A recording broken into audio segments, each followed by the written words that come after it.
Recording by Elizabeth Klett. Jane Eyre by Charlotte Bronte. Chapter 6. The next day commenced as before, getting up and dressing by rushlight. But this morning we were obliged to dispense with the ceremony of washing. The water in the pitchers was frozen. A change had taken place in the weather the preceding evening, and a keen north-east wind, whistling through the crevices of our bedroom windows all night long, had made us shiver in our beds, and turned the contents of the ewers to ice.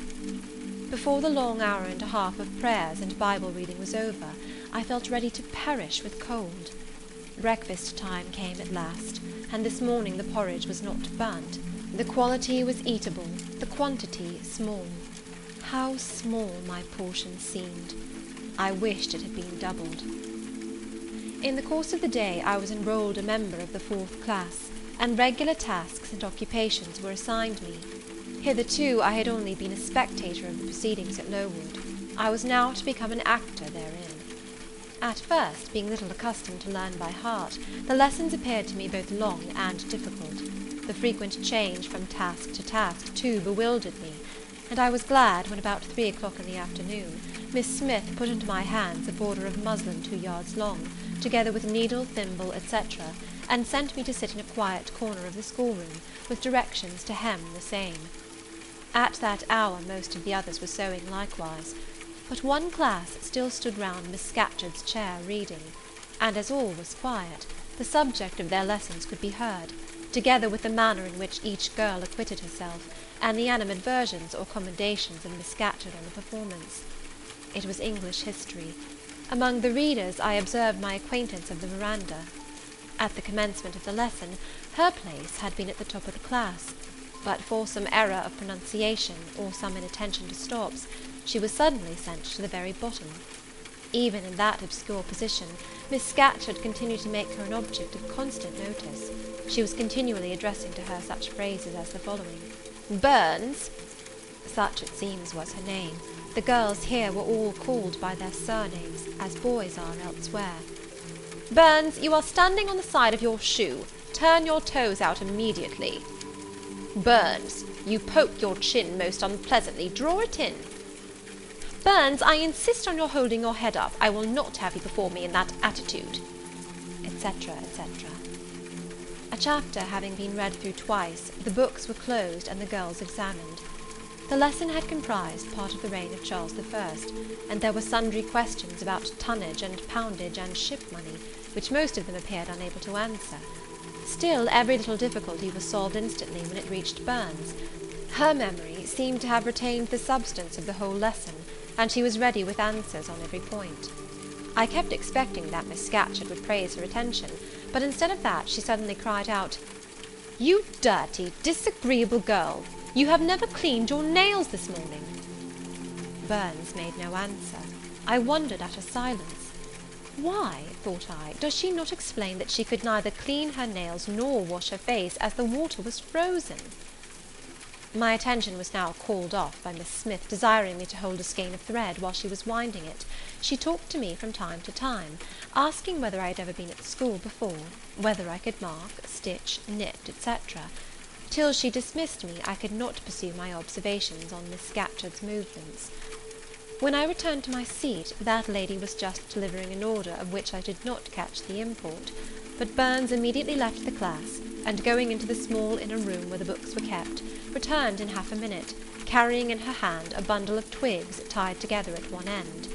This ominous tool she presented to Miss Scatcherd with a respectful courtesy. Then she quietly, and without being told, unloosed her pinafore, and the teacher instantly and sharply inflicted on her neck a dozen strokes with a bunch of twigs. Not a tear rose to Burns's eye, and while I paused from my sewing, because my fingers quivered at this spectacle with a sentiment of unavailing and impotent anger, not a feature of her pensive face altered its ordinary expression. "Hardened girl!" exclaimed Miss Scatcherd. "Nothing can correct you of your slatternly habits. Carry the rod away." Burns obeyed. I looked at her narrowly as she emerged from the book-closet. She was just putting back her handkerchief into her pocket, and the trace of a tear glistened on her thin cheek. play hour in the evening I thought the pleasantest fraction of the day at Lowood. The bit of bread, the draught of coffee swallowed at 5 o'clock had revived vitality, if it had not satisfied hunger. The long restraint of the day was slackened. The schoolroom felt warmer than in the morning, its fires being allowed to burn a little more brightly, to supply, in some measure, the place of candles not yet introduced. The ruddy gloaming, the licensed uproar, the confusion of many voices gave one a welcome sense of liberty. On the evening of the day on which I had seen Miss Scatcherd flog her pupil, Burns, I wandered as usual among the forms and tables and laughing groups without a companion, yet not feeling lonely. When I passed the windows, I now and then lifted a blind and looked out. It snowed fast. A drift was already forming against the lower panes. Putting my ear close to the window, I could distinguish from the gleeful tumult within the disconsolate moan of the wind outside. Probably, if I had lately left a good home and kind parents, this would have been the hour when I should have most keenly regretted the separation. That wind would then have saddened my heart. This obscure chaos would have disturbed my peace.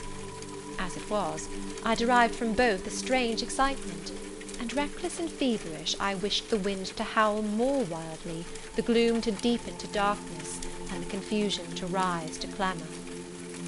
Jumping over forms and creeping under tables, I made my way to one of the fireplaces. There, kneeling by the high wire fender, I found Burns, absorbed, silent, abstracted from all round her by the companionship of a book, which she read by the dim glare of the embers. "Is it still Rasselas?" I asked, coming behind her. "Yes," she said, "and I have just finished it." And in 5 minutes more she shut it up. I was glad of this. Now, thought I can perhaps get her to talk. I sat down by her on the floor. "What is your name besides Burns?" "Helen." "Do you come a long way from here?" "I come from a place farther north, quite on the borders of Scotland." "Will you ever go back?" "I hope so, but nobody can be sure of the future." "You must wish to leave Lowood."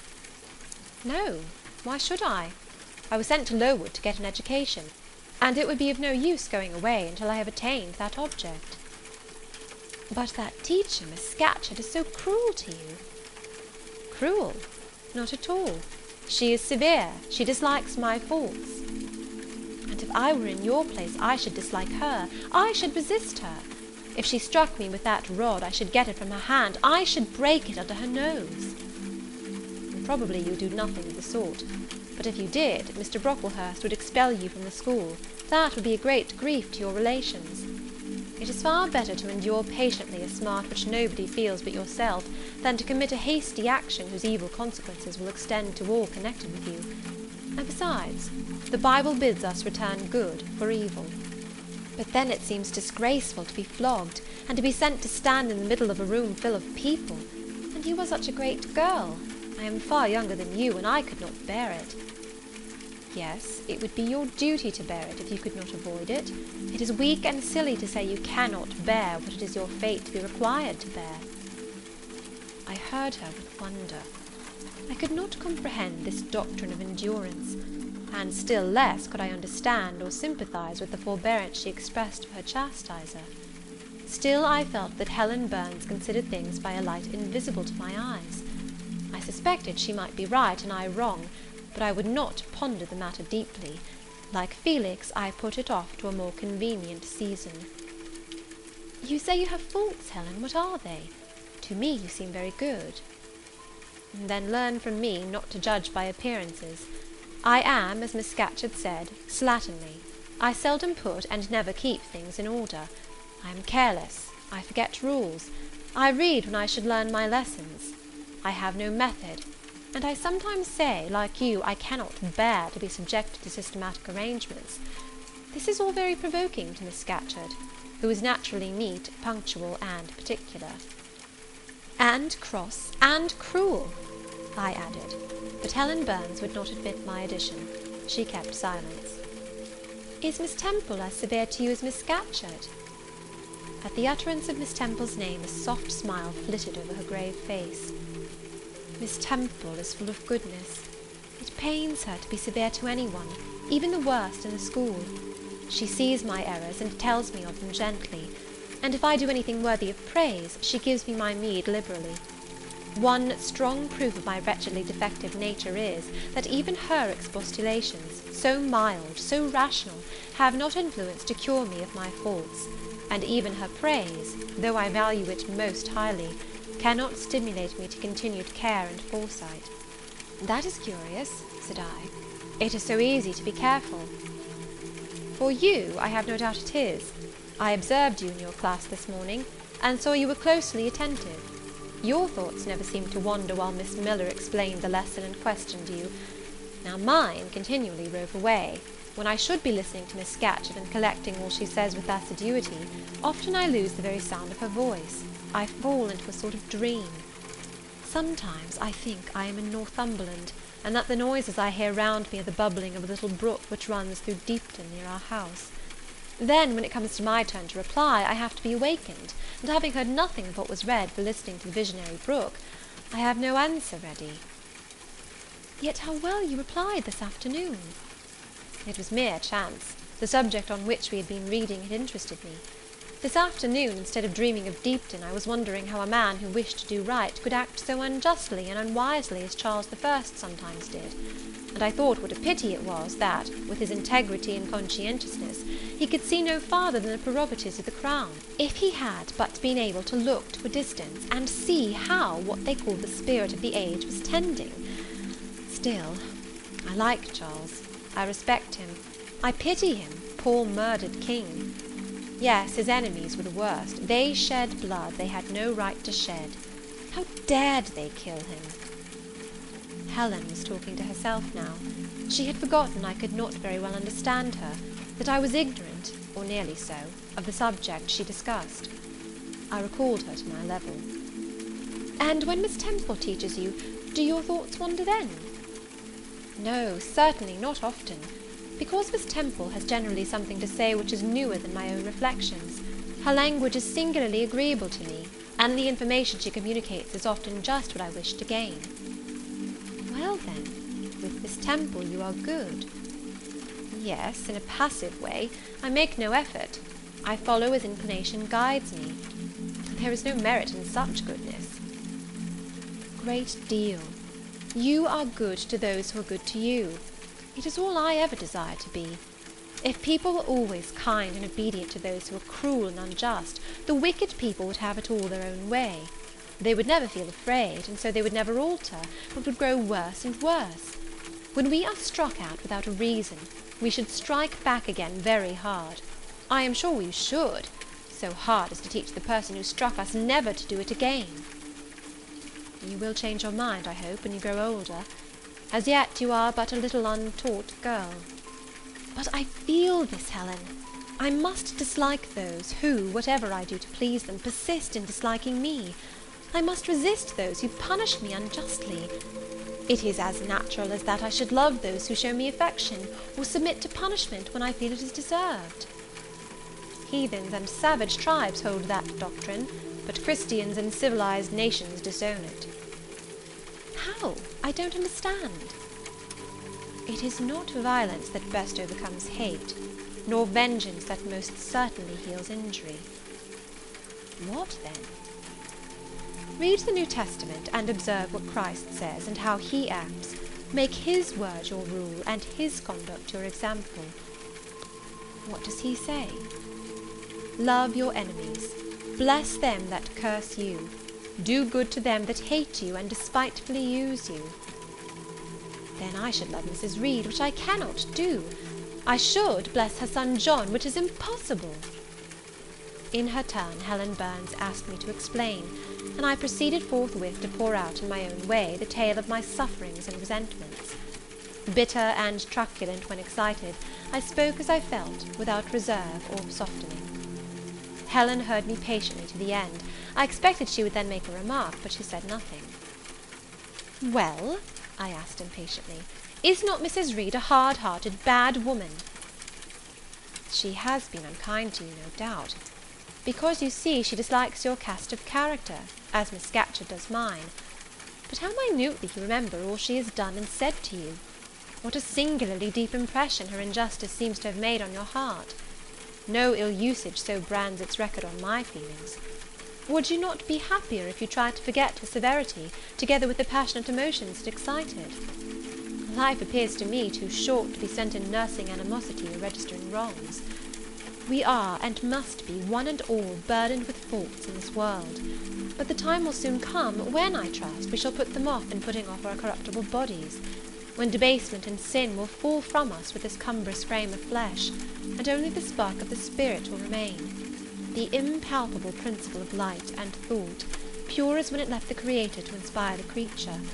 Whence it came, it will return, perhaps again to be communicated to some being higher than man, perhaps to pass through gradations of glory, from the pale human soul to brighten to the seraph. Surely it will never, on the contrary, be suffered to degenerate from man to fiend. No, I cannot believe that. I hold another creed, which no one ever taught me, and which I seldom mention, but in which I delight, and to which I cling, for it extends hope to all. It makes eternity a rest, a mighty home, not a terror and an abyss. Besides, with this creed, I can so clearly distinguish between the criminal and his crime, I can so sincerely forgive the first while I abhor the last. With this creed, revenge never worries my heart, degradation never too deeply disgusts me, injustice never crushes me too low. I live in calm, looking to the end. Helen's head, always drooping, sank a little lower as she finished this sentence.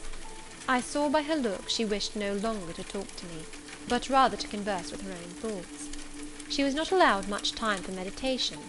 A monitor, a great rough girl, presently came up, exclaiming in a strong Cumberland accent, "Helen Burns, if you don't go and put your drawer in order and fold up your work this minute, I'll tell Miss Scatcherd to come and look at it."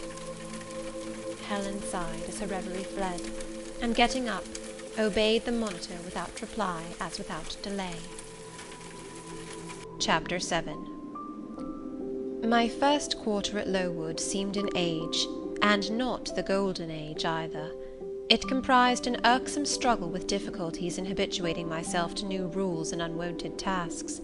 The fear of failure in these points harassed me worse than the physical hardships of my lot, though these were no trifles.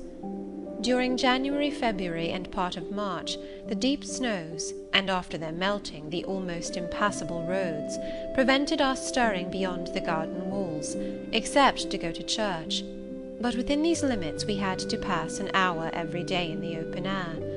Our clothing was insufficient to protect us from the severe cold. We had no boots, the snow got into our shoes and melted there. Our ungloved hands became numbed and covered with chilblains, as were our feet. I remember well the distracting irritation I endured from this cause every evening, when my feet inflamed, and the torture of thrusting the swelled, raw, and stiff toes into my shoes in the morning. Then the scanty supply of food was distressing. With the keen appetites of growing children, we had scarcely sufficient to keep alive a delicate invalid. From this deficiency of nourishment resulted an abuse, which pressed hardly on the younger pupils. Whenever the famished great girls had an opportunity, they would coax or menace the little ones out of their portion. Many a time I have shared between two claimants the precious morsel of brown bread distributed at tea time, and after relinquishing to a third half the contents of my mug of coffee, I have swallowed the remainder with an accompaniment of secret tears, forced from me by the exigency of hunger. Sundays were dreary days in that wintry season. We had to walk 2 miles to Brocklebridge Church, where our patron officiated. We set out cold, we arrived at church colder. During the morning service we became almost paralysed. It was too far to return to dinner, and an allowance of cold meat and bread, in the same penurious proportion observed in our ordinary meals, was served round between the services. At the close of the afternoon service we returned by an exposed and hilly road, where the bitter winter wind, blowing over a range of snowy summits to the north, almost flayed the skin from our faces. I can remember Miss Temple walking lightly and rapidly along our drooping line, her plaid cloak, which the frosty wind fluttered, gathered close about her, and encouraging us by precept and example to keep up our spirits and march forward, as she said, like stalwart soldiers. The other teachers, poor things, were generally themselves too much dejected to attempt the task of cheering others. How we longed for the light and heat of a blazing fire when we got back! But to the little ones at least this was denied. Each hearth in the schoolroom was immediately surrounded by a double row of great girls, and behind them the younger children crouched in groups, wrapping their starved arms in their pinafores. A little solace came at tea-time in the shape of a double ration of bread, a whole instead of a half slice, with the delicious addition of a thin scrape of butter. It was the hebdomadal treat to which we all looked forward from Sabbath to Sabbath. I generally contrived to reserve a moiety of this bounteous repast for myself, but the remainder I was invariably obliged to part with.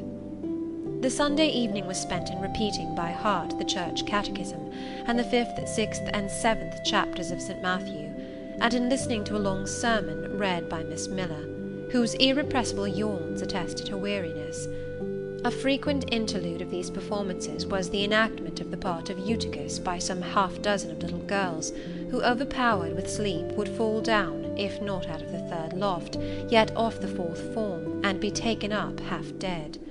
The remedy was to thrust them forward into the centre of the schoolroom, and oblige them to stand there till the sermon was finished. Sometimes their feet failed them, and they sank together in a heap. They were then propped up with the monitor's high stools. I have not yet alluded to the visits of Mr. Brocklehurst, and indeed that gentleman was from home during the great part of the first month after my arrival, perhaps prolonging his stay with his friend the Archdeacon. His absence was a relief to me. I need not say that I had my own reasons for dreading his coming, but come he did at last. One afternoon, I had then been 3 weeks at Lowood, as I was sitting with a slate in my hand, puzzling over a sum in long division, my eyes, raised in abstraction to the window, caught sight of a figure just passing. I recognized almost instinctively that gaunt outline, and when, 2 minutes after, all the school, teachers included, rose en masse, it was not necessary for me to look up in order to ascertain whose entrance they thus greeted. A long stride measured the schoolroom, and presently beside Miss Temple, who had herself risen, stood the same black column which had frowned on me so ominously from the hearthrug of Gateshead. I now glanced sideways at this piece of architecture. Yes, I was right. It was Mr. Brocklehurst, buttoned up in a surtout, and looking longer, narrower, and more rigid than ever. I had my own reasons for being dismayed at this apparition. Too well I remembered the perfidious hints given by Mrs. Reed about my disposition, etc., the promise pledged by Mr. Brocklehurst to apprise Miss Temple and the teachers of my vicious nature. All along I had been dreading the fulfilment of this promise. I had been looking out daily for the coming man, whose information respecting my past life and conversation was to brand me as a bad child forever. Now there he was. He stood at Miss Temple's side. He was speaking low in her ear. I did not doubt he was making disclosures of my villainy, and I watched her eye with painful anxiety, expecting every moment to see its dark orb turn on me a glance of repugnance and contempt. I listened too, and as I happened to be seated quite at the top of the room, I caught most of what he said. Its import relieved me from immediate apprehension. "I suppose, Miss Temple, the thread I bought at Lowton will do. It struck me that it would be just of the quality for the calico chemises, and I sorted the needles to match. You may tell Miss Smith that I forgot to make a memorandum of the darning needles, but she shall have some papers sent in next week, and she is not on any account to give out more than one at a time to each pupil. If they have more, they are apt to be careless and lose them. And oh, ma'am, I wish the woollen stockings were better looked to. When I was here last, I went into the kitchen garden and examined the clothes drying on the line. There was a quantity of black hose in a very bad state of repair. From the size of the holes in them, I was sure they had not been well mended from time to time." He paused. "Your directions shall be attended to, sir," said Miss Temple. "And, ma'am," he continued, "the laundress tells me some of the girls have 2 clean tuckers in the week. It is too much. The rules limit them to 1. "I think I can explain that circumstance, sir. Agnes and Catherine Johnston were invited to take tea with some friends at Lowton last Thursday, and I gave them leave to put on clean tuckers for the occasion." Mr. Brocklehurst nodded. "Well, for once it may pass, but please not to let the circumstance occur too often. And there is another thing which surprised me. I find in settling accounts with the housekeeper that a lunch consisting of bread and cheese has twice been served out to the girls during the past fortnight. How is this? I looked over the regulations, and I find no such meal as lunch mentioned. Who introduced this innovation, and by what authority?" "I must be responsible for the circumstance, sir," replied Miss Temple. "The breakfast was so ill prepared that the pupils could not possibly eat it, and I dared not allow them to remain fasting till dinner-time." "Madam, allow me an instant. You are aware that my plan in bringing up these girls is not to accustom them to habits of luxury and indulgence, but to render them hardy, patient, self-denying. Should any little accidental disappointment of the appetite occur, such as the spoiling of a meal, the under or the overdressing of a dish, the incident ought not to be neutralized by replacing with something more delicate the comfort lost, thus pampering the body and obviating the aim of this institution. It ought to be improved to the spiritual edification of the pupils by encouraging them to evince fortitude under temporary privation. A brief address on those occasions would not be mistimed, wherein a judicious instructor would take the opportunity of referring to the sufferings of the primitive Christians, to the torments of martyrs, to the exhortations of our blessed Lord himself, calling upon his disciples to take up their cross and follow him, to his warnings that man shall not live by bread alone, but by every word that proceedeth out of the mouth of God, to his divine consolations. If ye suffer hunger or thirst for my sake, happy are ye. Oh, madam, when you put bread and cheese instead of burnt porridge into these children's mouths, you may indeed feed their vile bodies, but you little think how you starve their immortal souls." Mr. Brocklehurst again paused, perhaps overcome by his feelings. Miss Temple had looked down when he first began to speak to her, but she now gazed straight before her, and her face, naturally pale as marble, appeared to be assuming also the coldness and fixity of that material, especially her mouth, closed as if it would have required a sculptor's chisel to open it, and her brow settled gradually into petrified severity. Meantime Mr. Brocklehurst, standing on the hearth with his hands behind his back, majestically surveyed the whole school. Suddenly his eye gave a blink, as if it had met something that either dazzled or shocked its pupil. Turning, he said in more rapid accents than he had hitherto used, Miss Temple, what is that girl with curled hair? Red hair, ma'am, curled all over?" And extending his cane, he pointed to the awful object, his hand shaking as he did so. "It is Julia Severn," replied Miss Temple very quietly. "Julia Severn, ma'am? And why has she or any other curled hair? Why, in defiance of every precept and principle of this house, does she conform to the world so openly, here in an evangelical charitable establishment, as to wear her hair one mass of curls?" "Julia's hair curls naturally," returned Miss Temple, still more quietly. "Naturally? Yes, but we are not to conform to nature. I wish these girls to be the children of grace. And why that abundance? I have again and again intimated that I desire the hair to be arranged closely, modestly, plainly. Miss Temple, that girl's hair must be cut off entirely. I will send a barber to-morrow. And I see others who have far too much of the excrescence. That tall girl, tell her to turn round. Tell all the first form to rise up and direct their faces to the wall." Miss Temple passed her handkerchief over her lips, as if to smooth away the involuntary smile that curled them. She gave the order, however, and when the first class could take in what was required of them, they obeyed. Leaning a little back on my bench, I could see the looks and grimaces with which they commented on this manoeuvre.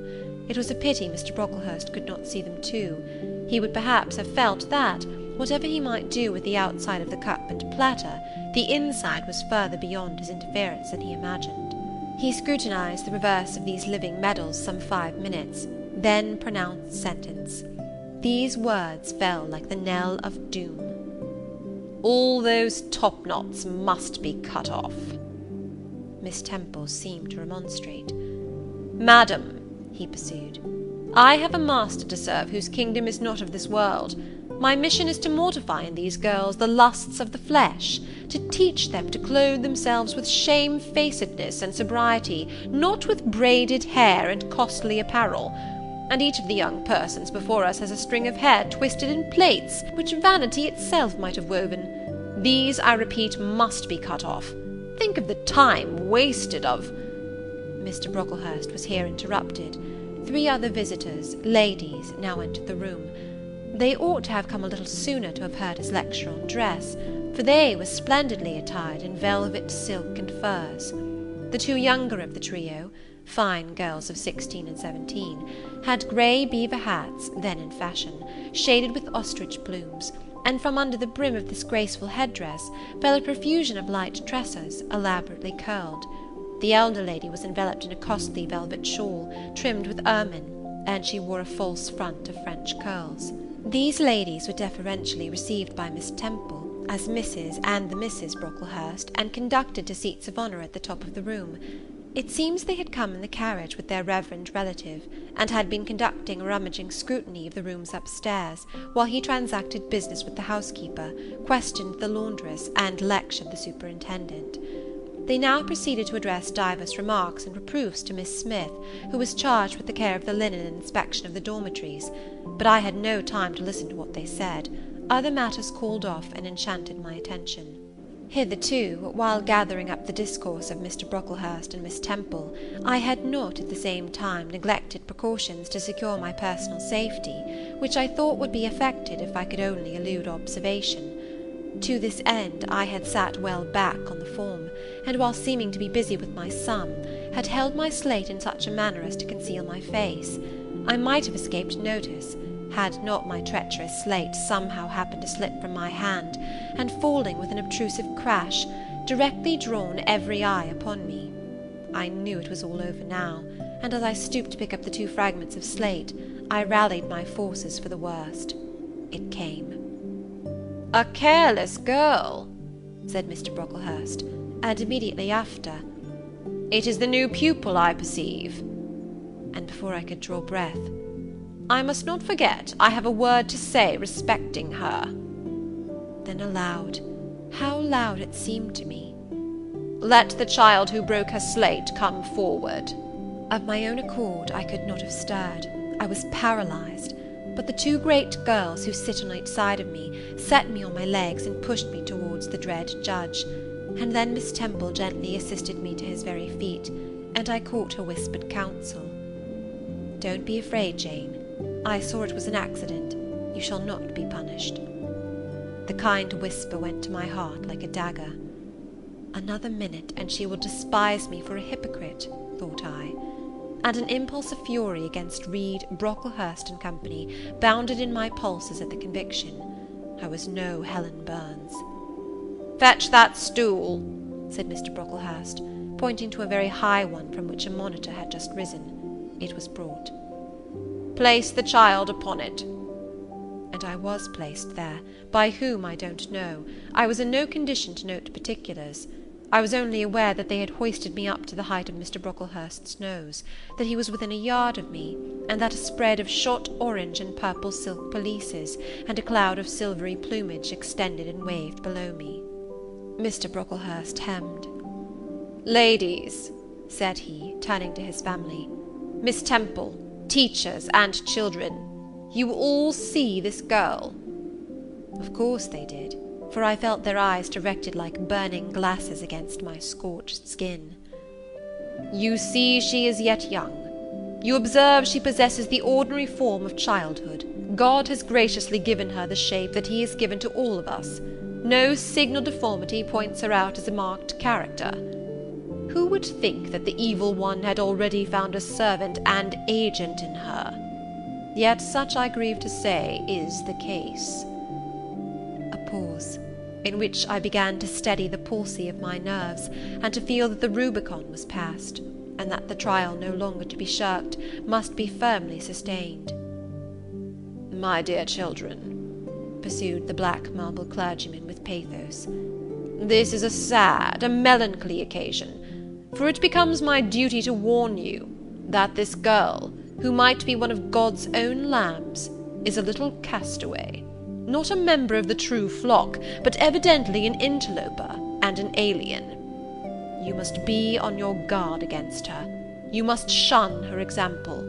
If necessary, avoid her company, exclude her from your sports, and shut her out from your converse.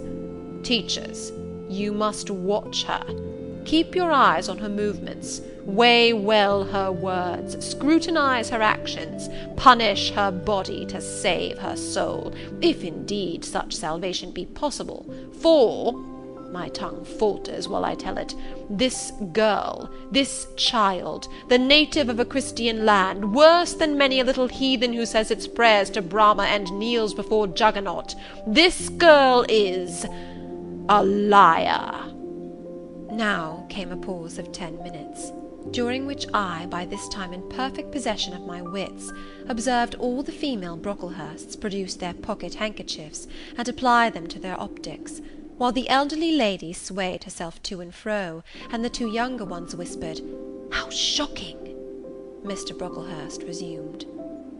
"This I learned from her benefactress, from the pious and charitable lady who adopted her in her orphan state, reared her as her own daughter, and whose kindness, whose generosity the unhappy girl repaid by an ingratitude so bad, so dreadful, that at last her excellent patroness was obliged to separate her from her own young ones, fearful lest her vicious example should contaminate their purity.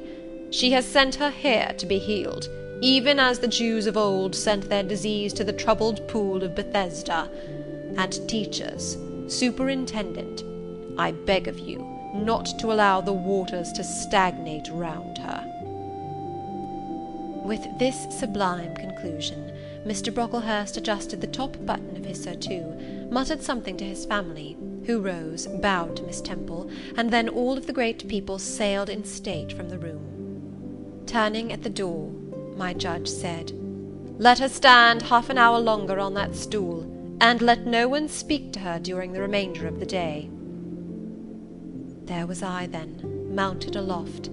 I, who had said I could not bear the shame of standing on my natural feet in the middle of the room, was now exposed to general view on a pedestal of infamy. What my sensations were, no language can describe, but just as they all rose, stifling my breath and constricting my throat, a girl came up and passed me. In passing, she lifted her eyes. What a strange light inspired them! What an extraordinary sensation that ray sent through me! How the new feeling bore me up! It was as if a martyr, a hero, had passed a slave or victim, and imparted strength in the transit. I mastered the rising hysteria, lifted up my head, and took a firm stand on the stool. Helen Burns asked some slight question about her work of Miss Smith, was chidden for the triviality of the inquiry, returned to her place, and smiled at me again as she went by. What a smile! I remember it now, and I know that it was the effluence of fine intellect, of true courage. It lit up her marked lineaments, her thin face, her sunken grey eye, like a reflection from the aspect of an angel. Yet at that moment Helen Burns wore on her arm the untidy badge. Scarcely an hour ago I had heard her condemned by Miss Scatcherd to a dinner of bread and water on the morrow, because she had blotted an exercise in copying it out. Such is the imperfect nature of man. Such spots are there on the disk of the clearest planet, and eyes like Miss Scatcherd's can only see those minute defects, and are blind to the full brightness of the orb. Chapter 8. Ere the half-hour ended, 5 o'clock struck. School was dismissed, and all were gone into the refectory to tea. I now ventured to descend. It was deep dusk. I retired into a corner, and sat down on the floor. The spell by which I had been so far supported began to dissolve. Reaction took place, and soon so overwhelming was the grief that seized me, I sank prostrate with my face to the ground. Now I wept. Helen Burns was not here. Nothing sustained me.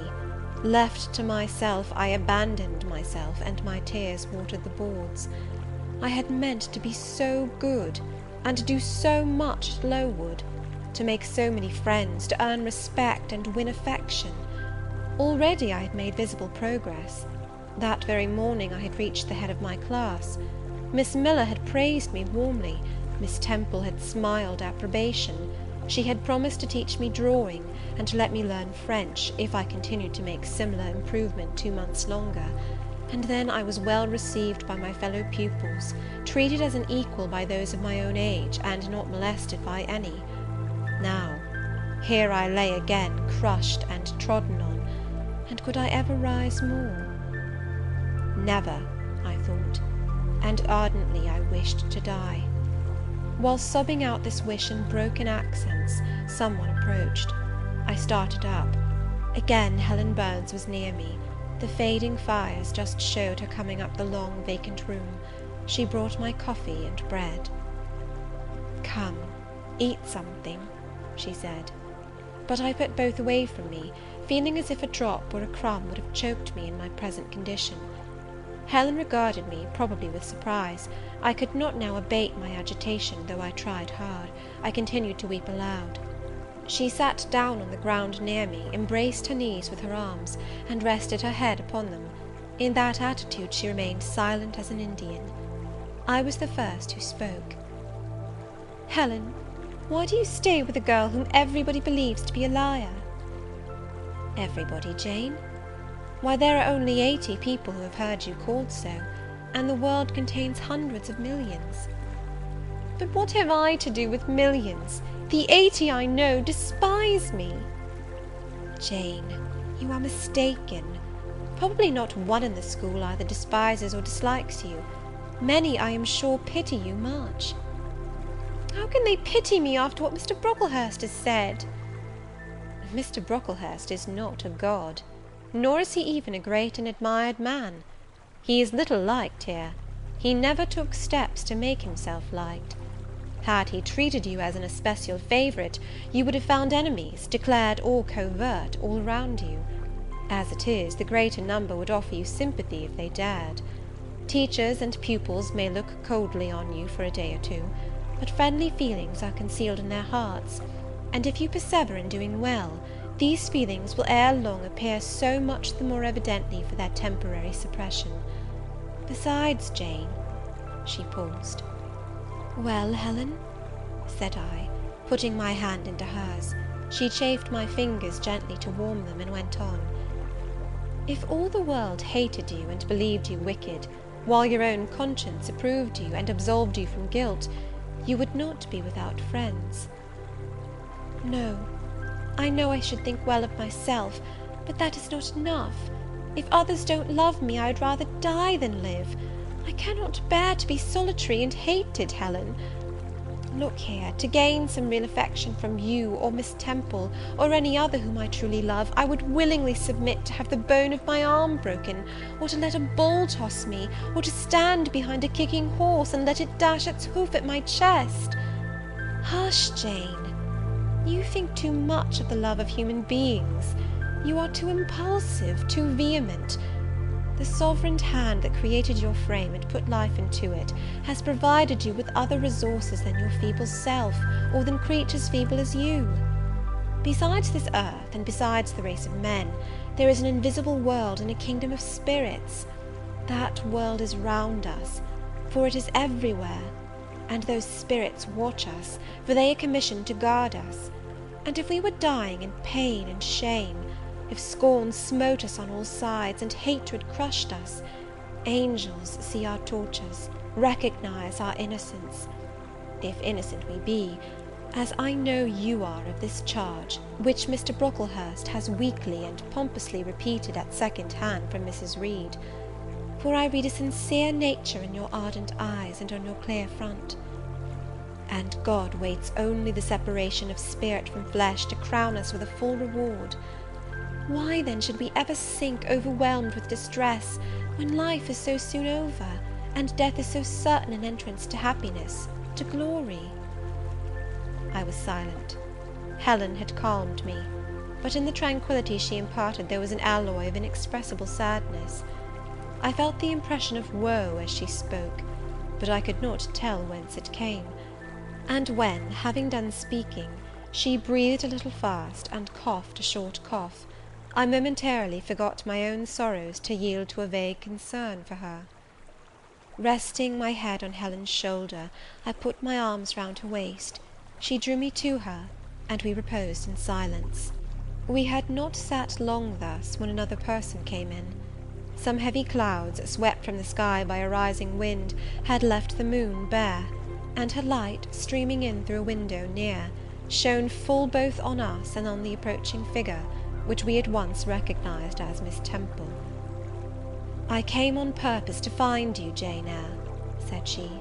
"I want you in my room, and as Helen Burns is with you, she may come too." We went, following the superintendent's guidance. We had to thread some intricate passages, and mount a staircase before we reached her apartment.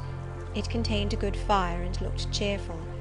Miss Temple told Helen Burns to be seated in a low arm-chair on one side of the hearth, and herself taking another, she called me to her side. "Is it all over?" she asked, looking down at my face. "Have you cried your grief away?" "I'm afraid I never shall do that." "Why?" "Because I have been wrongly accused, and you, Mum, and everybody else will now think me wicked." "We shall think you what you prove yourself to be, my child. Continue to act as a good girl, and you will satisfy us." "Shall I, Miss Temple?" "You will," said she, passing her arm round me. "And now tell me, who was the lady whom Mr. Brocklehurst called your benefactress?" "Mrs. Reed, my uncle's wife. My uncle is dead, and he left me to her care." "Did she not then adopt you of her own accord?" "No, Mum. She was sorry to have to do it, but my uncle, as I have often heard the servants say, got her to promise before he died that she would always keep me." "Well now, Jane, you know, or at least I will tell you, that when a criminal is accused, he is always allowed to speak in his own defence. You have been charged with falsehood. Defend yourself to me as well as you can. Say whatever your memory suggests is true, but add nothing, and exaggerate nothing." I resolved, in the depth of my heart, that I would be most moderate, most correct, and having a few minutes in order to arrange coherently what I had to say, I told her all the story of my sad childhood. Exhausted by emotion, my language was more subdued than it generally was when it developed that sad theme, and mindful of Helen's warnings against the indulgence of resentment, I infused into the narrative far less of gall and wormwood than ordinary. Thus restrained and simplified, it sounded more credible. I felt as I went on that Miss Temple fully believed me. In the course of the tale I had mentioned Mr. Lloyd as having come to see me after the fit. I never forgot the, to me, frightful episode of the Red Room, in detailing which my excitement was sure in some degree to break bounds; for nothing could soften in my reflection the spasm of agony which clutched my heart, when Mrs. Reed spurned my wild supplication for pardon, and locked me a second time in the dark and haunted chamber. I had finished. Miss Temple regarded me a few minutes in silence. She then said, "I know something of Mr. Lloyd. I shall write to him. If his reply agrees with your statement, you shall be publicly cleared from every imputation. To me, Jane, you are clear now." She kissed me, and still keeping me at her side, where I was well contented to stand, for I derived a child's pleasure from the contemplation of her face, her dress, her one or two ornaments, her white forehead, her clustered and shining curls, and beaming dark eyes. She proceeded to address Helen Burns. "How are you to-night, Helen? Have you coughed much to-day?" "Not quite so much, I think, Ma'am." "And the pain in your chest?" "It is a little better." Miss Temple got up, took her hand, and examined her pulse. Then she returned to her own seat. As she resumed it, I heard her sigh low. She was pensive a few minutes, then rousing herself, she said cheerfully, "But you two are my visitors tonight. I must treat you as such." She rang her bell. "Barbara," she said to the servant who answered it, "I have not yet had tea. Bring the tray, and place cups for these two young ladies." And a tray was soon brought. How pretty, to my eyes, did the china cups and bright teapot look, placed on the little round table near the fire! How fragrant was the steam of the beverage, and the scent of the toast! Of which, however, I, to my dismay, for I was beginning to be hungry, discerned only a very small portion. Miss Temple discerned it too. "Barbara," said she, "can you not bring a little more bread and butter? There is not enough for 3. Barbara went out. She returned soon. "Madam, Mrs. Harden says she has sent up the usual quantity." Mrs. Harden, be it observed, was the housekeeper, a woman after Mr. Brocklehurst's own heart, made up of equal parts of whalebone and iron. "Oh, very well," returned Miss Temple, "we must make it do, Barbara, I suppose." As the girl withdrew, she added, smiling, "Fortunately, I have it in my power to supply deficiencies for this once." Having invited Helen and me to approach the table, and placed before each of us a cup of tea with one delicious but thin morsel of toast, she got up, unlocked a drawer, and taking from it a parcel wrapped in paper, disclosed presently to our eyes a good-sized seed cake. "I meant to give each of you some of this to take with you," said she, "but as there is so little toast, you must have it now." And she proceeded to cut slices with a generous hand. We feasted that evening as on nectar and ambrosia, and not the least delight of the entertainment was the smile of gratification with which our hostess regarded us, as we satisfied our famished appetites on the delicate fare she liberally supplied. Tea over, and the tray removed, she again summoned us to the fire. We sat one on each side of her, and now a conversation followed between her and Helen, which it was indeed a privilege to be admitted to hear. Miss Temple had always something of serenity in her air, of state in her mien, of refined propriety in her language, which precluded deviation into the ardent, the excited, the eager; something which chastened the pleasure of those who looked on her and listened to her, by a controlling sense of awe, and such was my feeling now. But as to Helen Burns, I was struck with wonder. The refreshing meal, the brilliant fire, the presence and kindness of her beloved instructress, or perhaps, more than all these, something in her own unique mind, had roused her powers within her. They woke, they kindled. First they glowed in the bright tint of her cheek, which till this hour I had never seen but pale and bloodless. Then they shone in the liquid lustre of her eyes, which had suddenly acquired a beauty more singular than that of Miss Temple's, a beauty neither of fine colour, nor long eyelash, nor pencilled brow, but of meaning, of movement, of radiance. Then her soul sat on her lips, and language flowed, from what source I cannot tell. Has a girl of 14 a heart large enough, vigorous enough, to hold the swelling spring of pure, full, fervid eloquence? Such was the characteristic of Helen's discourse on that, to me, memorable evening. Her spirit seemed hastening to live within a very brief span as much as many live during a protracted existence. They conversed of things I had never heard of nations and times past, of countries far away, of secrets of nature discovered or guessed at. They spoke of books, how many they had read, what stores of knowledge they possessed. Then they seemed so familiar with French names and French authors. But my amazement reached its climax when Miss Temple asked Helen if she sometimes snatched a moment to recall the Latin her father had taught her, and taking a book from a shelf, bade her read and construe a page of Virgil. And Helen obeyed, my organ of veneration expanding at every sounding line. She had scarcely finished ere the bell announced bedtime. No delay could be admitted. Miss Temple embraced us both, saying, as she drew us to her heart, "God bless you, my children." Helen she held a little longer than me. She let her go more reluctantly. It was Helen her eye followed to the door, It was for her she a second time breathed a sad sigh; for her she wiped a tear from her cheek. On reaching the bedroom, we heard the voice of Miss Scatcherd. She was examining drawers. She had just pulled out Helen Burns, and when we entered, Helen was greeted with a sharp reprimand, and told that to-morrow she should have half a dozen of untidily folded articles pinned to her shoulder. "My things were indeed in shameful disorder," murmured Helen to me in a low voice. "I intended to have arranged them, but I forgot." Next morning, Miss Scatcherd wrote in conspicuous characters on a piece of pasteboard the word "slattern," and bound it like a phylactery around Helen's large, mild, intelligent, and benign-looking forehead. She wore it till evening, patient, unresentful, regarding it as deserved punishment. The moment Miss Scatcherd withdrew after afternoon school, I ran to Helen, tore it off, and thrust it into the fire. The fury of which she was incapable had been burning in my soul all day, and tears, hot and large, had continually been scalding my cheek.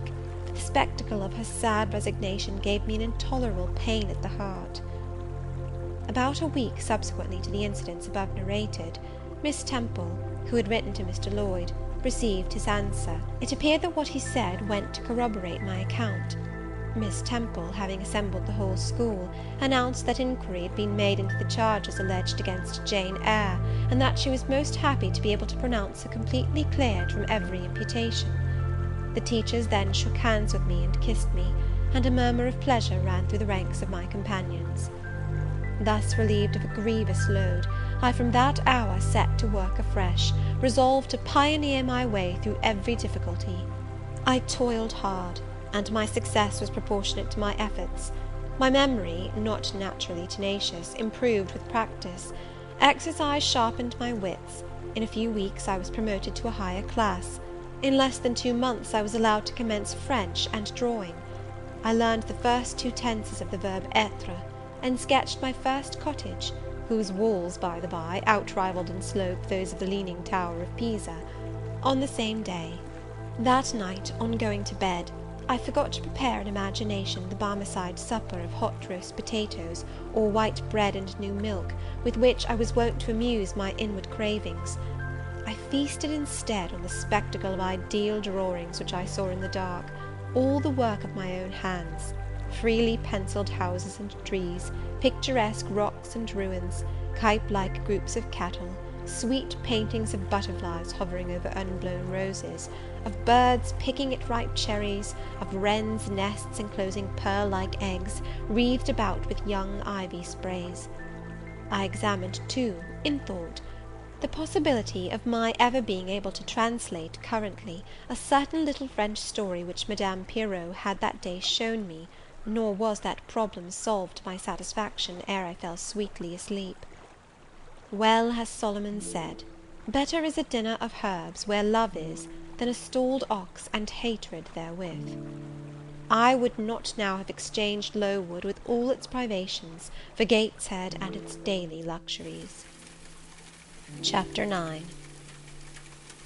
But the privations, or rather the hardships of Lowood lessened. Spring drew on. She was indeed already come. The frosts of winter had ceased. Its snows were melted, its cutting winds ameliorated. My wretched feet, flayed and swollen to lameness by the sharp air of January, began to heal and subside under the gentler breathings of April. The nights and mornings no longer, by their Canadian temperature, froze the very blood in our veins. We could now endure the play hour passed in the garden. Sometimes on a sunny day it began even to be pleasant and genial, and a greenness grew over those brown beds, which, freshening daily, suggested the thought that hope traversed them at night, and left each morning brighter traces of her steps. Flowers peeped out amongst the leaves, snowdrops, crocuses, purple auriculas, and golden-eyed pansies.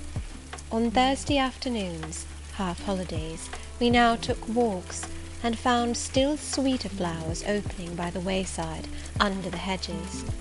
I discovered, too, that a great pleasure, an enjoyment which the horizon only bounded, lay all outside the high and spike-guarded walls of our garden.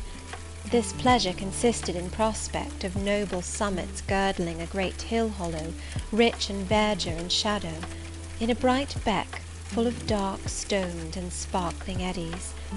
How different had this scene looked when I viewed it laid out beneath the iron sky of winter, stiffened in frost, shrouded with snow! When mists as chill as death wandered to the impulse of east winds along those purple peaks, and rolled down Ing and Holm till they blended with the frozen fog of the beck. The beck itself was then a torrent, turbid and curbless.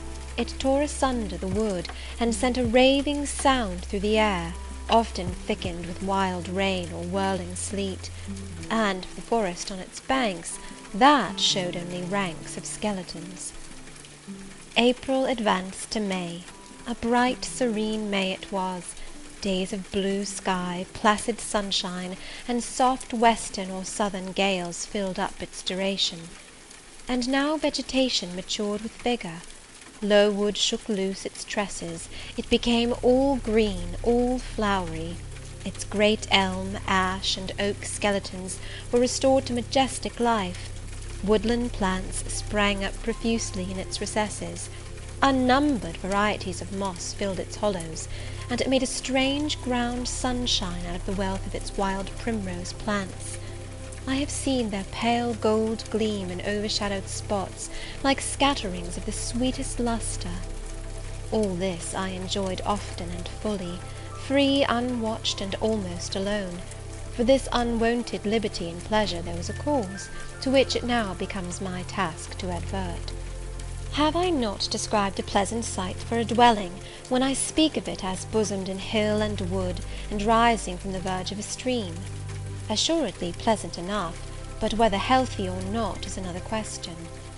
That forest dell, where Lowood lay, was the cradle of fog, and fog-bred pestilence, which, quickening with the quickening spring, crept into the orphan asylum, breathed typhus through its crowded schoolroom and dormitory, and ere May arrived, transformed the seminary into a hospital.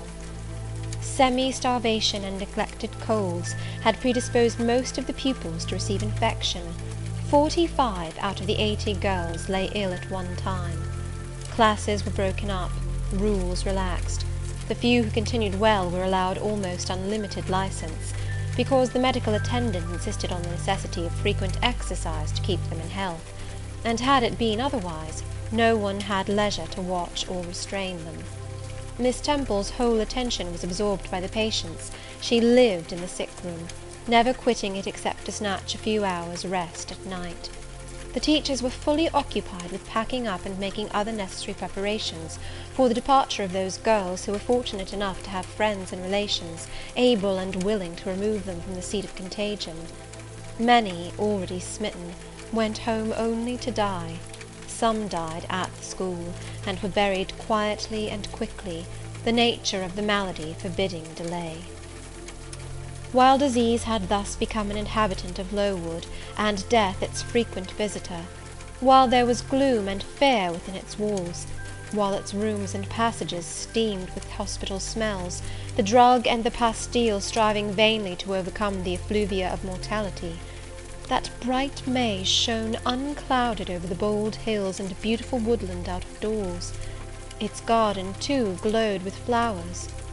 Hollyhocks had sprung up tall as trees, lilies had opened, tulips and roses were in bloom, the borders of the little beds were gay with pink thrift and crimson double daisies, the sweetbriars gave out, morning and evening, their scent of spice and apples, and these fragrant treasures were all useless for most of the inmates of Lowood, except to furnish now and then a handful of herbs and blossoms to put in a coffin. But I, and the rest who continued well, enjoyed fully the beauties of the scene and season. They let us ramble in the wood, like gypsies, from morning till night. We did what we liked, went where we liked. We lived better, too. Mr. Brocklehurst and his family never came near Lowood now. Household matters were not scrutinized into. The cross housekeeper was gone, driven away by the fear of infection. Her successor, who had been matron at the Lowton dispensary, unused to the ways of her new abode, provided with comparative liberality. Besides, there were fewer to feed. The sick could eat little. Our breakfast basins were better filled. When there was no time to prepare a regular dinner, which happened often, she would give us a large piece of cold pie, or a thick slice of bread and cheese, and this we carried away with us to the wood, where we each chose the spot we liked best, and dined sumptuously. My favourite seat was a smooth and broad stone, rising white and dry from the very middle of the beck, and only to be got at by wading through the water, a feat I accomplished barefoot. The stone was just broad enough to accommodate, comfortably, another girl and me, at that time my chosen comrade, one Marianne Wilson, a shrewd, observant personage, whose society I took pleasure in, partly because she was witty and original, and partly because she had a manner which set me at my ease. Some years older than I, she knew more of the world, and could tell me many things I liked to hear.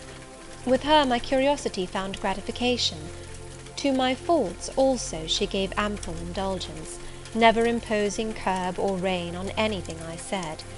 She had a turn for narrative, I for analysis.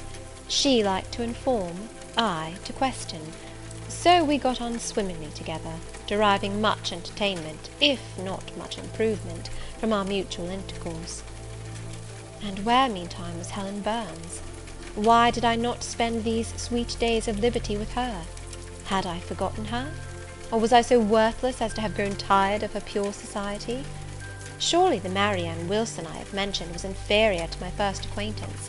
She could only tell me amusing stories, and reciprocate any racy and pungent gossip I chose to indulge in; while, if I have spoken truth of Helen, she was qualified to give those who enjoyed the privilege of her converse a taste of far higher things.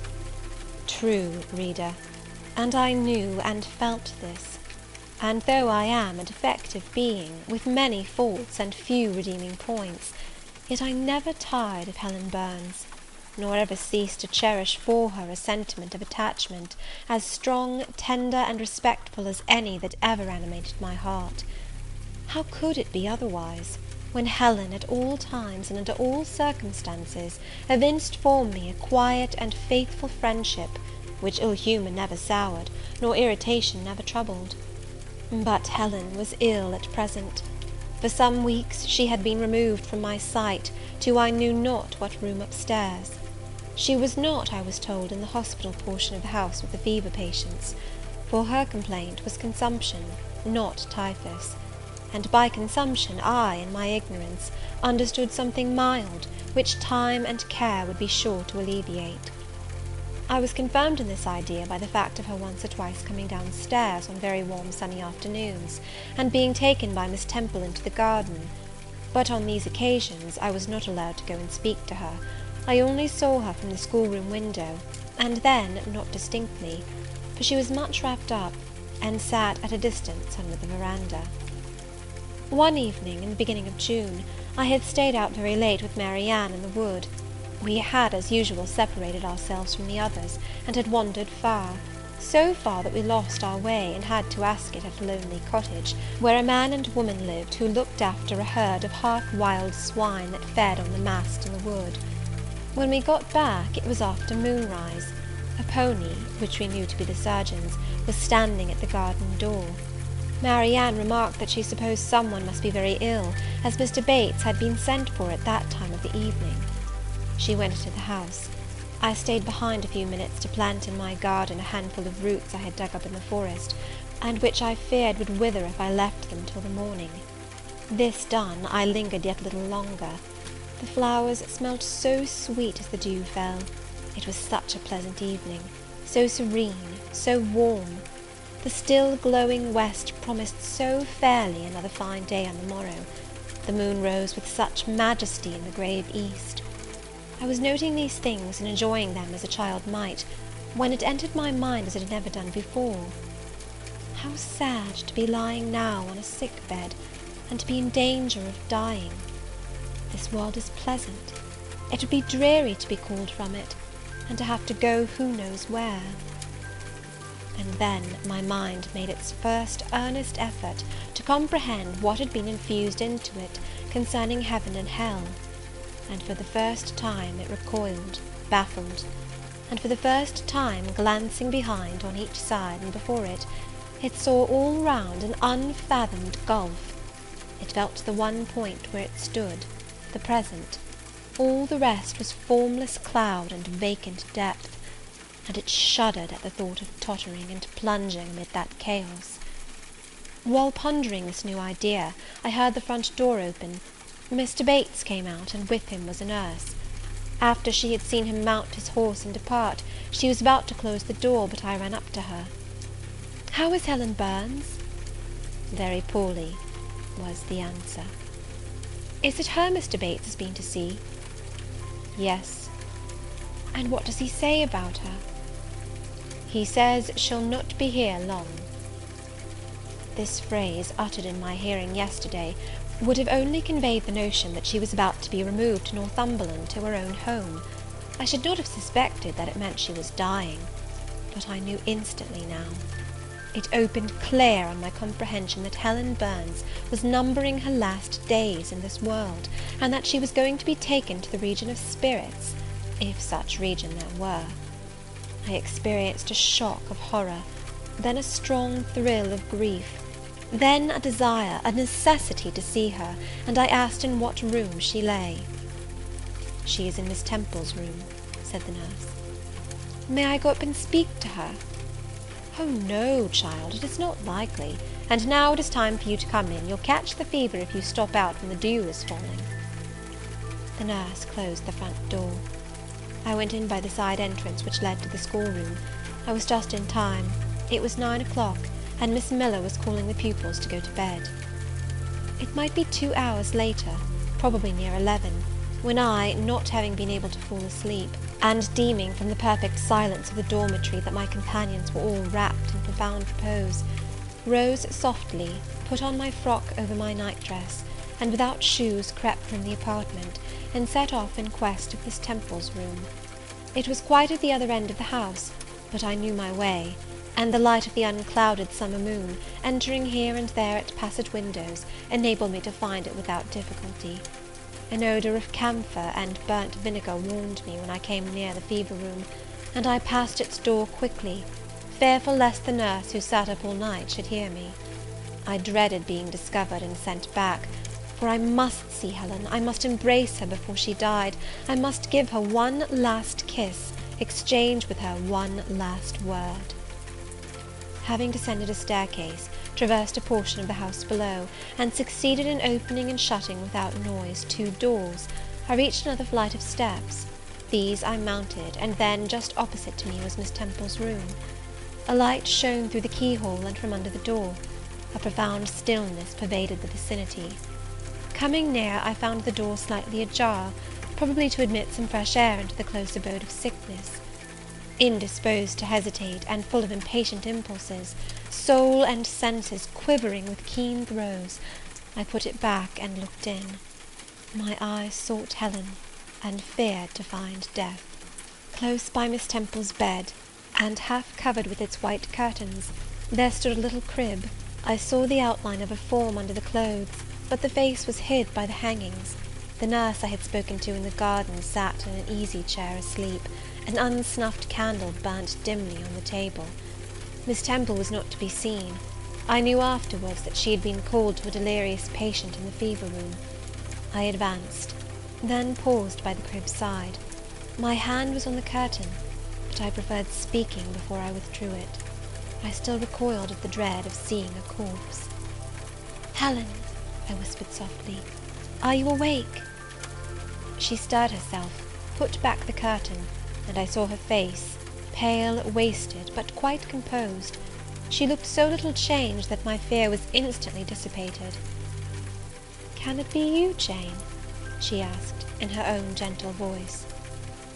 "Oh," I thought, "she is not going to die. They are mistaken. She could not speak and look so calmly if she were." I got under her crib and kissed her. Her forehead was cold, and her cheek both cold and thin, and so were her hand and wrist, but she smiled as of old. Why you come here, Jane? It is past 11 o'clock. I heard it strike some minutes since. I came to see you, Helen. I heard you were very ill, and I could not sleep till I had spoken to you. You came to bid me good-bye, then. You are just in time, probably. Are you going somewhere, Helen? Are you going home? Yes, to my long home, my last home. No, no, Helen! I stopped, distressed. While I tried to devour my tears, a fit of coughing seized Helen. It did not, however, wake the nurse.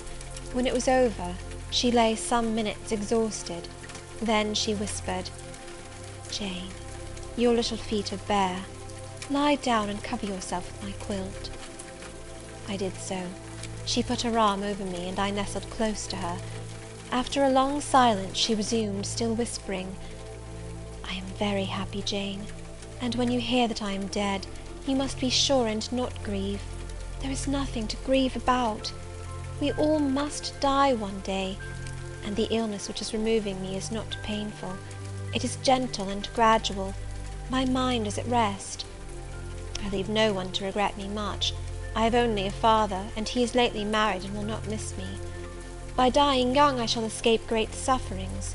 I had not qualities or talents to make my way very well in the world. I should have been continually at fault. But where are you going to, Helen? Can you see? Do you know?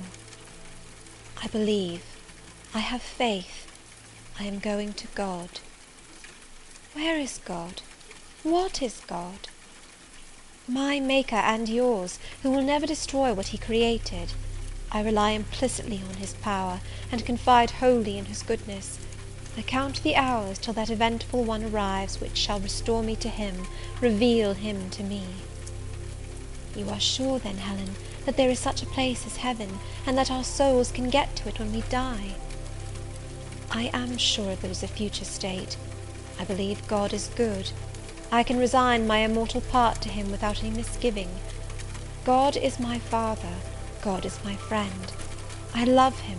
I believe he loves me. And shall I see you again, Helen, when I die? You will come to the same region of happiness, be received by the same mighty universal parent, no doubt, dear Jane. Again I questioned, but this time only in thought. Where is that region? Does it exist? And I clasped my arms closer round Helen. She seemed dearer to me than ever. I felt as if I could not let her go. I lay with my face hidden on her neck. Presently she said, in the sweetest tone, "How comfortable I am! The last fit of coughing has tired me a little. I feel as if I could sleep. But don't leave me, Jane. I like to have you near me. I'll stay with you. Dear Helen, no one shall take me away. Are you warm, darling?" "Yes. Good night, Jane. Good night, Helen." She kissed me, and I her, and we both soon slumbered. When I awoke, it was day. An unusual movement roused me. I looked up. I was in somebody's arms. The nurse held me.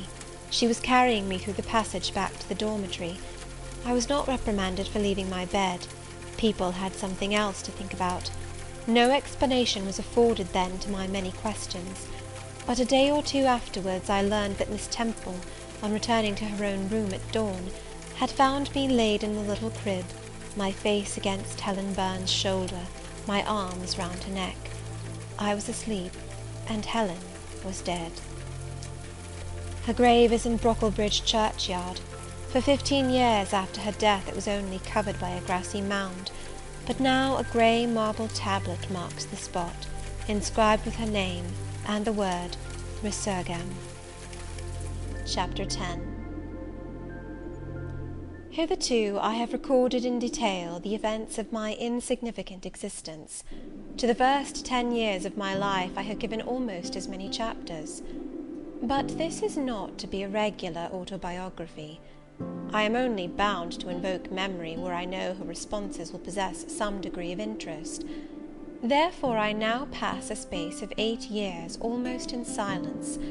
A few lines only are necessary to keep up the links of connection. When the typhus fever had fulfilled its mission of devastation at Lowood, it gradually disappeared from thence, but not till its virulence and the number of its victims had drawn public attention on the school. Inquiry was made into the origin of the scourge, and by degrees various facts came out which excited public indignation in a high degree. The unhealthy nature of the site, the quantity and quality of the children's food, the brackish, fetid water used in its preparation, the pupils' wretched clothing and accommodations, all these things were discovered, and the discovery produced a result mortifying to Mr. Brocklehurst, but beneficial to the institution. Several wealthy and benevolent individuals in the county subscribed largely for the erection of a more convenient building in a better situation. New regulations were made, improvements in diet and clothing introduced. The funds of the school were entrusted to the management of a committee.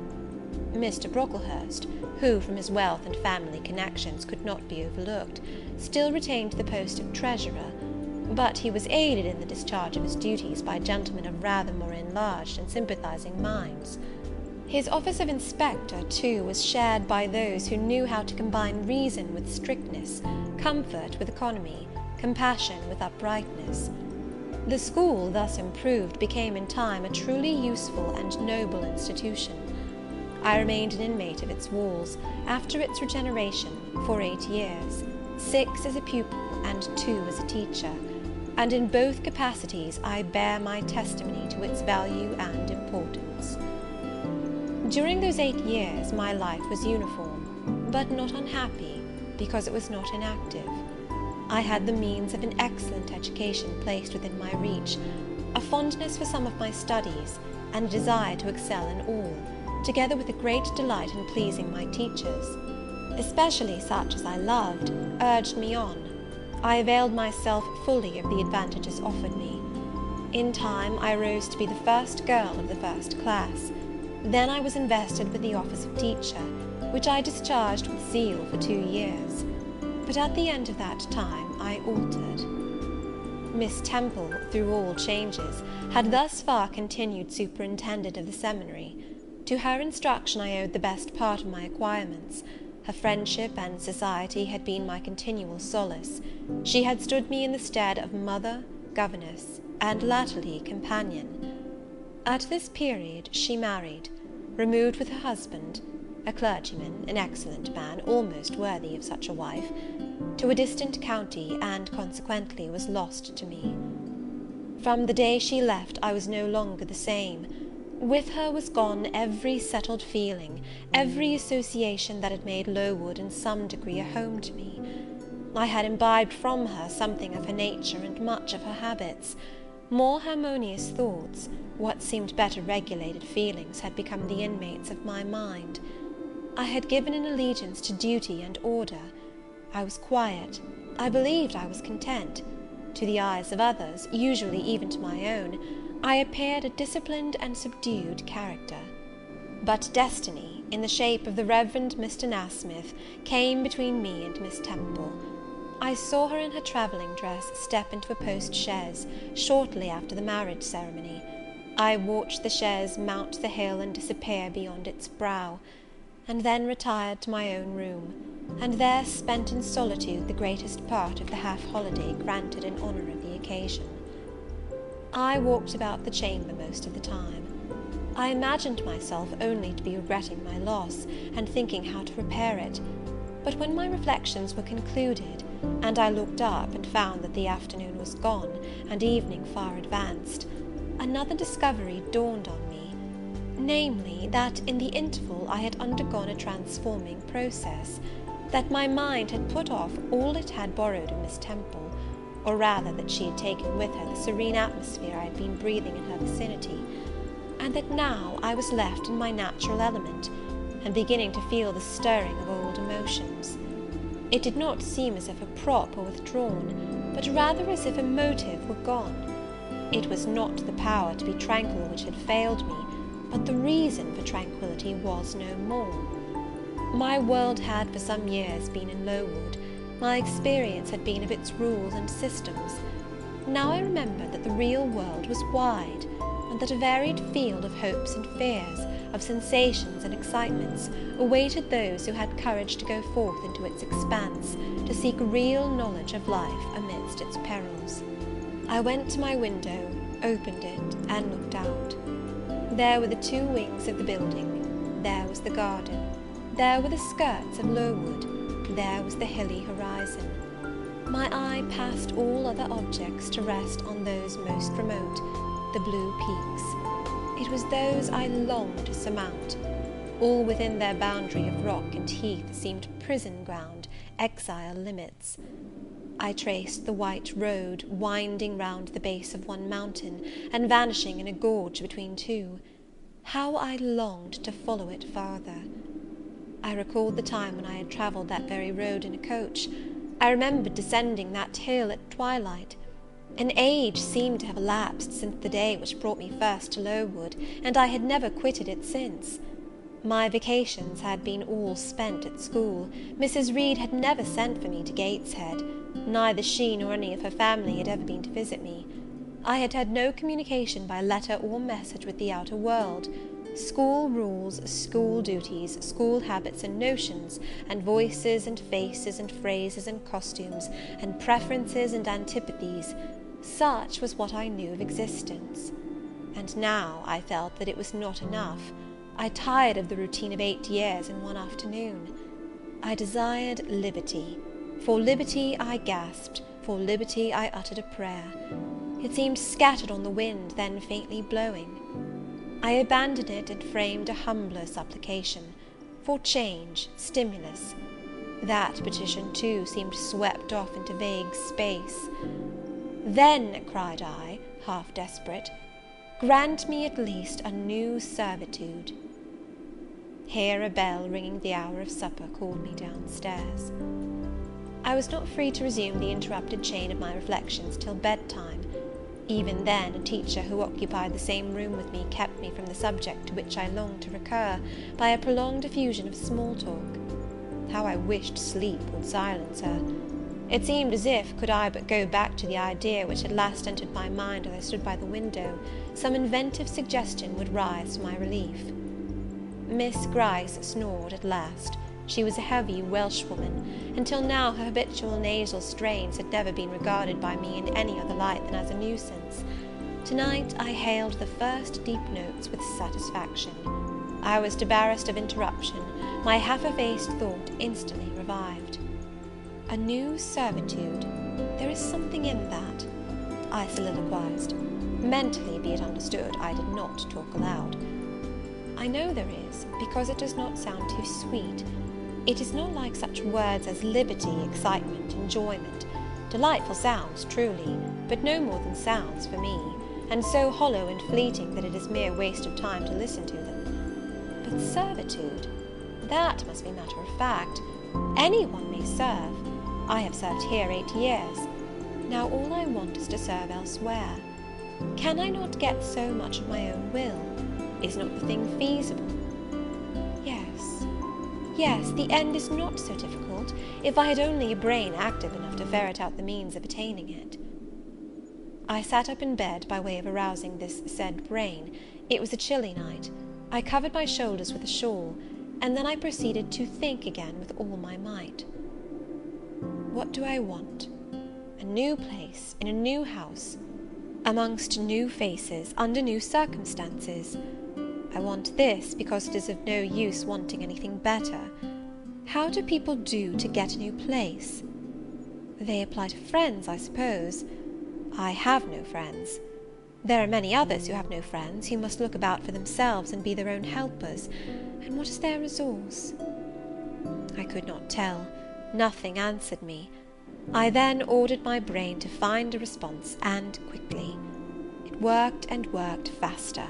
I felt the pulses throb in my head and temples, but for nearly an hour it worked in chaos, and no result came of its efforts. Feverish with vain labour, I got up and took a turn in the room, undrew the curtains, noted a star or two, shivered with cold, and again crept to bed. A kind fairy, in my absence, had surely dropped the required suggestion on my pillow, for as I lay down it came quietly and naturally to my mind. Those who want situations advertise. You must advertise in the Shire Herald. How? I know nothing about advertising. Replies rose smooth and prompt now. You must enclose the advertisement and the money to pay for it under a cover directed to the editor of the Herald. You must put it, the first opportunity you have, into the post at Lowton. Answers must be addressed to J.E. at the post office there. You can go and inquire in about a week after you'll send your letter, if any are come, and act accordingly. This scheme I went over twice, thrice. It was then digested in my mind. I had it in a clear, practical form. I felt satisfied, and fell asleep. With earliest day I was up. I had my advertisement written, enclosed, and directed before the bell rang to rouse the school. It ran thus: A young lady accustomed to tuition, had I not been a teacher 2 years, is desirous of meeting with a situation in a private family where the children are under 14. I thought that as I was barely 18, it would not do to undertake the guidance of pupils nearer my own age. She is qualified to teach the usual branches of a good English education, together with French, drawing, and music. In those days, reader, this now narrow catalogue of accomplishments would have been held tolerably comprehensive. Address, J.E., Post Office, Lowton, Shire. This document remained locked in my drawer all day. After tea, I asked leave of the new superintendent to go to Lowton, in order to perform some small commissions for myself and 1 or 2 of my fellow teachers. Permission was readily granted. I went. It was a walk of 2 miles, and the evening was wet, but the days were still long. I visited a shop or 2, slipped the letter into the post office, and came back through heavy rain, with streaming garments, but with a relieved heart. The succeeding week seemed long. It came to an end at last, however, like all sublunary things, and once more, towards the close of a pleasant autumn day, I found myself afoot on the road to Lowton. A picturesque track it was, by the way, lying along the side of the beck and through the sweetest curves of the dale. But that day I thought more of the letters that might or might not be awaiting me at the little burgh whither I was bound, than of the charms of lea and water. My ostensible errand on this occasion was to get measured for a pair of shoes, so I discharged that business first, and when it was done, I stepped across the clean and quiet little street from the shoemaker's to the post office. It was kept by an old dame, who wore horn spectacles on her nose, and black mittens on her hands. "Are there any letters for J.E.?" I asked. She peered at me over her spectacles, and then she opened a drawer and fumbled among its contents for a long time, so long that my hopes began to falter. At last, having held a document before her glasses for nearly 5 minutes, she presented it across the counter, accompanying the act by another inquisitive and mistrustful glance. It was for J.E. "Is there only one?" I demanded. "There are no more," said she, and I put it in my pocket and turned my face homeward. I could not open it then. Rules obliged me to be back by 8, and it was already 7:30. Various duties awaited me on my arrival. I had to sit with the girls during their hour of study. Then it was my turn to read prayers, to see them to bed. Afterwards I supped with the other teachers. Even when we finally retired for the night, the inevitable Miss Gryce was still my companion. We had only a short end of a candle in our candlestick, and I dreaded lest she should talk till it was all burnt out. Fortunately, however, the heavy supper she had eaten produced a soporific effect. She was already snoring before I had finished undressing. There still remained an inch of candle. I now took out my letter. The seal was an initial F. I broke it. The contents were brief. If J.E., who advertised in the Shire Herald of last Thursday, possesses the acquirements mentioned, and if she is in a position to give satisfactory references as to character and competency, a situation can be offered her where there is but one pupil, a little girl under 10 years of age, and where the salary is £30 per annum. J.E. is requested to send references, name, address, and all particulars to the direction Mrs. Fairfax, Thornfield, near Millcote, Shire. I examined the document long. The writing was old-fashioned, and rather uncertain. like that of an elderly lady. This circumstance was satisfactory. A private fear had haunted me, that in thus acting for myself and by my own guidance, I ran the risk of getting into some scrape, and above all things, I wished the result of my endeavours to be respectable, proper, en règle. I now felt that an elderly lady was no bad ingredient in the business I had on hand. Mrs. Fairfax. I saw her in a black gown and widow's cap, frigid perhaps, but not uncivil, a model of elderly English respectability. Thornfield. That doubtless was the name of her house, a neat, orderly spot, I was sure, though I failed in my efforts to conceive a correct plan of the premises. Millcote, Shire. I brushed up my recollections of the map of England. Yes, I saw it, both the shire and the town. Shire was 70 miles nearer London than the remote county where I now resided. That was a recommendation to me. I longed to go where there was life and movement. Millcote was a large manufacturing town on the banks of the A busy place enough, doubtless, so much the better. It would be a complete change, at least. Not that my fancy was much captivated by the idea of long chimneys and clouds of smoke; but, I argued, Thornfield will probably be a good way from the town. Here the socket of the candle dropped, and the wick went out. Next day new steps were to be taken.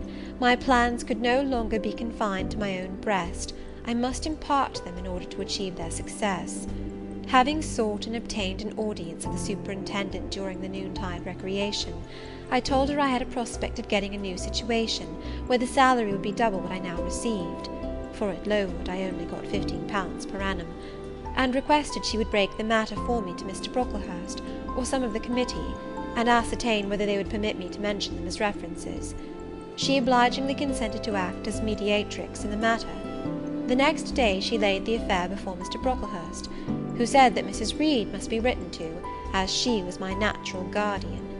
A note was accordingly addressed to the lady, who returned for answer that I might do as I pleased, she had long relinquished all interference in my affairs.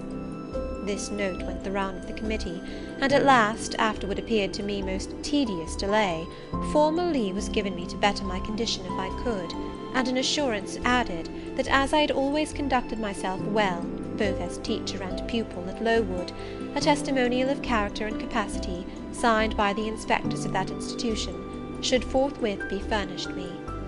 This testimonial I accordingly received in about a month, forwarded a copy of it to Mrs. Fairfax, got that lady's reply, stating that she was satisfied, and fixing that day fortnight as the period for my assuming the post of governess in her house. I now busied myself in preparations. The fortnight passed rapidly. I had not a very large wardrobe, though it was adequate to my wants, and the last day sufficed to pack my trunk, the same I had brought with me 8 years ago from Gateshead. The box was corded, the card nailed on. In half an hour the carrier was to call for it to take it to Lowton, whither I myself was to repair at an early hour the next morning to meet the coach. I had brushed my black stuff travelling dress, prepared my bonnet, gloves, and muff, sought in all my drawers to see that no article was left behind, and now, having nothing more to do, I sat down and tried to rest. I could not. Though I had been on foot all day, I could not now repose an instant. I was much too excited. A phase of my life was closing to-night, a new one opening to-morrow. Impossible to slumber in the interval. I must watch feverishly while the change was being accomplished. "Miss," said a servant who met me in the lobby, where I was wandering like a troubled spirit, "a person below wishes to see you." The carrier, no doubt, I thought, and ran downstairs without inquiry. I was passing the back parlour or teacher's sitting-room, the door of which was half open, to go to the kitchen, when some one ran out. "It's her, I'm sure! I could have told her anywhere!" cried the individual who stopped my progress and took my hand. I looked. I saw a woman attired like a well-dressed servant, matronly, yet still young, very good-looking, with black hair and eyes, and lively complexion. "Well, who is it?" she asked, in a voice and with a smile I half recognized. "You've not quite forgotten me, I think, Miss Jane." In another second I was embracing and kissing her rapturously. "Bessy! Bessy! Bessy!" That was all I said. Whereat she half laughed, half cried, and we both went into the parlour. By the fire stood a little fellow of 3 years old, in plaid frock and trousers. "That is my little boy," said Bessie directly. "Then you are married, Bessie?" "Yes, nearly 5 years since, to Robert Levin, the coachman, and I've a little girl besides Bobby there, that I've christened Jane."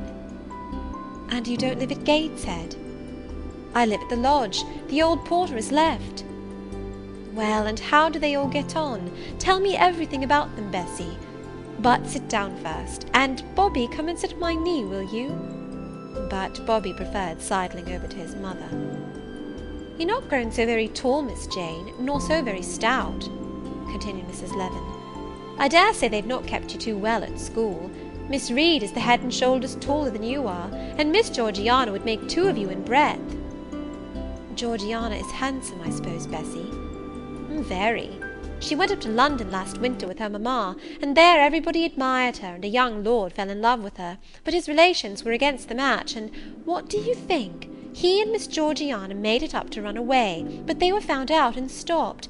It was Miss Reed that found them out. I believe she was envious, and now she and her sister lead a cat and dog life together. They are always quarrelling." "Well, and what of John Reed?" "Oh, he is not doing so well as his mamma could wish. He went to college, and he got plucked, I think they call it. And then his uncles wanted him to be a barrister and study the law, but he is such a dissipated young man, they will never make much of him, I think." "What does he look like?" "He is very tall. Some people call him a fine-looking young man, but he has such thick lips." "And Mrs. Reed?" "Mrs. looks stout and well enough in the face, but I think she's not quite easy in her mind.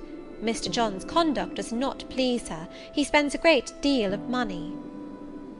"Did she send you here, Bessie?" "No, indeed.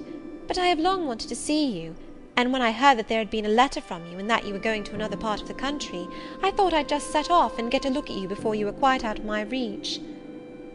"I am afraid you are disappointed in me, Bessie." I said this laughing.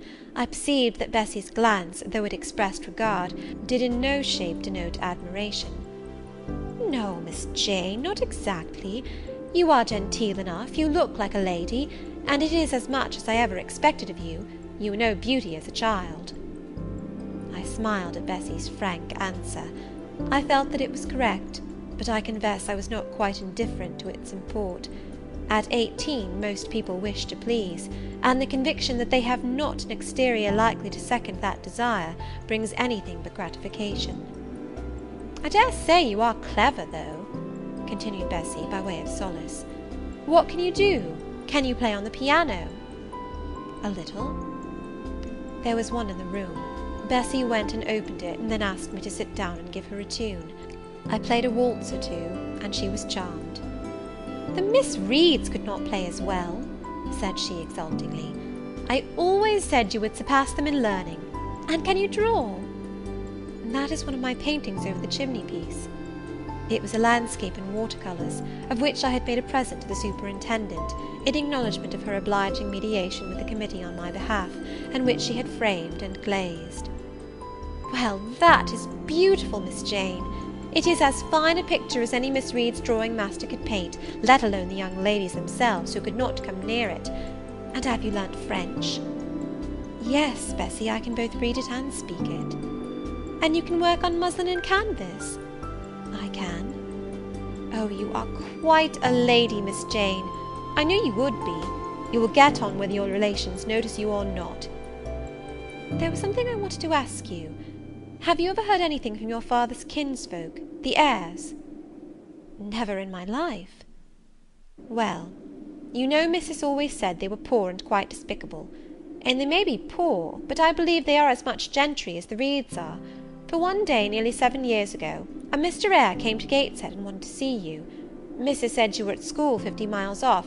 He seemed so much disappointed, for he could not stay. He was going on a voyage to a foreign country, and the ship was to sail from London in a day or 2. He looked quite a gentleman, and I believe he was your father's brother." "What foreign country was he going to, Bessie?" "An island thousands of miles off, where they make wine. The butler did tell me." "Madeira?" I suggested. Yes, that is it, the very word. So he went. Yes, he did not stay many minutes in the house. Missus was very high with him. She called him afterwards a sneaking tradesman. My Robert believes he was a wine merchant. Very likely, I returned, or perhaps clerk or agent to a wine merchant. Bessie and I conversed about old times an hour longer, and then she was obliged to leave me. I saw her again for a few minutes the next morning at Lowton, while I was waiting for the coach. We parted finally at the door of the Brocklehurst Arms there. Each went her separate way. She set off for the brow of Lowood Fell to meet the conveyance which was to take her back to Gateshead. I mounted the vehicle which was to bear me to new duties and a new life in the unknown environs of Millcote.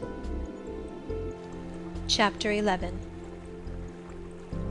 A new chapter in a novel is something like a new scene in a play, and when I draw up the curtain this time, reader, you must fancy you see a room in the George Inn at Millcote, with such large figured papering on the walls as inn-rooms have, such a carpet, such furniture, such ornaments on the mantelpiece, such prints, including a portrait of George III, and another of the Prince of Wales, and a representation of the death of Wolfe. All this is visible to you by the light of an oil lamp hanging from the ceiling, and by that of an excellent fire, near which I sit in my cloak and bonnet. My muff and umbrella lie on the table, and I am warming away the numbness and chill contracted by 16 hours' exposure to the rawness of an October day. I left Lowton at 4 o'clock a.m., and the Millcote town clock is now just striking 8. Reader, though I look comfortably accommodated, I am not very tranquil in my mind.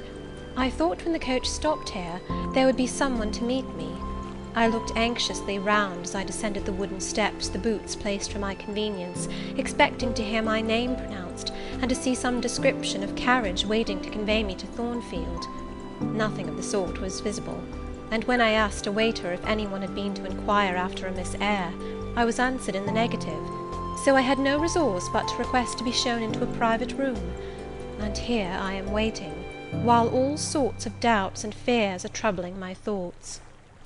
It is a very strange sensation to inexperienced youth to feel itself quite alone in the world, cut adrift from every connection, uncertain whether the port to which it is bound can be reached, and prevented by many impediments from returning to that it has quitted. The charm of adventure sweetens that sensation, the glow of pride warms it, but then the throb of fear disturbs it, and fear with me became predominant when half an hour elapsed and I was still alone. I bethought myself to ring the bell. "Is there a place in this neighbourhood called Thornfield?" I asked of the waiter who answered the summons. "Thornfield? I don't know, mum. I'll inquire at the bar." He vanished, but reappeared instantly. "Is your name Eyre, miss?" "Yes." "Person here waiting for you." I jumped up, took my muff and umbrella, and hastened into the inn passage. A man was standing by the open door, and in the lamplit street I dimly saw a one-horse conveyance. "This will be your luggage, I suppose?" said the man rather abruptly when he saw me, pointing to my trunk in the passage. "Yes." He hoisted it on to the vehicle, which was a sort of car, and then I got in. Before he shut me up, I asked him how far it was to Thornfield. "A matter of 6 miles. "How long shall we be before we get there?" "Happen an hour and a half." He fastened the car door, climbed to his own seat outside, and set off. Our progress was leisurely, and gave me ample time to reflect. I was content to be at length so near the end of my journey, and as I leaned back in the comfortable, though not elegant conveyance, I meditated much at my ease. I suppose, thought I, judging from the plainness of the servant and carriage, Mrs. Fairfax is not a very dashing person. So much the better.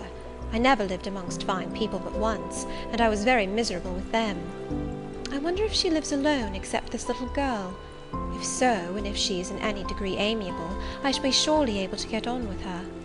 I will do my best. It is a pity that doing one's best does not always answer.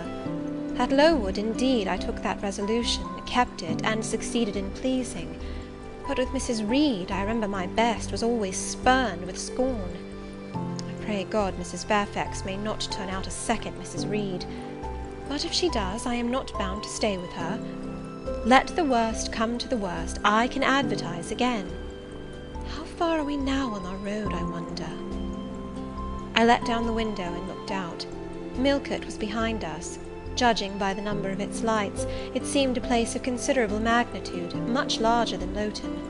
We were now, as far as I could see, on a sort of common, but there were houses scattered all over the district. I felt we were in a different region to Lowood, more populous, less picturesque, more stirring, less romantic. The roads were heavy, the night misty. My conductor let his horse walk all the way, and the hour and a half extended, I verily believe, to 2 hours. At last he turned in his seat and said, "You're known so far for Thornfield now." Again I looked out. We were passing a church. I saw its low, broad tower against the sky, and its bell was tolling a quarter. I saw a narrow galaxy of lights, too, on a hillside, marking a village or hamlet. About 10 minutes after, the driver got down and opened a pair of gates. We passed through, and they clashed to behind us. We now slowly ascended a drive, and came upon the long front of a house. Candlelight gleamed from one curtained bow window, all the rest were dark. The car stopped at the front door. It was opened by a maidservant. I alighted and went in. "Will you walk this way, ma'am?" said the girl, and I followed her across a square hall with high doors all round. She ushered me into a room whose double illumination of fire and candle at first dazzled me, contrasting as it did with the darkness to which my eyes had been for 2 hours inured. When I could see, however, a cosy and agreeable picture presented itself to my view. A snug small room, a round table by a cheerful fire, an armchair high-backed and old-fashioned, wherein sat the neatest imaginable little elderly lady, in widow's cap, black silk gown, and snowy muslin apron, exactly like what I had fancied Mrs. Fairfax, only less stately and milder looking. She was occupied in knitting.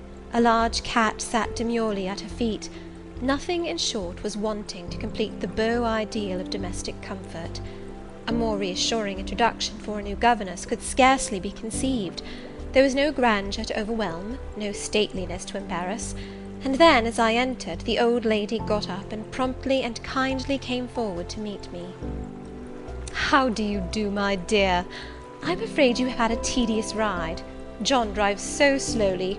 You must be cold. Come to the fire." "Mrs. Fairfax, I suppose?" said I. "Yes, you are right. Do sit down." She conducted me to her own chair, and then began to remove my shawl and untie my bonnet strings. I begged she would not give herself so much trouble. "Oh, it is no trouble. I dare say your own hands are almost numbed with cold. Leah, make a little hot negus and cut a sandwich or two. Here are the keys of the storeroom." And she produced from her pocket a most housewifely bunch of keys, and delivered them to the servant. "Now then, draw nearer to the fire," she continued. "You've brought your luggage with you, haven't you, my dear?" "Yes, ma'am." "I'll see it carried into your room," she said, and bustled out. She treats me like a visitor, thought I. I little expected such a reception. I anticipated only coldness and stiffness. This is not like what I have heard of the treatment of governesses, but I must not exult too soon. She returned, with her own hands cleared her knitting apparatus and a book or two from the table, to make room for the tray which Leah now brought, and then herself handed me the refreshments. I felt rather confused at being the object of more attention than I had ever before received, and that, too, shown by my employer and superior; but as she did not seem herself to consider she was doing anything out of her place, I thought it better to take her civilities quietly. "Shall I have the pleasure of seeing Miss Fairfax to-night?" I asked, when I had partaken of what she offered me. "What did you say, my dear? I am a little deaf," returned the good lady, approaching her ear to my mouth. I repeated the question more distinctly. "Miss Fairfax?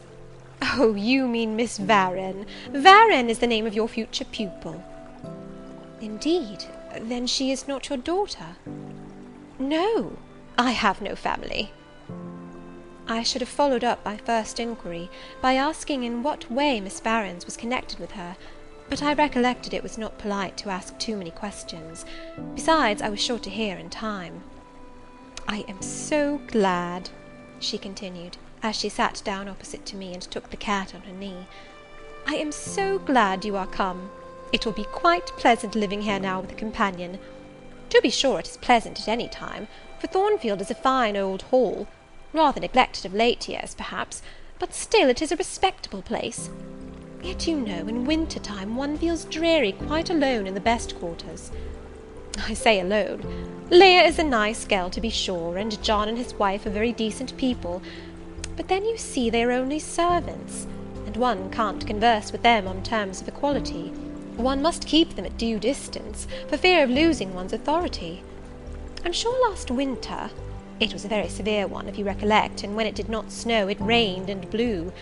Not a creature but the butcher and the postman came to the house from November till February, and I really got quite melancholy with sitting night after night alone. I had Leah in to read to me sometimes, but I don't think the poor girl liked the task much. She felt it confining. In spring and summer one got on better. Sunshine and long days make such a difference. And then, just at the commencement of this autumn, little Adela Varens came and her nurse. A child makes a house alive all at once, and now you are here, I shall be quite gay." My heart really warmed to the worthy lady as I heard her talk, and I drew my chair a little nearer to her, and expressed my sincere wish that she might find my company as agreeable as she anticipated. "But I'll not keep you sitting up late to-night," said she. "It is on the stroke of 12 now, and you have been travelling all day. You must feel tired. If you have got your feet well warmed, I'll show you your bedroom. I've had the room next to mine prepared for you. It is only a small apartment, but I thought you would like it better than one of the large front chambers. To be sure, they have finer furniture, but they are so dreary and solitary, I never sleep in them myself." I thanked her for her considerate choice, and as I really felt fatigued with my long journey, expressed my readiness to retire. She took her candle, and I followed her from the room. First she went to see if the hall door was fastened. Having taken the key from the lock, she led the way upstairs. The steps and banisters were of oak, the staircase window was high and latticed. Both it and the long gallery into which the bedroom doors opened looked as if they belonged to a church rather than a house. A very chill and vault-like air pervaded the stairs and gallery, suggesting cheerless ideas of space and solitude, and I was glad, when finally ushered into my chamber, to find it of small dimensions, and furnished in ordinary modern style. When Mrs. Fairfax had bidden me a kind good night, and I had fastened my door, gazed leisurely round, and in some measure effaced the eerie impression made by that wide hall, that dark and spacious staircase, and that long cold gallery, by the livelier aspect of my little room, I remembered that, after a day of bodily fatigue and mental anxiety, I was now at last in safe haven. The impulse of gratitude swelled my heart, and I knelt down at the bedside, and offered up thanks where thanks were due, not forgetting ere I rose to implore aid on my further path, and the power of meriting the kindness which seemed so frankly offered me before it was earned. My couch had no thorns in it that night, my solitary room no fears. At once weary and content, I slept soon and soundly. When I awoke, it was broad day. The chamber looked such a bright little place to me as the sun shone in between the gay blue chintz window curtains, showing papered walls and a carpeted floor, so unlike the bare planks and stained plaster of Lowood, that my spirits rose at the view. Externals have a great effect on the young. I thought that a fairer era of life was beginning for me, one that was to have its flowers and pleasures, as well as its thorns and toils. My faculties, roused by the change of scene, the new field offered to hope, seemed all astir. I cannot precisely define what they expected, but it was something pleasant, not perhaps that day or that month, but at an indefinite future period. I rose. I dressed myself with care, obliged to be plain, for I had no article of attire that was not made with extreme simplicity. I was still by nature solicitous to be neat. It was not my habit to be disregardful of appearance or careless of the impression I made, On the contrary, I ever wished to look as well as I could, and to please as much as my want of beauty would permit. I sometimes regretted that I was not handsomer. I sometimes wished to have rosy cheeks, a straight nose, and a small cherry mouth. I desired to be tall, stately, and finely developed in figure. I felt it a misfortune that I was so little, so pale, and had features so irregular and so marked. And why had I these aspirations and these regrets? It would be difficult to say. I could not then distinctly say it to myself, yet I had a reason, and a logical, natural reason too. However, when I had brushed my hair very smooth, and put on my black frock, which, Quaker-like as it was, at least had the merit of fitting to a nicety, and adjusted my clean white tucker, I thought that I should do respectably enough to appear before Mrs. Fairfax, and that my new pupil would not at least recoil from me with antipathy. Having opened my chamber window, and seen that I left all things straight and neat on the toilet table, I ventured forth. Traversing the long and matted gallery, I descended the slippery steps of oak. Then I gained the hall. I halted there a minute. I looked at some pictures on the walls. One, I remember, represented a grim man in a cuirass, and one a lady with powdered hair and a pearl necklace. At a bronze lamp pendant from the ceiling, at a great clock whose case was of oak curiously carved, an ebon black with time and rubbing. Everything appeared very stately and imposing to me, but then I was so little accustomed to grandeur. The hall door, which was half of glass, stood open. I stepped over the threshold. It was a fine autumn morning. The early sun shone serenely on embrowned groves and still green fields. Advancing on to the lawn, I looked up and surveyed the front of the mansion. It was 3 stories high, of proportions not vast, though considerable, a gentleman's manor-house, not a nobleman's seat. Battlements round the top gave it a picturesque look. Its grey front stood out well from the background of a rookery, whose cawing tenants were now on the wing. They flew over the lawn and grounds to alight in a great meadow, from which these were separated by a sunk fence, and where an array of mighty old thorn trees, strong, knotty, and broad as oaks, had once explained the etymology of the mansion's designation. Farther off were hills, not so lofty as those round Lowood, nor so craggy, nor so like barriers of separation from the living world, but yet quiet and lonely hills enough, and seeming to embrace Thornfield with a seclusion I had not expected to find existent so near the stirring locality of Milket. A little hamlet, whose roofs were blent with trees, straggled up the side of one of these hills. The church of the district stood nearer Thornfield. Its old tower-top looked over a knoll between the house and gates. I was yet enjoying the calm prospect and pleasant fresh air, yet listening with delight to the cawing of the rooks, yet surveying the wide hoary front of the hall, and thinking what a great place it was for one lonely little dame like Mrs. Fairfax to inhabit, when that lady appeared at the door. "What, out already?" said she. "I see you are an early riser." I went up to her, and was received with an affable kiss and shake of the hand. "How do you like Thornfield?" she asked. I told her I liked it very much. "Yes," she said, "it is a pretty place, but I fear it will be getting out of order unless Mr. Rochester should take it into his head to come and reside here permanently, or at least visit it rather oftener. Great houses and fine grounds require the presence of the proprietor." "Mr. Rochester?" I exclaimed. "Who is he?" "The owner of Thornfield," she responded quietly. "Did you not know he was called Rochester?" Of course I did not. I had never heard of him before, but the old lady seemed to regard his existence as a universally understood fact, with which everybody must be acquainted by instinct. "I thought," I continued, "Thornfield belonged to you." "To me! Bless you, child, what an idea! To me! I am only the housekeeper, the manager. To be sure, I am distantly related to the Rochesters by the mother's side, or at least my husband was. He was a clergyman, incumbent of Hay, that little village yonder on the hill, and that church near the gates was his. The present Mr. Rochester's mother was a Fairfax, and second cousin to my husband. But I never presume on the connection. In fact, it is nothing to me. I consider myself quite in the light of an ordinary housekeeper. My employer is always civil, and I expect nothing more." "And the little girl, my pupil?" She is Mr. Rochester's ward. He commissioned me to find a governess for her. He intended to have her brought up in Shire, I believe. Here she comes, with her bonne, as she calls her nurse." The enigma then was explained. This affable and kind little widow was no great dame, but a dependent like myself. I did not like her the worse for that. On the contrary, I felt better pleased than ever.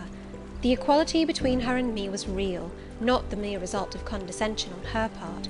So much the better, my position was all the freer. As I was meditating on this discovery, a little girl, followed by her attendant, came running up the lawn. I looked to my pupil, who did not at first appear to notice me. She was quite a child, perhaps 7 or 8 years old, slightly built, with a pale, small-featured face, and a redundancy of hair falling in curls to her waist. "Good morning, Miss Adela," said Mrs. Fairfax. "Come and speak to the lady who is to teach you, and to make you a clever woman some day." She approached. "C'est là ma gouvernante," said she, pointing to me, and addressing her nurse, who answered, "Mais oui, certainement." "Are they foreigners?" I inquired, amazed at hearing the French language. "The nurse is a foreigner, and Adela was born on the continent, and I believe never left it until within 6 months ago. When she first came here she could speak no English. Now she can make shift to talk it a little. I don't understand her, she mixes it so with French, but you will make out her meaning very well, I dare say." Fortunately, I had had the advantage of being taught French by a French lady, and as I had always made a point of conversing with Madame Pirot as often as I could, and had, besides, during the last 7 years, learnt a portion of French by heart daily, applying myself to take pains with my accent, and imitating as closely as possible the pronunciation of my teacher, I had acquired a certain degree of readiness and correctness in the language, and was not likely to be much at a loss with Mademoiselle Adela. She came and shook hands with me when she heard that I was her governess, and as I led her into breakfast, I addressed some phrases to her in her own tongue. She replied briefly at first, but after we were seated at the table, and she had examined me some 10 minutes with her large hazel eyes, she suddenly commenced chattering fluently. "Ah," cried she in French, "you speak my language as well as Mr. Rochester does. I can talk to you as I can to him, and so can Sophie. She will be glad. Nobody here understands her. Madame Fairfax is all English. Sophie is my nurse. She came with me over the sea in a great ship with a chimney that smoked. How it did smoke! And I was sick, and so was Sophie, and so was Mr. Rochester. Mr. Rochester lay down on a sofa in a pretty room called the salon, and Sophie and I had little beds in another place. I nearly fell out of mine, it was like a shelf, and Mademoiselle, what is your name?" "Eyre, Jane Eyre." "Eyre? Bah! I cannot say it. Well, our ship stopped in the morning, before it was quite daylight, at a great city, a huge city, with very dark houses, and all smoky, not at all like the pretty clean town I came from. And Mr. Rochester carried me in his arms over a plank to the land, and Sophie came after, and we all got into a coach, which took us to a beautiful large house, larger than this, and finer, called an hotel. We stayed there nearly a week. I and Sophie used to walk every day in a great green place full of trees, called the park, and there were many children there besides me, and a pond with beautiful birds in it that I fed with crumbs." "Can you understand her when she runs on so fast?" asked Mrs. Fairfax. I understood her very well, for I had been accustomed to the fluent tongue of Madame Pirot. "I wish," continued the good lady, "you would ask her a question or two about her parents. I wonder if she remembers them." "Adele," I inquired, "with whom did you live when you were in that pretty clean town you spoke of?" "I lived long ago with Mamma, but she is gone to the Holy Virgin. Mamma used to teach me to dance and sing and to say verses. A great many gentlemen and ladies came to see Mamma, and I used to dance before them, or to sit on their knees and sing to them. I liked it. Shall I let you hear me sing now?" She had finished her breakfast, so I permitted her to give a specimen of her accomplishments. Descending from her chair, she came and placed herself on my knee. Then, folding her little hands demurely before her, shaking back her curls and lifting her eyes to the ceiling, she commenced singing a song from some opera.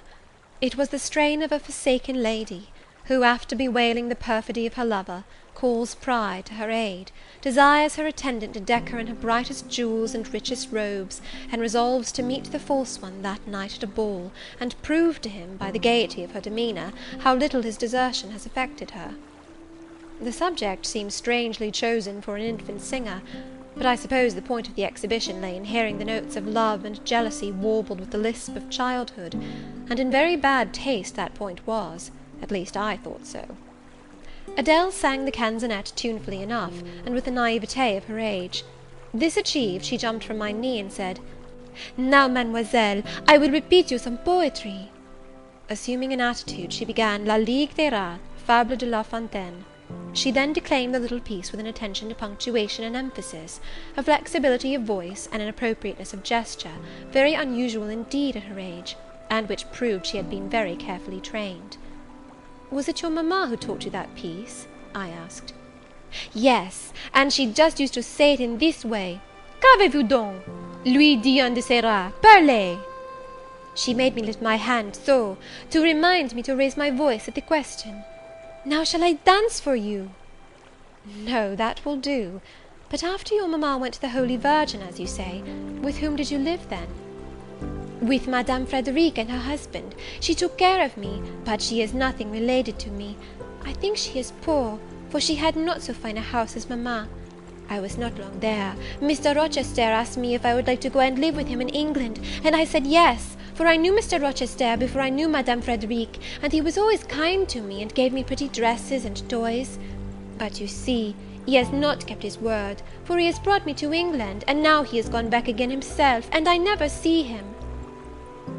After breakfast, Adele and I withdrew to the library, which room, it appears, Mr. Rochester had directed should be used as the schoolroom.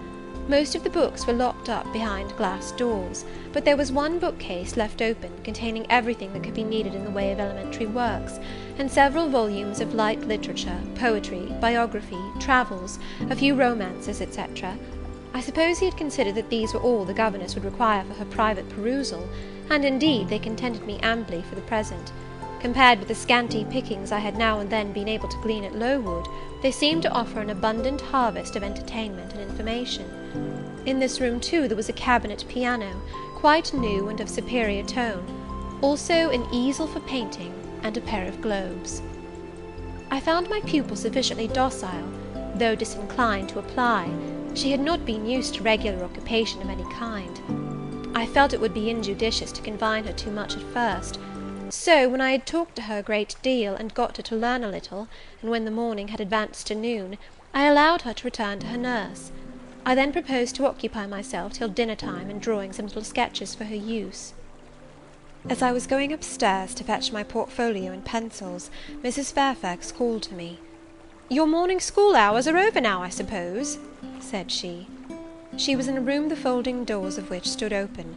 I went in when she addressed me. It was a large, stately apartment, with purple chairs and curtains, a Turkey carpet, walnut-panelled walls, one vast window rich in slanted glass, and a lofty ceiling nobly moulded. Mrs. Fairfax was dusting some vases of fine purple spar, which stood on a sideboard. "What a beautiful room!" I exclaimed as I looked round, for I had never seen before any half so imposing. "Yes, this is the dining-room. I have just opened the window to let in a little air and sunshine, for everything gets so damp in apartments that are seldom inhabited. The drawing-room yonder feels like a vault." She pointed to a wide arch corresponding to the window, and hung like it with Tyrian-dyed curtain, now looped up. Mounting to it by two broad steps, and looking through, I thought I caught a glimpse of a fairy place, so bright to my novice eyes appeared the view beyond. Yet it was merely a very pretty drawing-room, and within it a boudoir, both spread with white carpets, on which seemed laid brilliant garlands of flowers, both sealed with snowy mouldings of white grapes and vine leaves, beneath which glowed in rich contrast crimson couches and ottomans, while the ornaments on the pale Parian mantelpiece were of sparkling Bohemian glass, ruby red, and between the windows large mirrors repeated the general blending of snow and fire. "In what order you keep these rooms, Mrs. Fairfax," said I. "No dust, no canvas coverings. Except that the air feels chilly, one would think they were inhabited daily." "Why, Miss Eyre, though Mr. Rochester's visits here are rare, they are always sudden and unexpected. and as I observed that it put him out to find everything swathed up, and to have a bustle of arrangement on his arrival, I thought it best to keep the rooms in readiness." "Is Mr. Rochester an exacting, fastidious sort of man?" "Not particularly so, but he has a gentleman's tastes and habits, and he expects to have things managed in conformity to them." "Do you like him? Is he generally liked?" "Oh, yes. The family have always been respected here. Almost all the land in this neighbourhood, as far as you can see, has belonged to the Rochesters time out of mind." "Well, but leaving his land out of the question, do you like him? Is he liked for himself?" "I have no cause to do otherwise than like him, and I believe he is considered a just and liberal landlord by his tenants, but he has never lived much amongst them." "But he has no peculiarities. What, in short, is his character?" "Oh, his character is unimpeachable, I suppose. He is rather peculiar, perhaps. He has travelled a great deal, and seen a great deal of the world, I should think. I dare say he is clever, but I never had much conversation with him." "In what way is he peculiar?" "I don't know.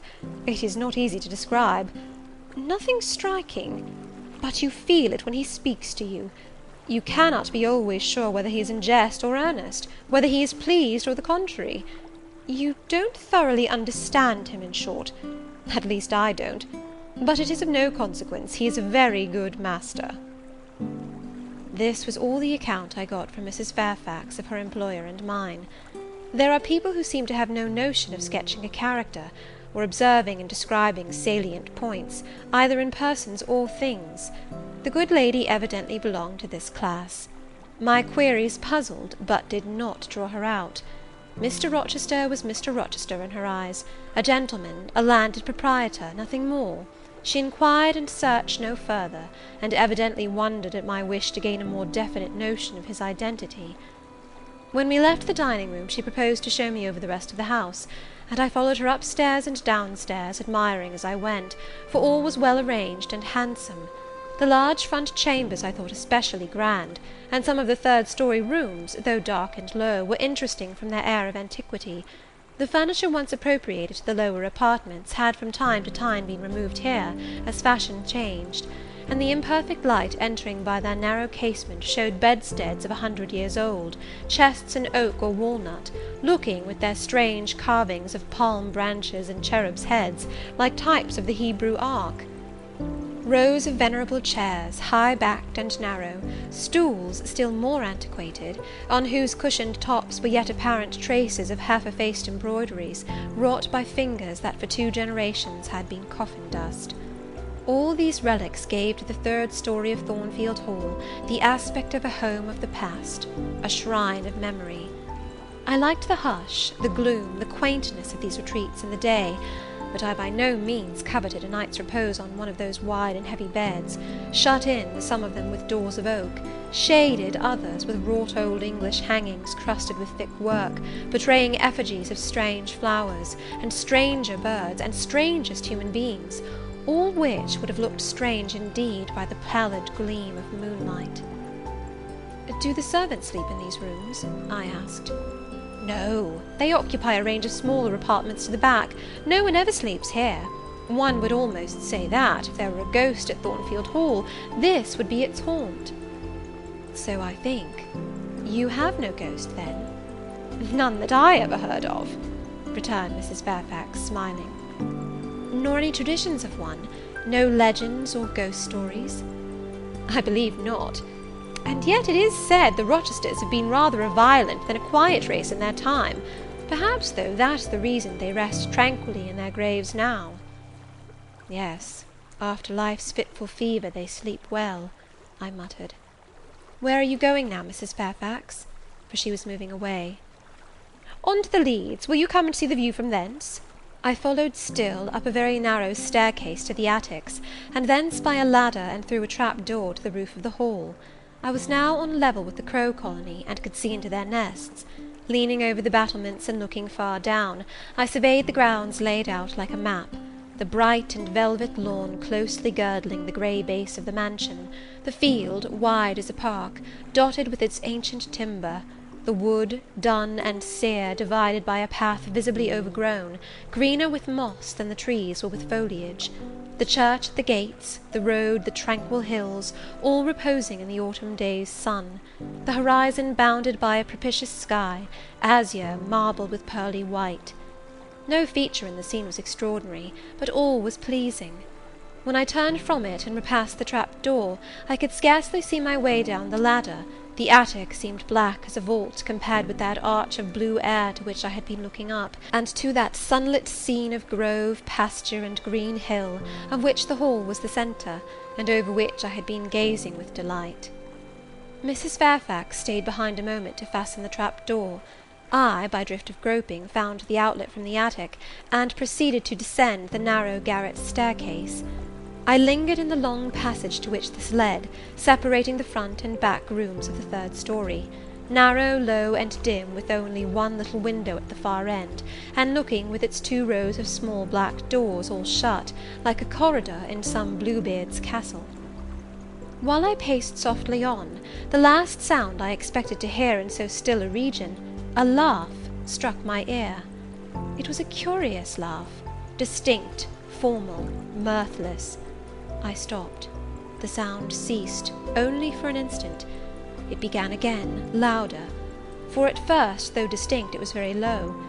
It passed off in a clamorous peal that seemed to wake an echo in every lonely chamber, though it originated but in one, and I could have pointed out the door from which the accents issued. "Mrs. Fairfax," I called out, for now I heard her descending the great stairs, "did you hear that loud laugh? Who is it?" "Some of the servants, very likely," she answered. "Perhaps Grace Poole." "Did you hear it?" I again inquired. "Yes, plainly. I often hear her. She sews in one of these rooms. Sometimes Leah is with her. They are frequently noisy together." The laugh was repeated in its low syllabic tone, and terminated in an odd murmur. "Grace!" exclaimed Mrs. Fairfax.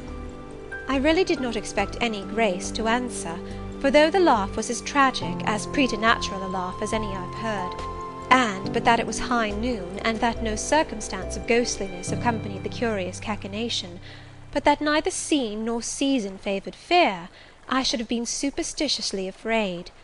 However, the event showed me I was a fool for entertaining a sense even of surprise. The door nearest me opened, and a servant came out, a woman of between 30 and 40, a set, square-made figure, red-haired, and with a hard, plain face. Any apparition less romantic or less ghostly could scarcely be conceived. "Too much noise, Grace," said Mrs. Fairfax. "Remember directions." Grace curtsied silently, and went in. "She is a person we have to sew and assist Leah in her housemaid's work," continued the widow; "not altogether unobjectionable in some points, but she does well enough. By the by, how have you got on with your new pupil this morning?" The conversation, thus turned on Adèle, continued till we reached the light and cheerful region below. Adèle came running to meet us in the hall, exclaiming, "Mesdames, vous êtes servies!" adding, "J'ai bien faim, moi!" We found dinner ready, and waiting for us in Mrs. Fairfax's room. Chapter 12. The promise of a smooth career, which my first calm introduction to Thornfield Hall seemed to pledge, was not belied on a longer acquaintance with the place and its inmates. Mrs. Fairfax turned out to be what she appeared, a placid-tempered, kind-natured woman, of competent education and average intelligence. My pupil was a lively child, who had been spoilt and indulged, and therefore was sometimes wayward; but as she was committed entirely to my care, and no injudicious interference from any quarter ever thwarted my plans for her improvement, she soon forgot her little freaks, and became obedient and teachable. She had no great talents, no marked traits of character, no peculiar development of feeling or taste which raised her 1 inch above the ordinary level of childhood, but neither had she any deficiency or vice which sunk her below it. She made reasonable progress, entertained for me a vivacious, though perhaps not very profound, affection, and by her simplicity, gay prattle, and efforts to please, inspired me, in return, with a degree of attachment sufficient to make us both content in each other's society. This, par parenthèse, will be thought cool language by persons who entertain solemn doctrines about the angelic nature of children, and the duty of those charged with their education to conceive for them an idolatrous devotion.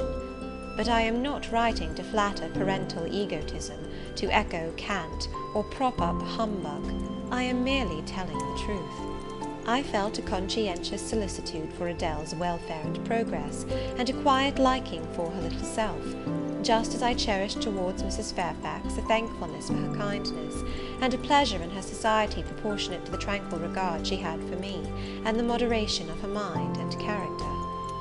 Anybody may blame me who likes, when I add further, that now and then, when I took a walk by myself in the grounds, when I went down to the gates and looked through them along the road, or when, while Adèle played with her nurse, and Mrs. Fairfax made jellies in the store-room, I climbed the 3 staircases, raised the trap-door of the attic, and having reached the leads, looked out afar over sequestered field and hill and along dim sky-line, that then I longed for a power of vision which might overpass that limit, which might reach the busy world, towns, regions full of life I had heard of but never seen; that then I desired more of practical experience than I possessed, more of intercourse with my kind, of acquaintance with variety of character, than was here within my reach. I valued what was good in Mrs. Fairfax, and what was good in Adèle, but I believed in the existence of other and more vivid kinds of goodness, and what I believed in I wished to behold. Who blames me? Many, no doubt, and I shall be called discontented. I could not help it. The restlessness was in my nature. It agitated me to pain sometimes. Then my sole relief was to walk along the corridor of the 3rd story, backwards and forwards, safe in the silence and solitude of the spot, and allow my mind's eye to dwell on whatever bright visions rose before it, and certainly they were many and glowing; to let my heart be heaved by the exultant movement, which, while it swelled it in trouble, expanded it with life; and, best of all, to open my inward ear to a tale that was never ended, a tale my imagination created, and narrated continuously, quickened with all of incident, life, fire, feeling, that I desired and had not in my actual existence. It is in vain to say human beings ought to be satisfied with tranquillity. They must have action, and they will make it if they cannot find it. Millions are condemned to a stiller doom than mine, and millions are in silent revolt against their lot. Nobody knows how many rebellions, besides political rebellions, ferment in the masses of life which people earth. Women are supposed to be very calm generally, but women feel just as men feel. They need exercise for their faculties, and a field for their efforts, as much as their brothers do.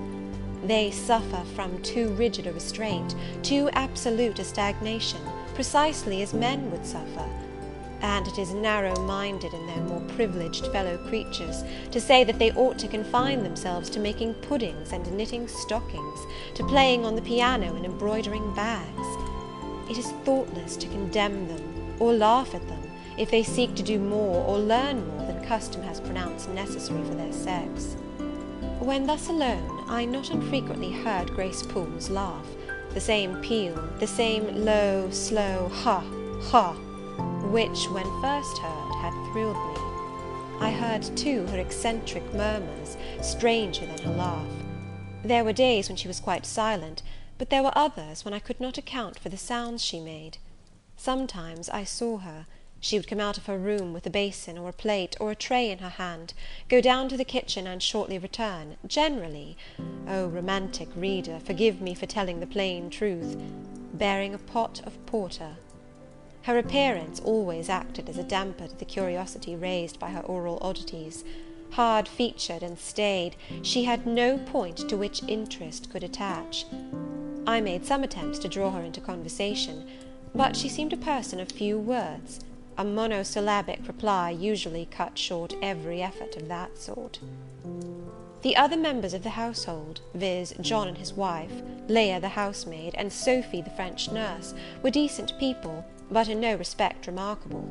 With Sophy I used to talk French, and sometimes I asked her questions about her native country, but she was not of a descriptive or narrative turn, and generally gave such vapid and confused answers as were calculated rather to check than encourage inquiry. October, November, December passed away. One afternoon in January, Mrs. Fairfax had begged a holiday for Adele because she had a cold, and as Adele seconded the request with an ardour that reminded me how precious occasional holidays had been to me in my own childhood, I accorded it, deeming that I did well in showing pliability on the point. It was a fine calm day, though very cold. I was tired of sitting still in the library through a whole long morning. Mrs. Fairfax had just written a letter which was waiting to be posted, so I put on my bonnet and cloak, and volunteered to carry it to Hay. The distance, 2 miles, would be a pleasant winter afternoon walk.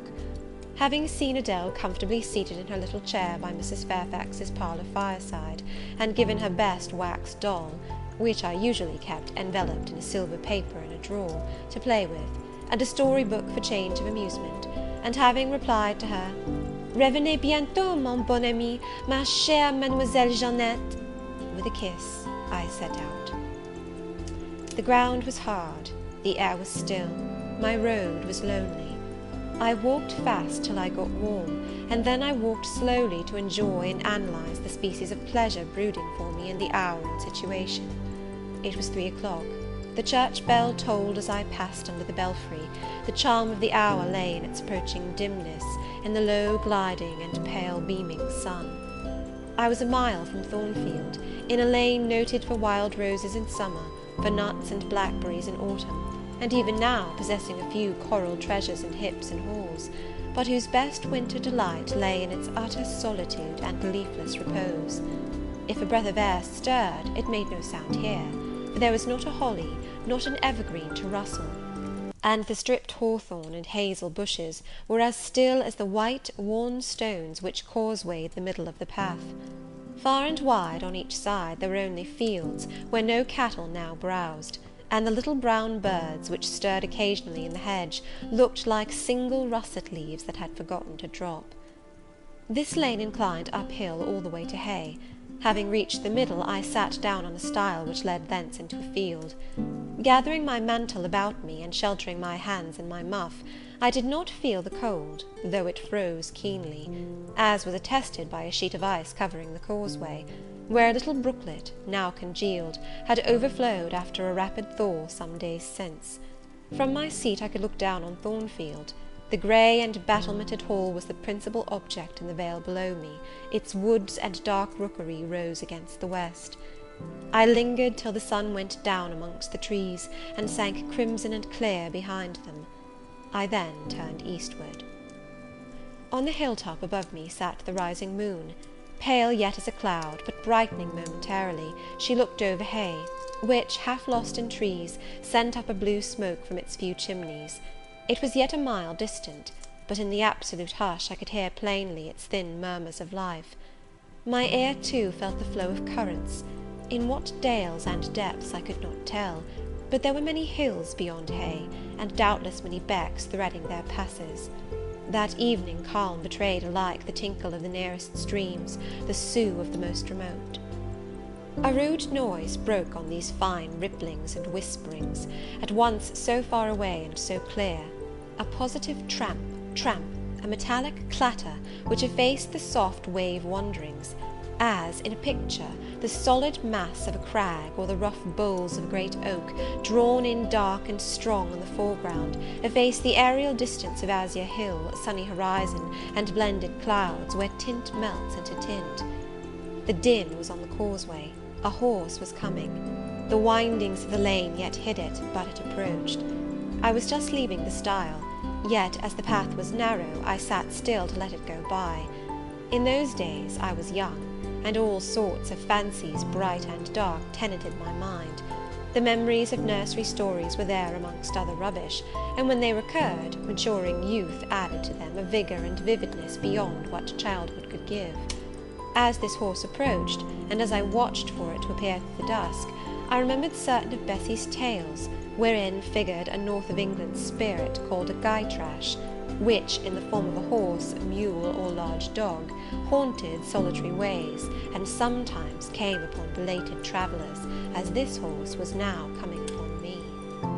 It was very near, but not yet in sight, when, in addition to the tramp, tramp, I heard a rush under the hedge, and close down by the hazel stems glided a great dog, whose black and white colour made him a distinct object against the trees. It was exactly one form of Bessie's Gytrash, a lion-like creature, with long hair and a huge head.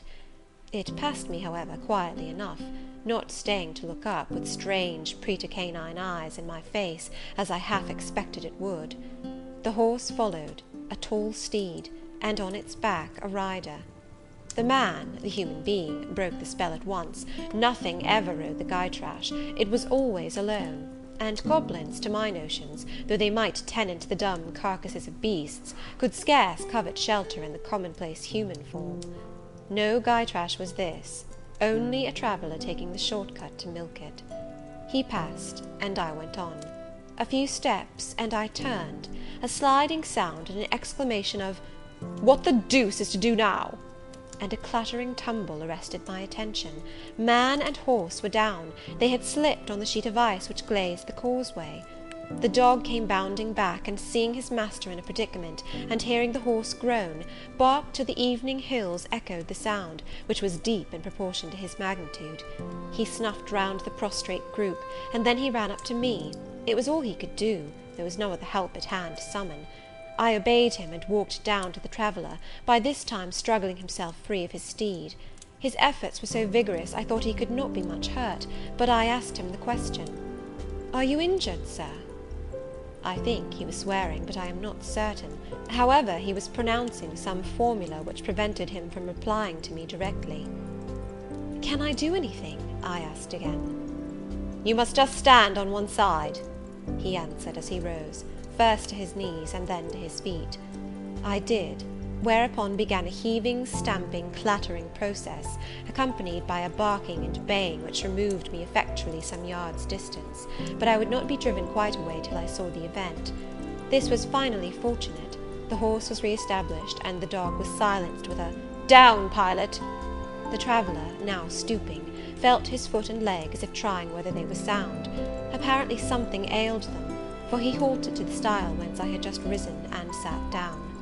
I was in the mood for being useful, or at least officious, I think, for I now drew near him again. "If you are hurt, and want help, sir, I can fetch someone either from Thornfield Hall or from Hay." "Thank you, I shall do. I have no broken bones, only a sprain." And again he stood up and tried his foot, but the result extorted an involuntary "Ugh!" Something of daylight still lingered, and the moon was waxing bright. I could see him plainly. His figure was enveloped in a riding cloak, fur-collared and steel-clasped. Its details were not apparent, but I traced the general points of middle height and considerable breadth of chest. He had a dark face, with stern features and a heavy brow. His eyes and gathered eyebrows looked ireful and thwarted just now. He was past youth, but had not reached middle age. Perhaps he might be 35. I felt no fear of him, and but little shyness. Had he been a handsome, heroic-looking young gentleman, I should not have dared to stand thus questioning him against his will, and offering my services unasked. I had hardly ever seen a handsome youth, never in my life spoken to one. I had a theoretical reverence and homage for beauty, elegance, gallantry, fascination. But had I met those qualities incarnate in masculine shape, I should have known instinctively that they neither had nor could have sympathy with anything in me, and should have shunned them as one would fire, lightning, or anything else that is bright but antipathetic. If even the stranger had smiled and been good-humoured to me when I addressed him, if he had put off my offer with assistance gaily and with thanks, I should have gone on my way and not felt any vocation to renew inquiries. But the frown, the roughness of the traveller set me at my ease. I retained my station when he waved me to go, and announced, "I cannot think of leaving you, sir, at so late an hour, in this solitary lane, till I see you are fit to mount your horse." He looked at me when I said this. He had hardly turned his eyes in my direction before. "I should think you ought to be at home yourself," said he. If you have a home in this neighbourhood, where do you come from?"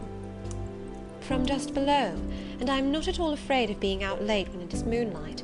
I will run over to Hay for you with pleasure, if you wish it. Indeed, I am going there to post a letter." "You live just below? Do you mean at that house with the battlements?"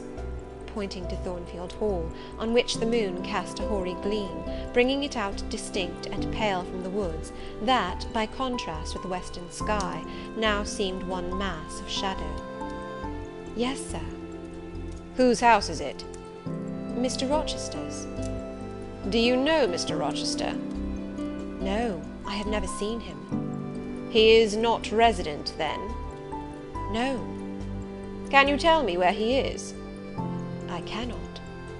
"You are not a servant at the Hall, of course? You are—" He stopped, ran his eye over my dress, which, as usual, was quite simple: a black merino cloak, a black beaver bonnet, neither of them half fine enough for a lady's maid. He seemed puzzled to decide what I was. I helped him. "I am the governess." "Ah, the governess," he repeated. "Deuce take me if I had not forgotten. The governess!" And again my raiment underwent scrutiny. In 2 minutes he rose from the stile. His face expressed pain when he tried to move. "I cannot commission you to fetch help," he said, "but you may help me a little yourself, if you will be so kind." "Yes, sir." "You have not an umbrella that I can use as a stick?" "No." "Try to get hold of my horse's bridle, and lead him to me. You are not afraid?" I should have been afraid to touch a horse when alone, but when told to do it, I was disposed to obey. I put down my muff on the stile, and went up to the tall steed. I endeavoured to catch the bridle, but it was a spirited thing, and would not let me come near its head. I made effort on effort, though in vain. Meantime I was mortally afraid of its trampling forefeet. The traveller waited and watched for some time, and at last he laughed. "I see," he said. "The mountain will never be brought to Mahomet, so all you can do is to aid Mahomet to go to the mountain. I must beg of you to come here." I came. "Excuse me," he continued, "necessity compels me to make you useful." He laid a heavy hand on my shoulder, and leaning on me with some stress, limped to his horse. Having once caught the bridle, he mastered it directly, and sprang to his saddle, grimacing grimly as he made the effort, for it wrenched his sprain. "Now," said he, releasing his under lip from a hard bite, "just hand me my whip. It lies there under the hedge." I sought it and found it. "Thank you. Now make haste with a letter to Hay, and return as fast as you can." A touch of a spurred heel made his horse first start and rear, and then bound away. The dog rushed in his traces. All three vanished. Like heath that, in the wilderness, the wild wind whirls away. I took up my muff and walked on. The incident had occurred and was gone for me. It was an incident of no moment, no romance, no interest in a sense, yet it marked with change one single hour of a monotonous life. My help had been needed and claimed. I had given it. I was pleased to have done something. Trivial, transitory though the deed was, it was yet an active thing, and I was weary of an existence all passive. The new face, too, was like a new picture introduced to the gallery of memory, and it was dissimilar to all the others hanging there, firstly because it was masculine, and secondly because it was dark, strong, and stern. I had it still before me when I entered Hay, and slipped the letter into the post office. I saw it as I walked fast downhill all the way home. When I came to the stile, I stopped a minute, looked round, and listened, with an idea that a horse's hoofs might ring on the causeway again, and that a rider in a cloak, and a guy-trash like Newfoundland dog might be again apparent. I saw only the hedge and a pollard willow before me, rising up still and straight to meet the moonbeams. I heard only the faintest waft of wind roaming fitful among the trees round Thornfield, a mile distant, and when I glanced down in the direction of the murmur, my eye, traversing the hall front, caught a light kindling in a window. It reminded me that I was late, and I hurried on. I did not like re-entering Thornfield. To pass its threshold was to return to stagnation, To cross the silent hall, to ascend the darksome staircase, to seek my own lonely little room, and then to meet tranquil Mrs. Fairfax, and spend the long winter evening with her, and her only, was to quell wholly the faint excitement awakened by my walk; to slip again over my faculties the viewless fetters of a uniform and too still existence; of an existence whose very privileges of security and ease I was becoming incapable of appreciating. What good it would have done me at that time to have been tossed in the storms of an uncertain, struggling life, and to have been taught by rough and bitter experience to long for the calm amidst which I now repined. Yes, just as much good as it would do a man tired of sitting still in a too easy chair to take a long walk, and just as natural was the wish to stir, under my circumstances, as it would be under his. I lingered at the gates, I lingered on the lawn, I paced backwards and forwards on the pavement. The shutters of the glass door were closed, I could not see into the interior, and both my eyes and spirit seemed drawn from the gloomy house, from the grey hollow filled with rayless cells, as it appeared to me, to that sky expanded before me, a blue sea absolved from taint of cloud, the moon ascending it in solemn march, her orbs seeming to look up as she left the hill-tops, from behind which she had come, far and farther below her, and aspired to the zenith, midnight dark in its fathomless depth and measureless distance; and for those trembling stars that followed her course, they made my heart tremble, my veins glow when I viewed them. Little things recall us to earth. The clock struck in the hall, that sufficed. I turned from moon and stars, opened a side door, and went in. The hall was not dark, nor yet was it lit, only by the high-hung bronze lamp. A warm glow suffused both it and the lower steps of the oak staircase. This ruddy shine issued from the great dining room, whose two-leaved door stood open, and showed a genial fire in the grate, glancing on marble hearth and brass fire-irons, and revealing purple draperies and polished furniture, in the most pleasant radiance. It revealed, too, a group near the mantelpiece. I had scarcely caught it, and scarcely become aware of a cheerful mingling of voices, amongst which I seemed to distinguish the tones of Adele, when the door closed. I hastened to Mrs. Fairfax's room. There was a fire there too, but no candle, and no Mrs. Fairfax. Instead, all alone, sitting upright on the rug, and gazing with gravity at the blaze, I beheld a great black and white long-haired dog, just like the Gytrash of the lane. It was so like it that I went forward and said, "Pilot," and the thing got up and came to me and snuffed me.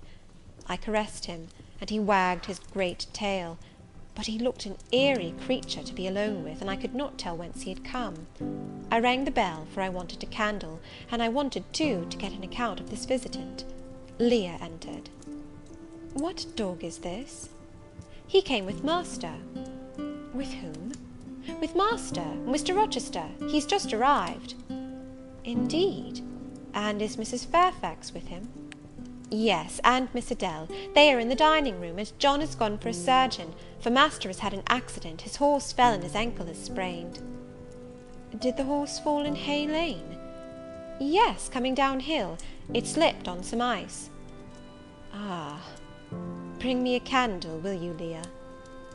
Leah brought it. She entered, followed by Mrs. Fairfax, who repeated the news, adding that Mr. Carter the surgeon was come, and was now with Mr. Rochester. Then she hurried out to give orders about tea, and I went upstairs to take off my things. Chapter 13. Mr. Rochester, it seems, by the surgeon's orders, went to bed early that night, nor did he rise soon next morning. When he did come down, it was to attend to business. His agent and some of his tenants were arrived, and waiting to speak with him. Adele and I had now to vacate the library. It would be in daily requisition as a reception room for callers. A fire was lit in an apartment upstairs, and there I carried our books, and arranged it for the future schoolroom. I discerned in the course of the morning that Thornfield Hall was a changed place. No longer silent as a church, it echoed every hour or two to a knock at the door, or a clang of the bell. Steps, too, often traversed the hall, and new voices spoke in different keys below. A rill from the outer world was flowing through it. It had a master. For my part, I liked it better. Adele was not easy to teach that day. She could not apply. She kept running to the door and looking over the banisters to see if she could get a glimpse of Mr. Rochester. Then she coined pretexts to go downstairs, in order, as I shrewdly suspected, to visit the library, where I knew she was not wanted. Then, when I got a little angry, and made her sit still, she continued to talk incessantly of her ami, Monsieur Edward Fairfax de Rochester, as she dubbed him. I had not before heard his prénoms, and to conjecture what presents he had brought her, for it appears he had intimated the night before, that when his luggage came from Millcote, there would be found amongst it a little box in whose contents she had an interest. Et cela doit signifier, said she, qu'il y aura là-dedans un cadeau pour moi, et peut-être pour vous aussi, mademoiselle. Monsieur a parlé de vous, il m'a demandé le nom de ma gouvernante, et si elle n'était pas une petite personne, assez mince, et un peu pâle. J'ai dit que oui, car c'est vrai, n'est-ce pas, mademoiselle? I and my pupil dined as usual in Mrs. Fairfax's parlour. The afternoon was wild and snowy, and we passed it in the schoolroom. At dark I allowed Adele to put away books and work, and to run downstairs; for, from the comparative silence below, and from the cessation of appeals to the door-bell, I conjectured that Mr. Rochester was now at liberty. Left alone, I walked to the window, but nothing was to be seen thence. Twilight and snowflakes together thickened the air, and hid the very shrubs on the lawn. I let down the curtain, and went back to the fireside. In the clear embers I was tracing a view, not unlike a picture I remembered to have seen of the castle of Heidelberg on the Rhine, when Mrs. Fairfax came in, breaking up by her entrance the fiery mosaic I had been piecing together, and scattering too some heavy unwelcome thoughts that were beginning to throng on my solitude. Mr. Rochester would be glad if you and your pupil would take tea with him in the drawing-room this evening, said she. He has been so much engaged all day that he could not ask to see you before. When is his tea time? I inquired. Oh, at 6 o'clock. He keeps early hours in the country. You had better change your frock now. I will go with you and fasten it. Here is a candle. Is it necessary to change my frock? Yes, you had better. I always dress for the evening when Mr. Rochester is here. This additional ceremony seemed somewhat stately. However, I repaired to my room, and, with Mrs. Fairfax's aid, replaced my black stuff dress by one of black silk, the best and the only additional one I had, except one of light grey, which, in my Lowood notions of the toilet, I thought too fine to be worn, except on first-rate occasions. You want a brooch, said Mrs. Fairfax. I had a single little pearl ornament which Miss Temple gave me as a parting keepsake. I put it on, and then we went downstairs. Unused as I was to strangers, it was rather a trial to appear thus formally summoned in Mr. Rochester's presence. I let Mrs. Fairfax precede me into the dining-room, and kept in her shade as we crossed that apartment, and, passing the arch, whose curtain was now dropped, entered the elegant recess beyond. 2 wax candles stood lighted on the table, and 2 on the mantelpiece. Basking in the light and heat of a superb fire lay Pilot. Adele knelt near him. Half reclined on a couch appeared Mr. Rochester, his foot supported by the cushion. He was looking at Adele and the dog. The fire shone full on his face. I knew my traveller, with his broad and jetty eyebrows, his square forehead, made squarer by the horizontal sweep of his black hair. I recognized his decisive nose, more remarkable for character than beauty, his full nostrils, denoting, I thought, choler, his grim mouth, chin, and jaw.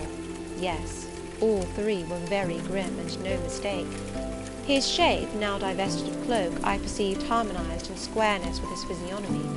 I suppose it was a good figure in the athletic sense of the term, broad-chested and thin-flanked, though neither tall nor graceful. Mr. Rochester must have been aware of the entrance of Mrs. Fairfax and myself, but it appeared he was not in the mood to notice us, for he never lifted his head as we approached. "Here is Miss Eyre, sir," said Mrs. Fairfax, in her quiet way. He bowed, still not taking his eyes from the group of the dog and child. "Let Miss Eyre be seated," said he, and there was something in the forced, stiff bow, in the impatient yet formal tone, which seemed further to express, "What the deuce is it to me whether Miss Eyre is there or not? At this moment I am not disposed to accost her." I sat down quite disembarrassed. A reception of finished politeness would probably have confused me. I could not have returned or repaid it by answering grace and elegance on my part. But harsh caprice laid me under no obligation. On the contrary, a decent quiescence under the freak of manner gave me the advantage. Besides, the eccentricity of the proceeding was piquant. I felt interested to see how he would go on. He went on as a statue would. That is, he neither spoke nor moved. Mrs. Fairfax seemed to think it necessary that some one should be amiable, and she began to talk. Kindly, as usual, and, as usual, rather trite, she condoled with him on the pressure of business he had had all day, on the annoyance it must have been to him with that painful sprain. Then she commended his patience and perseverance in going through with it. "Madam, I should like some tea," was the sole rejoinder she got. She hastened to ring the bell, and when the tray came, she proceeded to arrange the cups, spoons, etc., with assiduous celerity. I and Adele went to the table, but the master did not leave his couch. "Will you hand Mr. Rochester's cup?" said Mrs. Fairfax to me. "Adele might perhaps spill it." I did as requested. As he took the cup from my hand, Adele, thinking the moment propitious for making a request in my favour, cried out, "N'est-ce pas, monsieur, qu'il y a un cadeau pour Mademoiselle Eyre dans votre petit coffre?" "Who talks of cadeau?" said he gruffly. "Did you expect a present, Miss Eyre? Are you fond of presents?" And he searched my face with eyes that I saw were dark, irate, and piercing. "I hardly know, sir. I have little experience of them. They are generally thought pleasant things." "Generally thought? But what do you think?" "I should be obliged to take time, sir, before I could give you an answer worthy of your acceptance. A present has many faces to it, has it not? And one should consider all before pronouncing an opinion as to its nature." "Miss Eyre, you are not so unsophisticated as Adele. She demands a cadeau clamorously the moment she sees me. You beat about the bush." "Because I have less confidence in my deserts than Adele has. She can prefer the claim of old acquaintance, and the right too of custom, for she says you have always been in the habit of giving her playthings.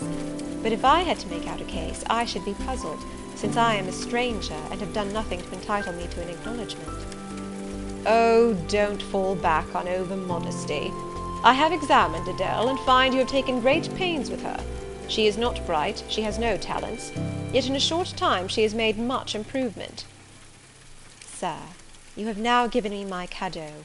I am obliged to you.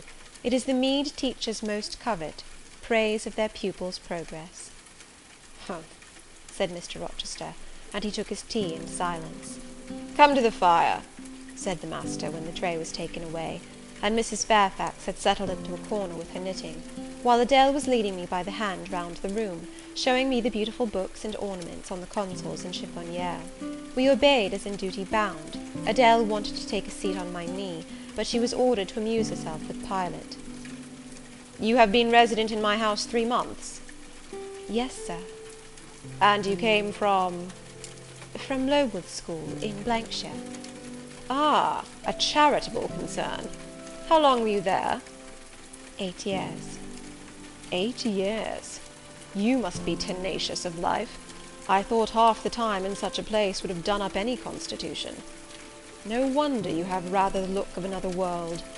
I marvelled where you had got that sort of face. When you came on me in Hay Lane last night, I thought unaccountably of fairy tales, and had half a mind to demand whether you had bewitched my horse. I am not sure yet. Who are your parents?" "I have none." "Nor ever had, I suppose. Do you remember them?" "No." "I thought not. And so you were waiting for your people when you sat on that stile?" "For whom, sir?" "For the men in green. It was a proper moonlight evening for them. Did I break through one of your rings that you spread that damned ice on the causeway?" I shook my head. "The men in green all forsook England 100 years ago," said I, speaking as seriously as he had done.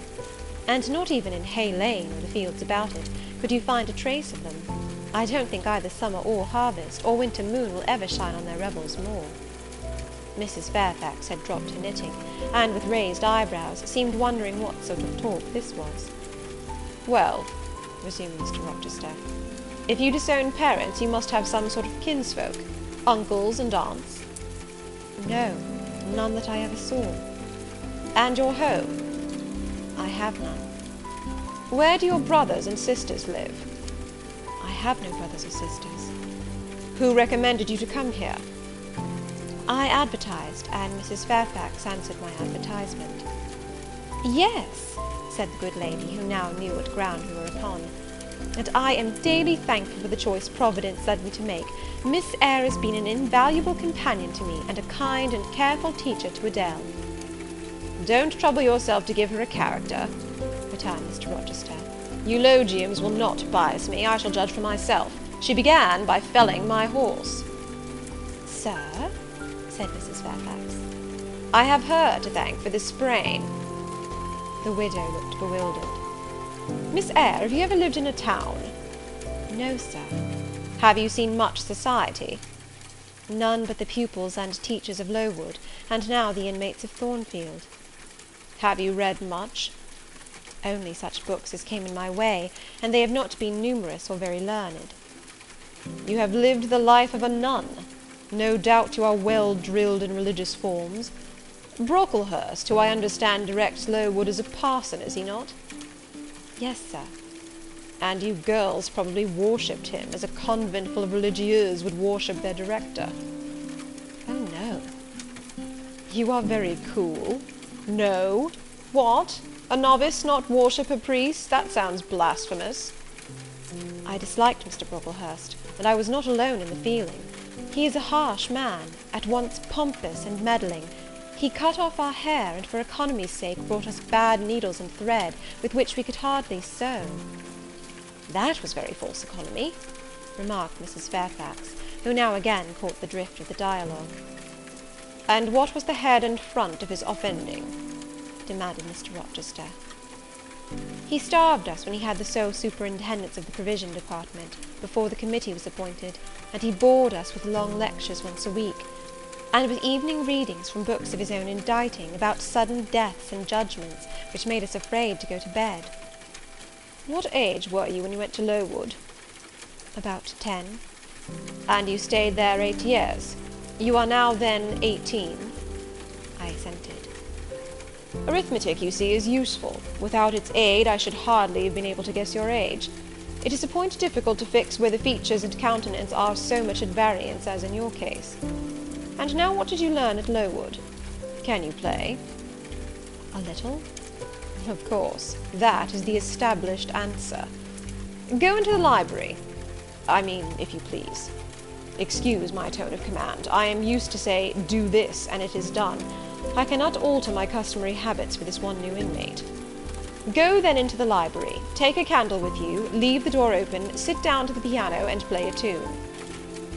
I departed, obeying his directions. Enough, he called out in a few minutes. You play a little, I see, like any other English schoolgirl. Perhaps rather better than some, but not well. I closed the piano and returned. Mr. Rochester continued. Adele showed me some sketches this morning, which she said were yours. I don't know whether they were entirely of your doing. Probably a master aided you. No, indeed, I interjected. Ah, that pricks pride. Well, fetch me your portfolio if you can vouch for its contents being original, but don't pass your word unless you are certain. I can recognize patchwork. Then I shall say nothing, and you shall judge for yourself, sir. I brought the portfolio from the library. Approach the table, said he, and I wheeled it to his couch. Adele and Mrs. Fairfax drew near to see the pictures. No crowding, said Mr. Rochester. Take the drawings from my hand as I finish with them, but don't push your faces up to mine. He deliberately scrutinized each sketch and painting. 3 he laid aside, the others, when he examined them, he swept from him. Take them off to the other table, Mrs. Fairfax, said he, and look at them with Adele. You, glancing at me, resume your seat and answer my questions. I perceive those pictures were done by one hand. Was that hand yours? Yes. And when did you find time to do them? They have taken much time and some thought. I did them the last 2 vacations I spent at Lowood, when I had no other occupation. Where did you get your copies?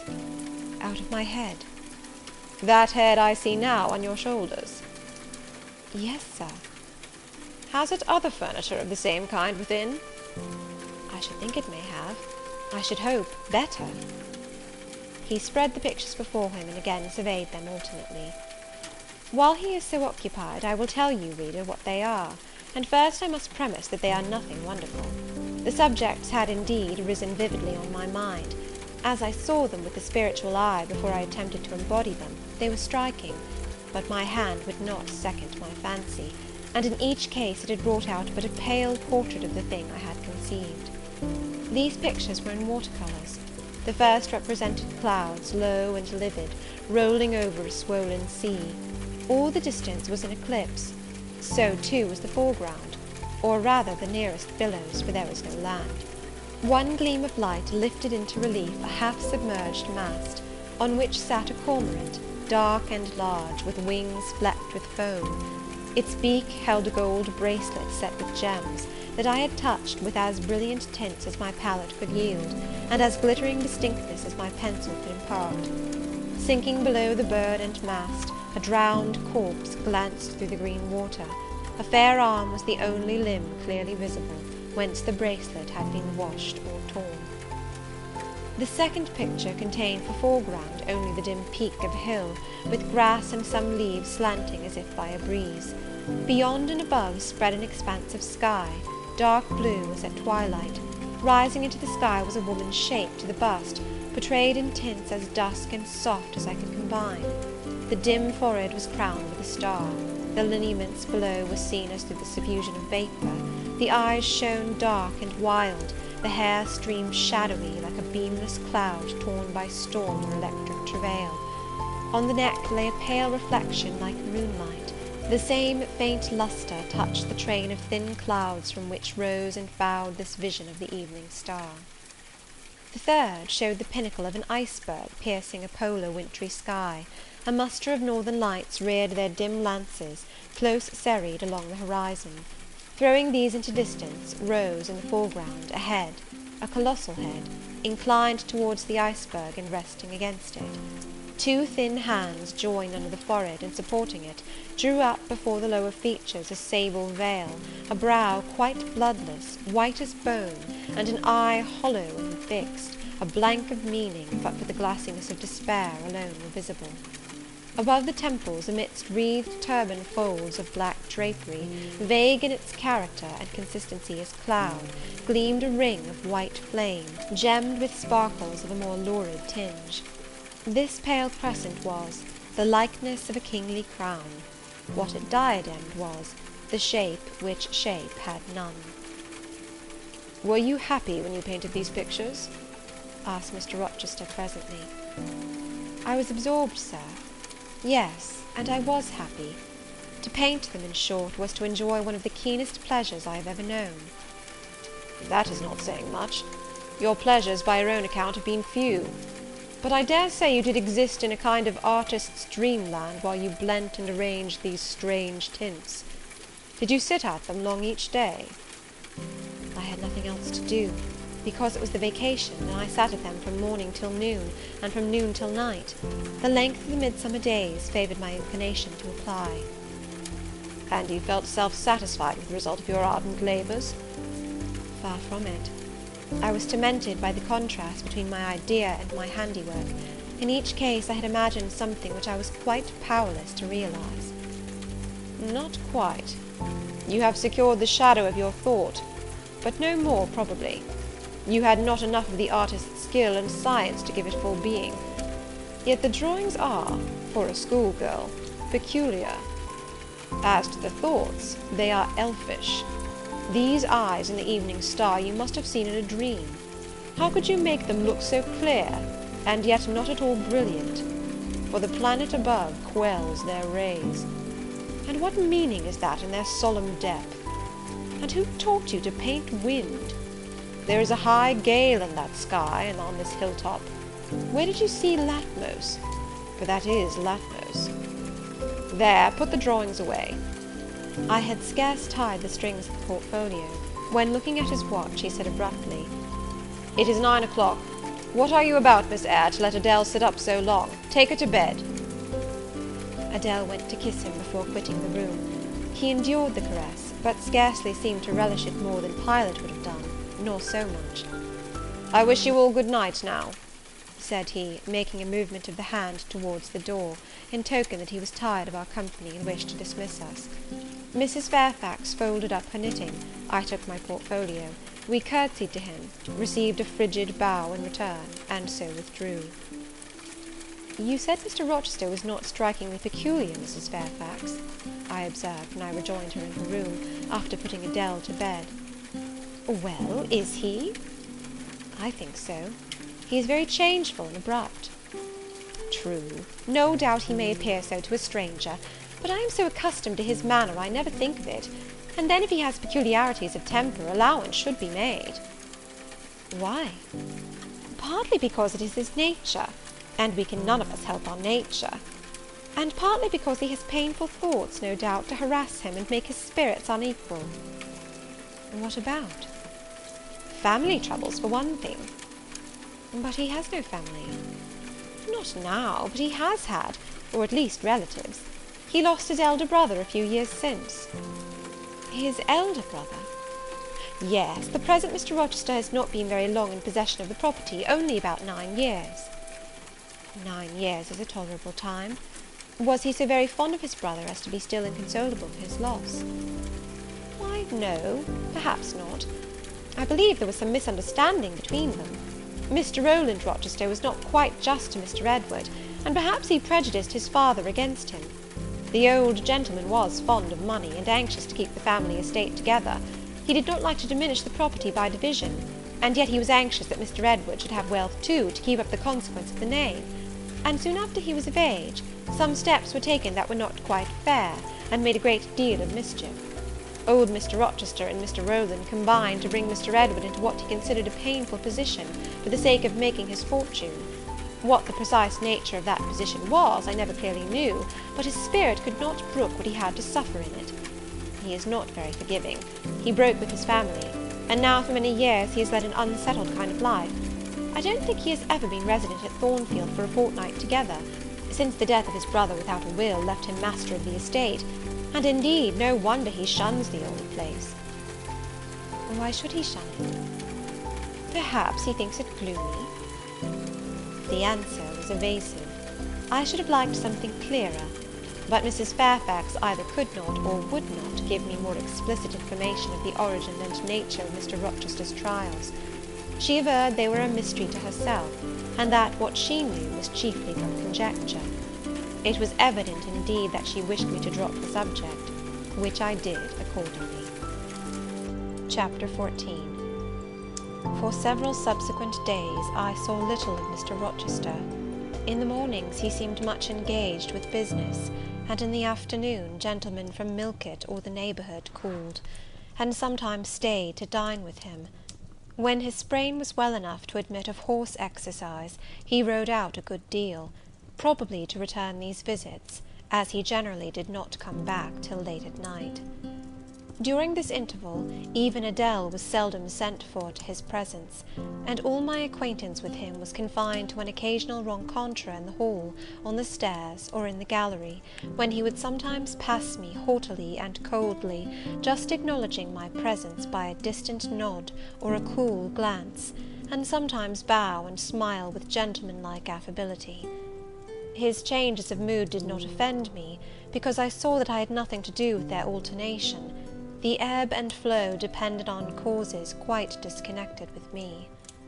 One day he had had company to dinner, and had sent for my portfolio, in order, doubtless, to exhibit its contents. The gentleman went away early, to attend a public meeting at Millcote, as Mrs. Fairfax informed me; but the night being wet and inclement, Mr. Rochester did not accompany them. Soon after they were gone, he rang the bell. A message came that I and Adele were to go down stairs. I brushed Adele's hair and made her neat, and having ascertained that I was myself in my usual Quaker trim, where there was nothing to retouch, all being too close and plain, braided locks included, to admit of disarrangement, we descended. Adele, wondering whether the petit coffre was at length come, for, owing to some mistake, its arrival had hitherto been delayed. She was gratified. There it stood, a little carton, on the table when we entered the dining room. She appeared to know it by instinct. "Ma boîte! Ma boîte!" exclaimed she, running towards it. "Yes, there is your boîte at last. Take it into a corner, you genuine daughter of Paris, and amuse yourself with disemboweling it," said the deep and rather sarcastic voice of Mr. Rochester, proceeding from the depths of an immense easy-chair at the fireside. "And mind," he continued, "don't bother me with any details of the anatomical process, or any notice of the condition of the entrails. Let your operation be conducted in silence. Tiens-toi tranquille, enfant, comprends-tu?" Adèle seemed scarcely to need the warning. She had already retired to a sofa with her treasure, and was busy untying the cord which secured the lid. Having removed this impediment, and lifted certain silvery envelopes of tissue paper, she merely exclaimed, "Oh ciel, que c'est beau!" and then remained absorbed in ecstatic contemplation. "Is Miss Eyre there?" now demanded the master, half rising from his seat to look round to the door, near which I still stood. "Ah, well, come forward. Be seated here." He drew a chair near his own.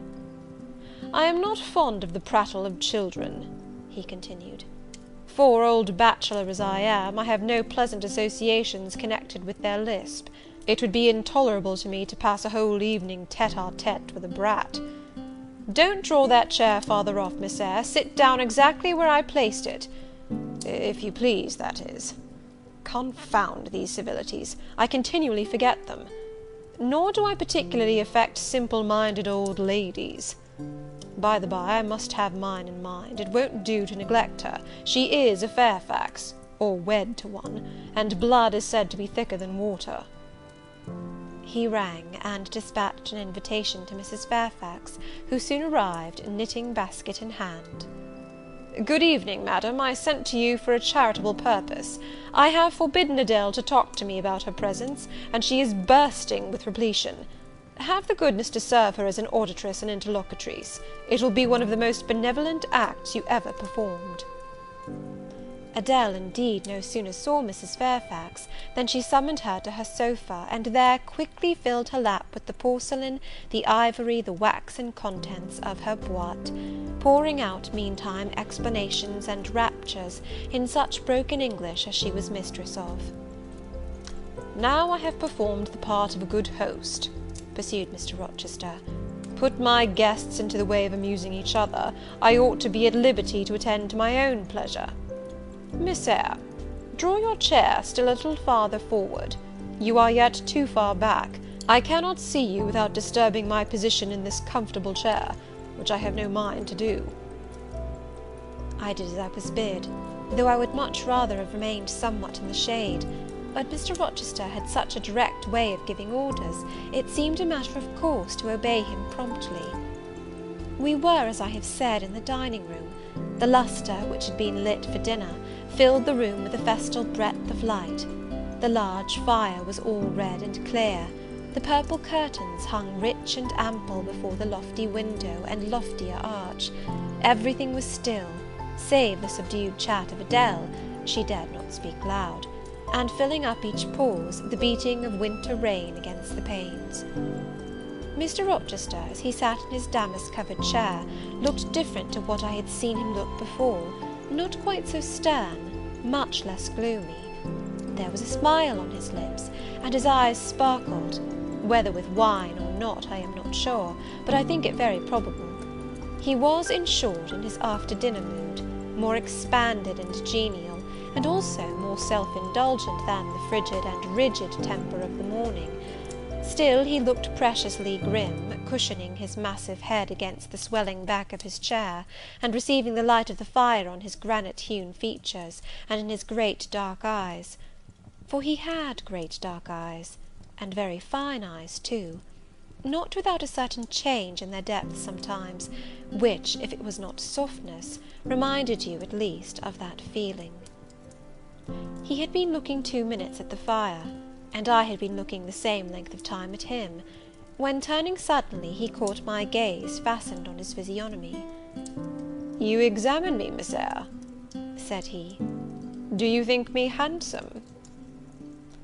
I should, if I had deliberated, have replied to this question by something conventionally vague and polite, but the answer somehow slipped from my tongue before I was aware. No, sir. "Ah? By my word, there is something singular about you," said he.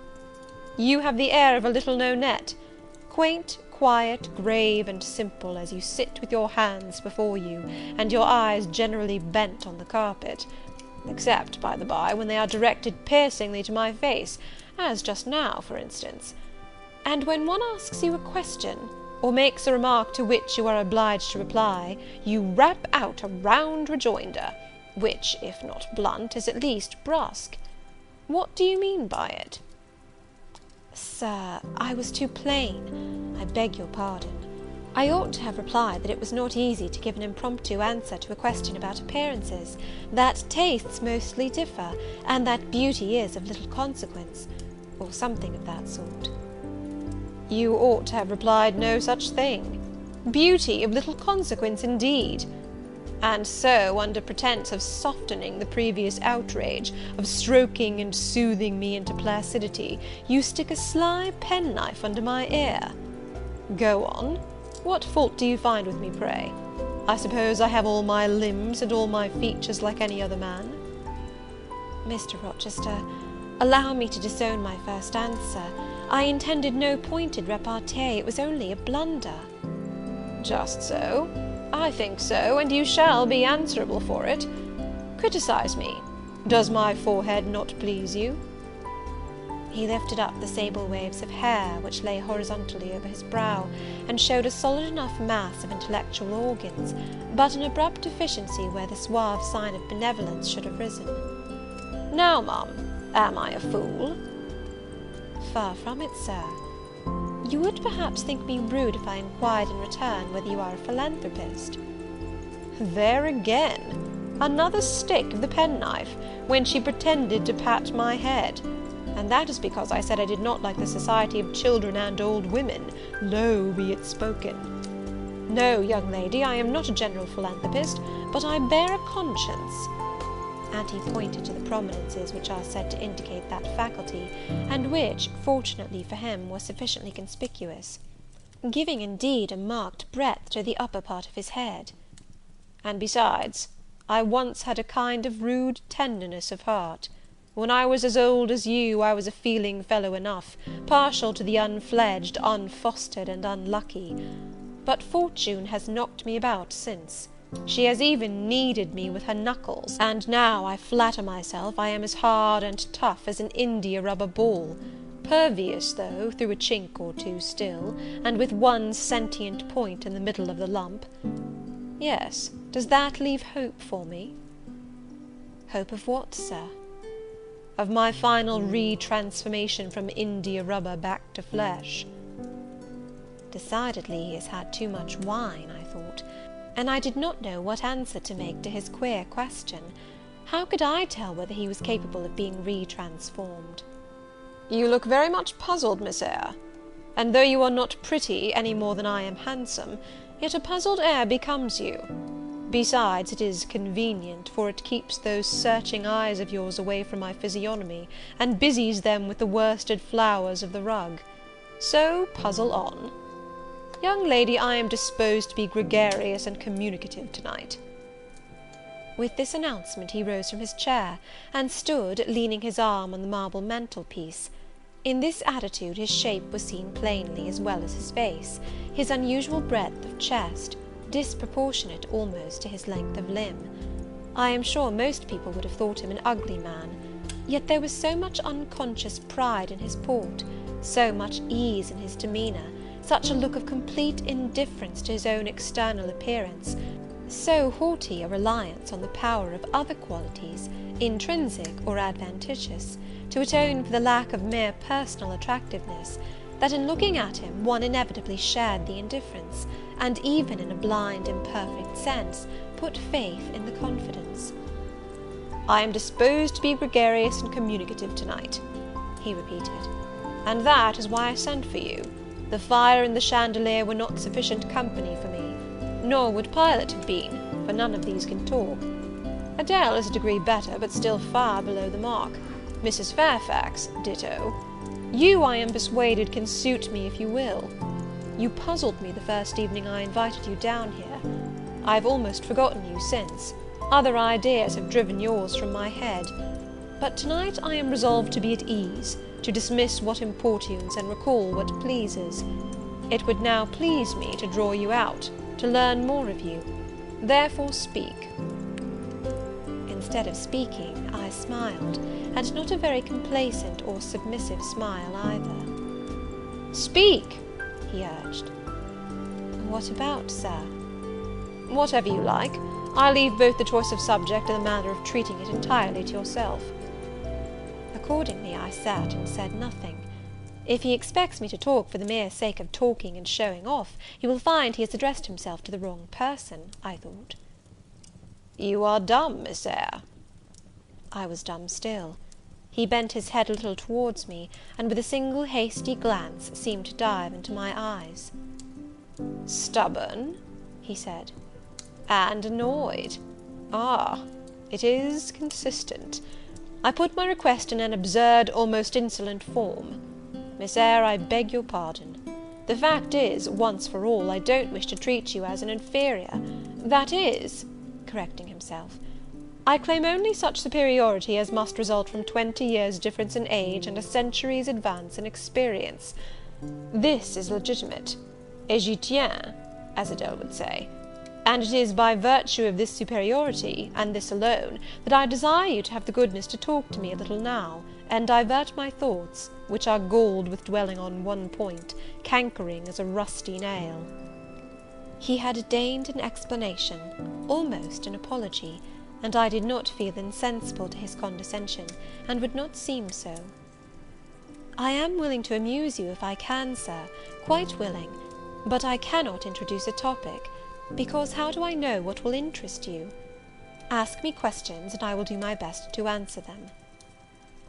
"Then, in the first place, do you agree with me that I have a right to be a little masterful, abrupt, perhaps exacting sometimes, on the grounds I stated, namely, that I am old enough to be your father, and that I have battled through a varied experience with many men of many nations, and roamed over half the globe, while you have lived quietly with one set of people in one house?" "Do as you please, sir." "That is no answer. Or rather, it is very irritating, because a very evasive one. Reply clearly." "I don't think, sir, you have a right to command me, merely because you are older than I, or because you have seen more of the world than I have. Your claim to superiority depends on the use you have made of your time and experience." "Promptly spoken. But I won't allow that, seeing it would never suit my case, as I have made an indifferent, not to say a bad, use of both advantages. Leaving superiority out of the question, then, you must still agree to receive my orders now and then, without being piqued or hurt by the tone of command. Will you?" I smiled. I thought to myself, Mr. Rochester is peculiar. He seems to forget that he pays me £30 per annum for receiving his orders. "The smile is very well," said he, catching instantly the passing expression. "But speak too." "I was thinking, sir, that very few masters would trouble themselves to inquire whether or not their paid subordinates were piqued and hurt by their orders." "Paid subordinates? What? You are my paid subordinate, are you? Oh yes, I had forgotten the salary. Well then, on that mercenary ground, will you agree to let me hector a little?"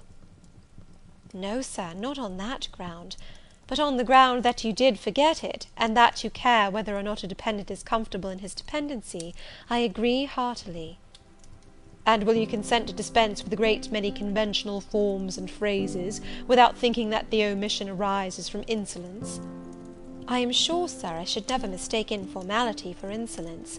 One I rather like, the other nothing free-born would submit to, even for a salary." "Humbug! Most things free-born will submit to anything for a salary. Therefore keep to yourself, and don't venture on generalities of which you are intensely ignorant. However, I mentally shake hands with you for your answer, despite its inaccuracy, and as much for the manner in which it was said as for the substance of the speech. The manner was frank and sincere. One does not often see such a manner. No, on the contrary, affectation or coldness or stupid, coarse-minded misapprehension of one's meaning are the usual rewards of candour. Not 3 in 3,000 raw schoolgirl governesses would have answered me as you have just done. But I don't mean to flatter you. If you are cast in a different mould to the majority, it is no merit of yours. Nature did it. And then, after all, I go too fast in my conclusions. For what I yet know, you may be no better than the rest. You may have intolerable defects to counterbalance your few good points. And so may you, I thought. My eye met his as the idea crossed my mind.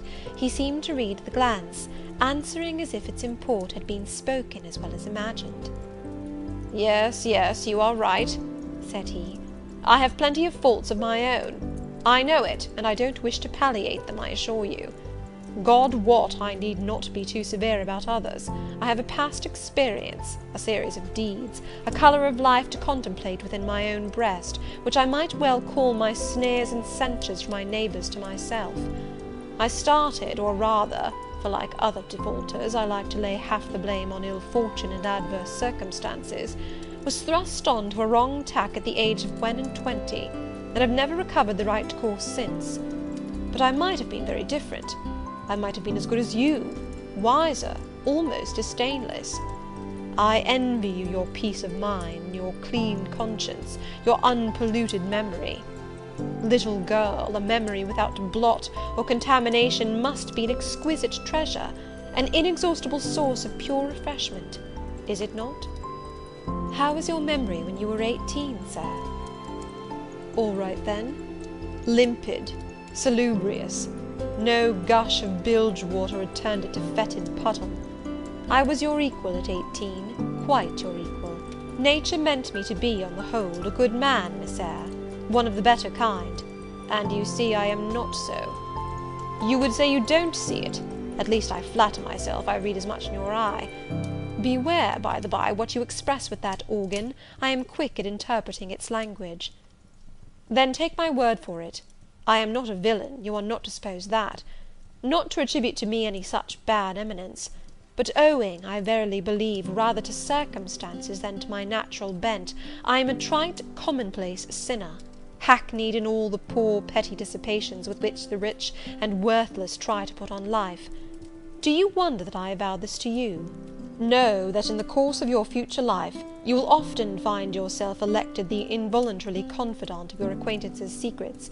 People will instinctively find out, as I have done, that it is not your forte to tell of yourself, but to listen while others talk of themselves.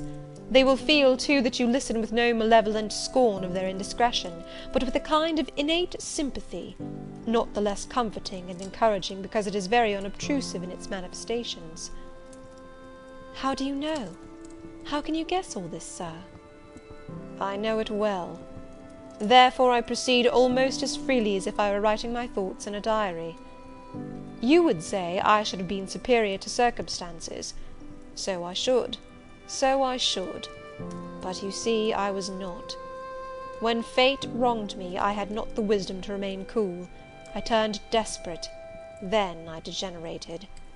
Now, when any vicious simpleton excites my disgust by his paltry ribaldry, I cannot flatter myself that I am better than he. I am forced to confess that he and I are on a level. I wish I had stood firm. God knows I do. Dread remorse when you are tempted to err, Miss Eyre. Remorse is the poison of life. Repentance is said to be its cure, sir. It is not its cure. Reformation may be its cure, and I could reform. I have strength yet for that. But where is the use of thinking of it, hampered, burdened, cursed as I am? Besides, since happiness is irrevocably denied me, I have a right to get pleasure out of life, and I will get it, cost what it may.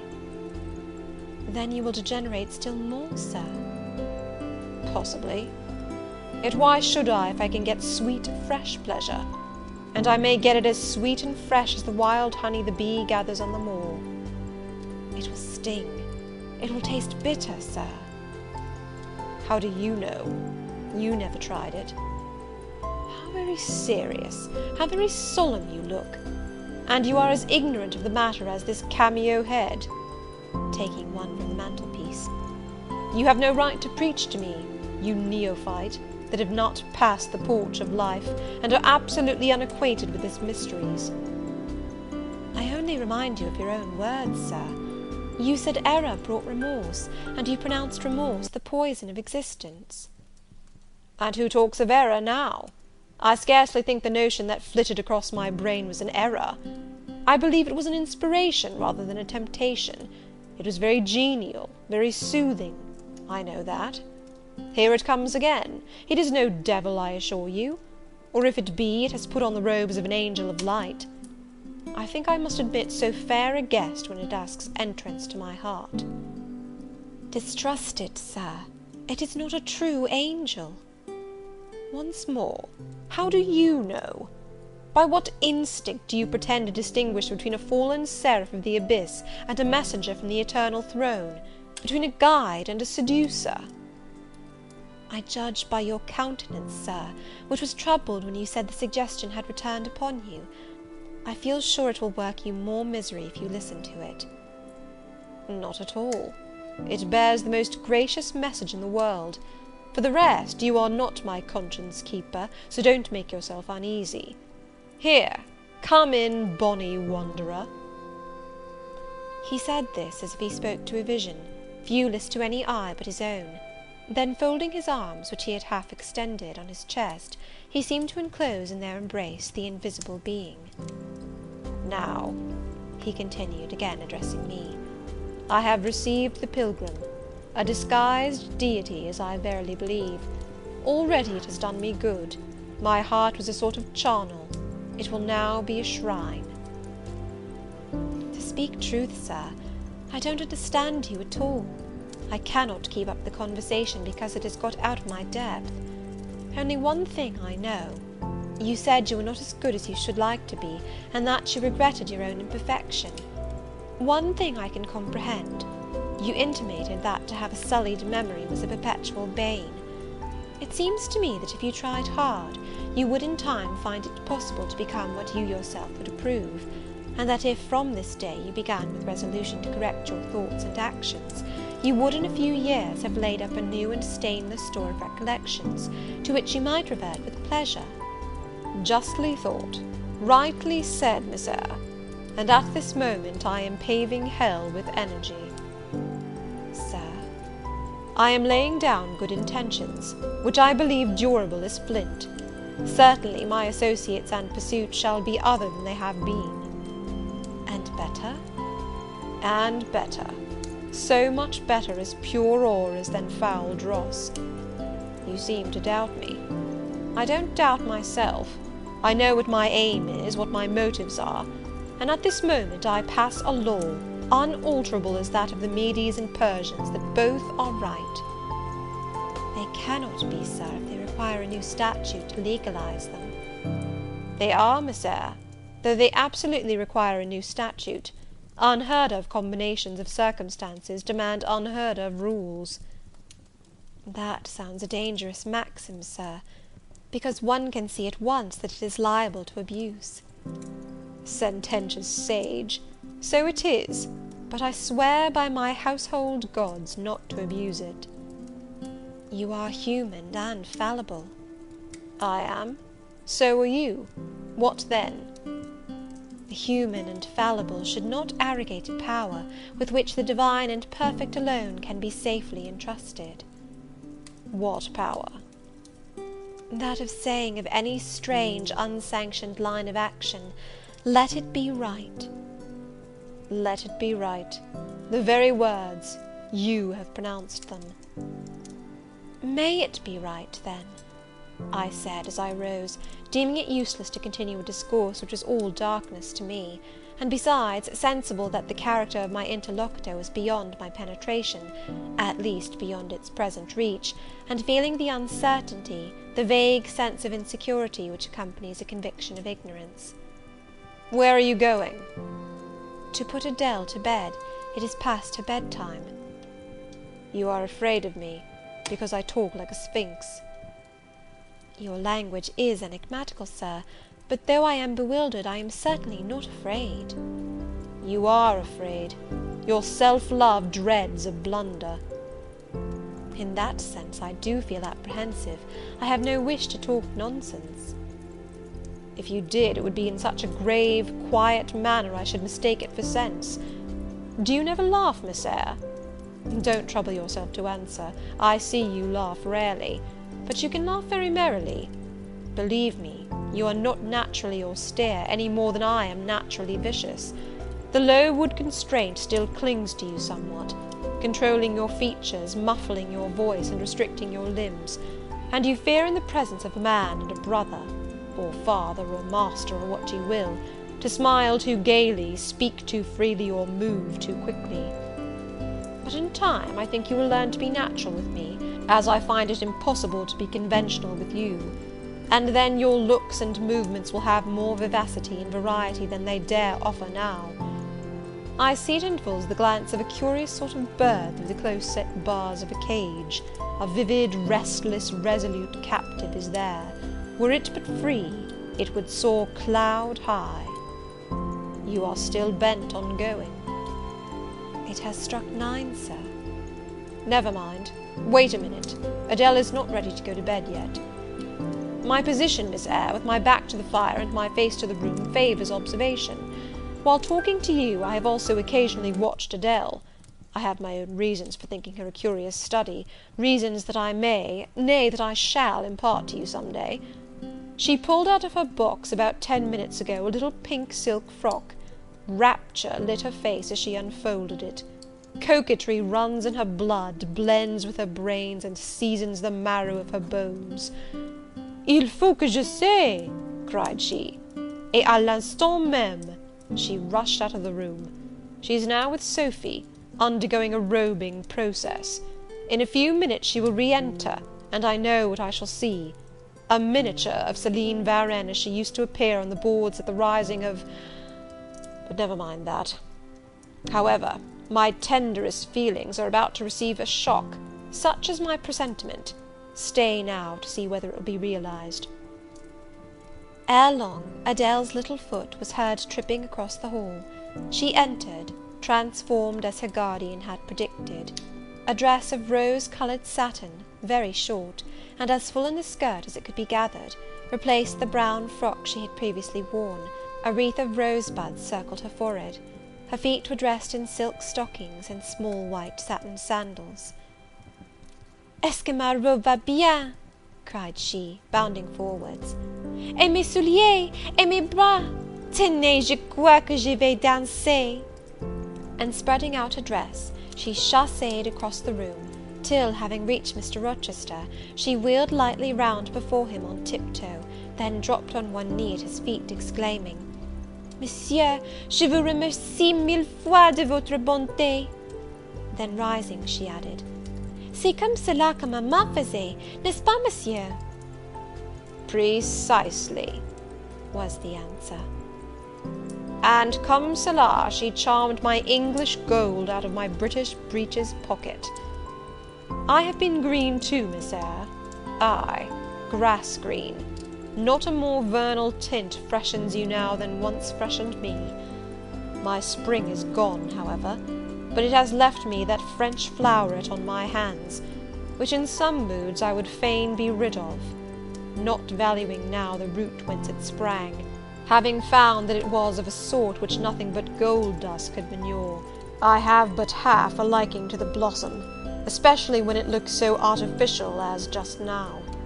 I keep it and rear it rather on the Roman Catholic principle of expiating numerous sins, great or small, by one good work. I'll explain all this some day. Good night." Chapter 15. Mr. Rochester did, on a future occasion, explain it. It was one afternoon when he chanced to meet me and Adele in the grounds, and while she played with Pilot and her shuttlecock, he asked me to walk up and down a long beech avenue within sight of her.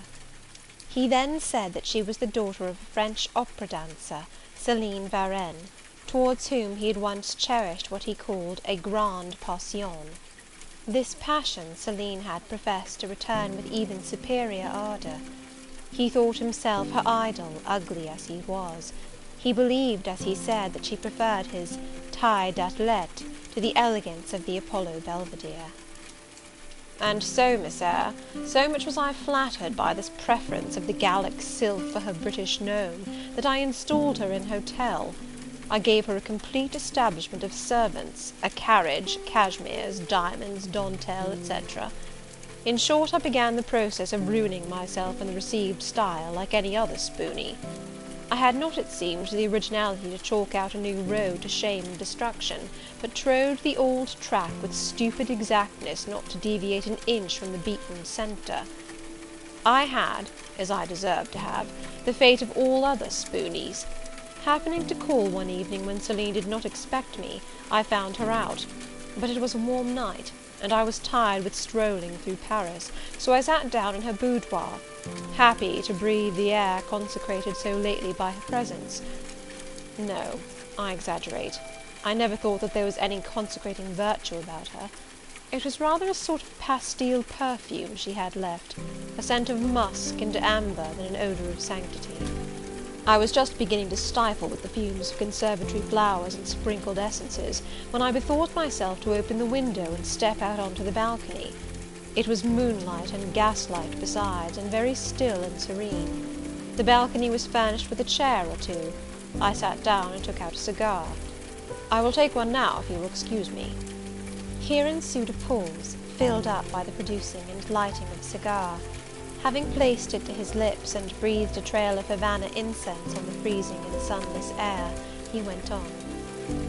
I liked bonbons, too, in those days, Miss Eyre, and I was croquant, overlook the barbarism, croquant chocolat confit, and smoking alternately, and watching meantime the equipage that rolled along the fashionable streets toward the neighbouring opera house, when in an elegant close carriage, drawn by a beautiful pair of English horses, and distinctly seen in the brilliant city night, I recognized the voiture I had given Céline. She was returning. Of course my heart thumped with impatience against the iron rails I leant upon. The carriage stopped, as I had expected, at the hotel door. My flame, that is the very word for an opera inamorata, alighted. Though muffled in a cloak, an unnecessary encumbrance, by the by, on so warm a June evening, I knew her instantly by her little foot, seen peeping from the skirt of her dress as she skipped from the carriage step. Bending over the balcony, I was about to murmur, "Mon ange," in a tone, of course, which should be audible to the ear of love alone, when a figure jumped from the carriage after her, cloaked also, but that was a spurred heel which had rung on the pavement, and that was a hatted head which now passed under the arched porte-cochere of the hotel. You never felt jealousy, did you, Miss Eyre? Of course not. I need not ask you, because you have never felt love. You have both sentiments yet to experience. Your soul sleeps. The shock is yet to be given which shall waken it. You think all existence lapses in as quiet a flow as that in which your youth has hitherto slid away. Floating on with closed eyes and muffled ears, you neither see the rocks bristling not far off on the bed of the flood, nor hear the breakers boil at their base. But I tell you, and you may mark my words, you will come some day to a craggy pass in the channel, where the whole of life's stream will be broken up into whirl and tumult, foam and noise. Either you will be dashed to atoms on crag points, or lifted up and borne on by some master wave into a calmer current, as I am now. I like this day. I like that sky of steel. I like the sternness and stillness of the world under this frost. I like Thornfield, its antiquity, its retirement, its old crow trees and thorn trees, its grey facade and lines of dark windows reflecting that metal welkin.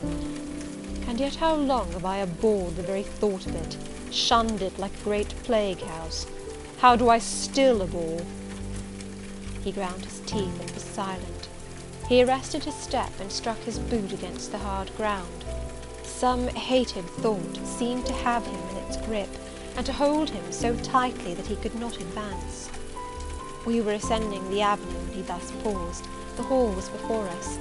Lifting his eye to its battlements, he cast over them a glare such as I never saw before or since.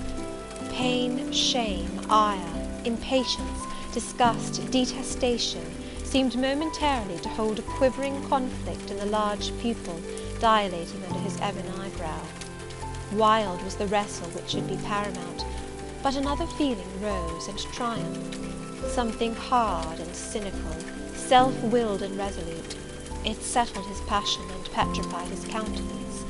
He went on. "During the moment I was silent, Miss Eyre, I was arranging a point with my destiny. She stood there by that beech trunk, a hag like one of those who appeared to Macbeth on the heath before us. 'You like Thornfield?' she said, lifting her finger, and then she wrote in the air a memento, which ran in lurid hieroglyphics all along the house front, between the upper and lower row of windows. 'Like it if you can, like it if you dare.'